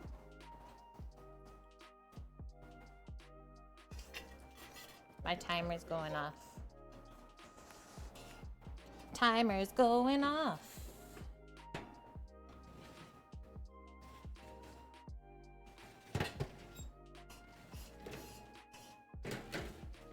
Move them up to the top rack. I'm gonna do 5 more minutes.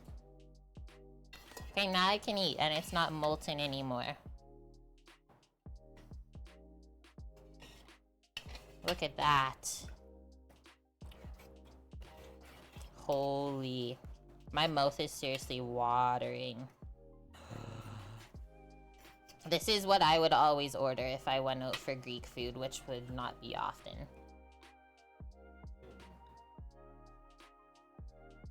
That is a really good dough ball.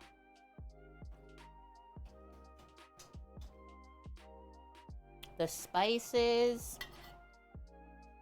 the meat, like the eggplant still holds together. That was a good quality eggplant though, because usually they really fall apart.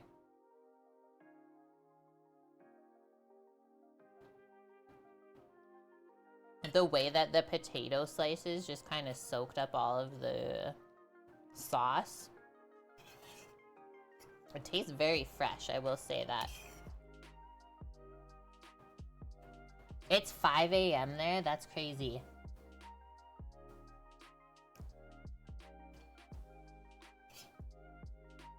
That is so rich.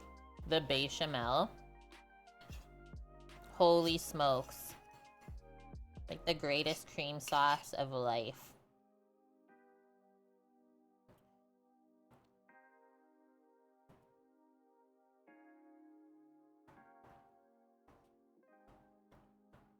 I don't even know what to say. You guys all have to make this. And if you don't want to make it, go out to eat it. We lost too much of our light there. There, that's better.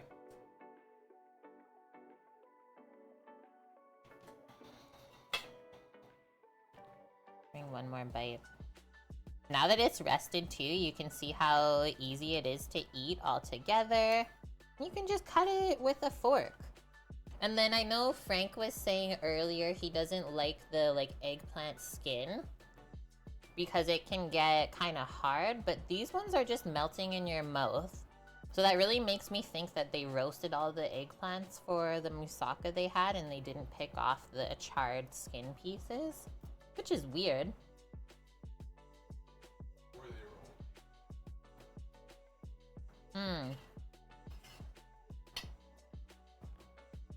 Or yeah, Sam says it was an old eggplant then. 2 minutes till we check cookies. iShot, I hope you had a good weekend. And guys, we'll be back tomorrow streaming some Legos together. A little bonus Monday. Sam's going to troubleshoot his Liebherr Lego crane. And I'm going to keep building my Audi rally car. Sorry, excavator, not crane. No one would have known.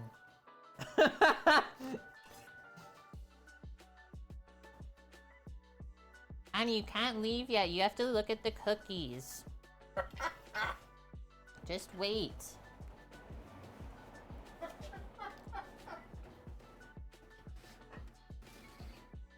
they would be done anyways. Excuse me, on your right, it's a hot pan. That was 15, sorry. I usually do 13 minutes.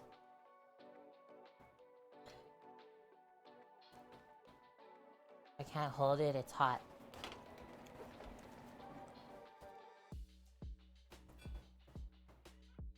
You're ready for cookies, boss man? I gotta show you guys in the other camera. These ones turned out better than the last ones I made. So they get like super puffy, but when they cool off, they like settle back down and go nice and fudgy. But are these like not the craziest looking cookies you've ever seen? I just want to eat all of them. Misha's going binge drinking. Do not go with Torino.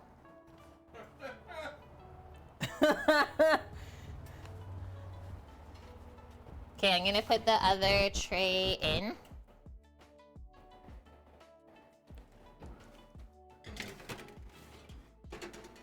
There's less on that tray, so it might not take as long. You guys know I love you, and it's all in good fun. They look like cookie dough balls, like soft scone type cookies. So one thing she said, if you over bake them, they'll kind of be like more cakey. But if you kind of under bake them a bit, which I always try to do, then they'll be like more kind of chewy and fudgy and dense.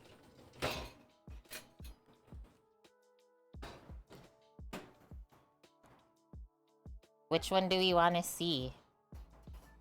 The one with a lot of chocolate chippies up here, I think.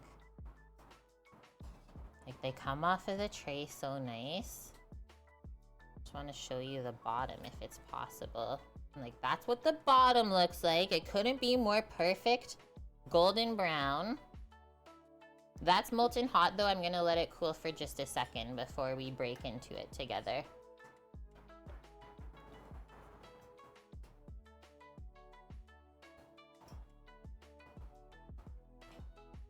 Curry some cookies over? Shade, where do you live? If you live in Alberta, that could be possible.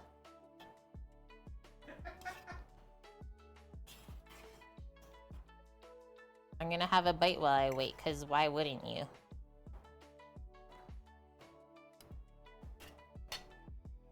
I told you they're the best cookies ever. Are you gonna come and try one? Or you can't? Oh shit, Mill Woods! Mill Woods? Bruh. Message me if you actually want to come get cookies. We can make this happen.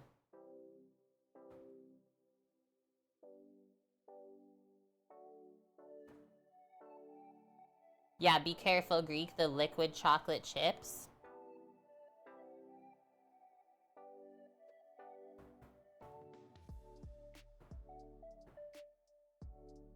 Don't burn your hands.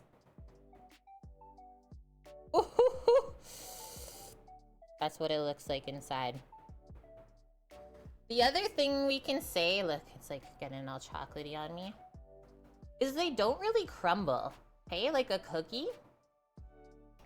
Like, they don't just start to crumble and get all dry like a cookie.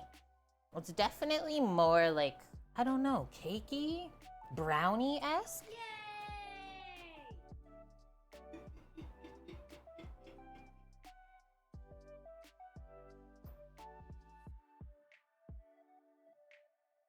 Thank you, Scaramouche, for the 97. You gotta uneven it up. They're crispy. They're chewy. They're chocolatey. Almost looks like a muffin top. Yeah, actually, that's like maybe the best comparison. Crispy and chewy like a muffin top. I know. It's crazy. Everyone needs to try it. I can't wait to try other flavorings of it. But the fact that you only chill the dough for 15 minutes, and like I only did 10, and these baked up better than the last ones. We did say muffin top. Muffin tops are love. I don't care what anyone says.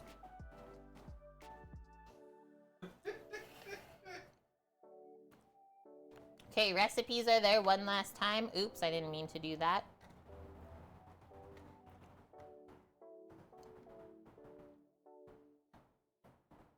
And so yes, we're finishing stream, but we'll be back tomorrow, 11 a.m. Pacific, if you guys are around. Yeah, fuel tank for your love machine. You got it, man. Oh, so good, Annie. Back when you could eat gluten, having lemon poppy seed muffins from the bakery, the smell. I mean, life was really lackluster when I was on the whole not eating wheat thing. I was pretty sad in my life. Now that I eat it a little bit again, life feels more normal. This looks wild. There's some crazy streamers on right now. Should we go see Chef Steve? Also, my thumbnail looks hilarious. What is wrong with you, Twitch? This is me and my thumbnail.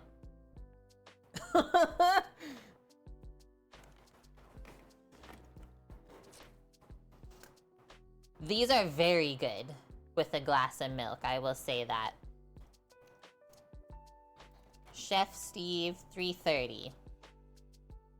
We got it set up. Mish says, bye friends and not friends. Hello? What? Okay, friends.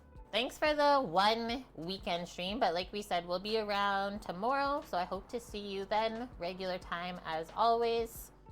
Hopefully we inspired you today to create some deliciousness for yourself. Maybe share it with someone else too. Both of the recipes are already in Discord if you want to make them for yourself coming up this week. Yeah, we went long for a Sunday. It's true. Usually it's quick and easy. Today wasn't so quick and easy, but worth it. We're set up now for the week. Okay, let's go see Steve. I'm not sure what he's up to in his food truck, but let's go spread the deliciousness over there and send our love. Love y'all. Stay safe out there. You know where to find me if you need anything. Any of my socials works. And hopefully, see you tomorrow. You smoked a brisket and it's resting in the cooler. Gabe's about to have the best night ever. Alright, friends, I'm gonna hit this button. Hopefully see you tomorrow. If not, I'll see you Friday and have a wonderful week. Bye! Bye.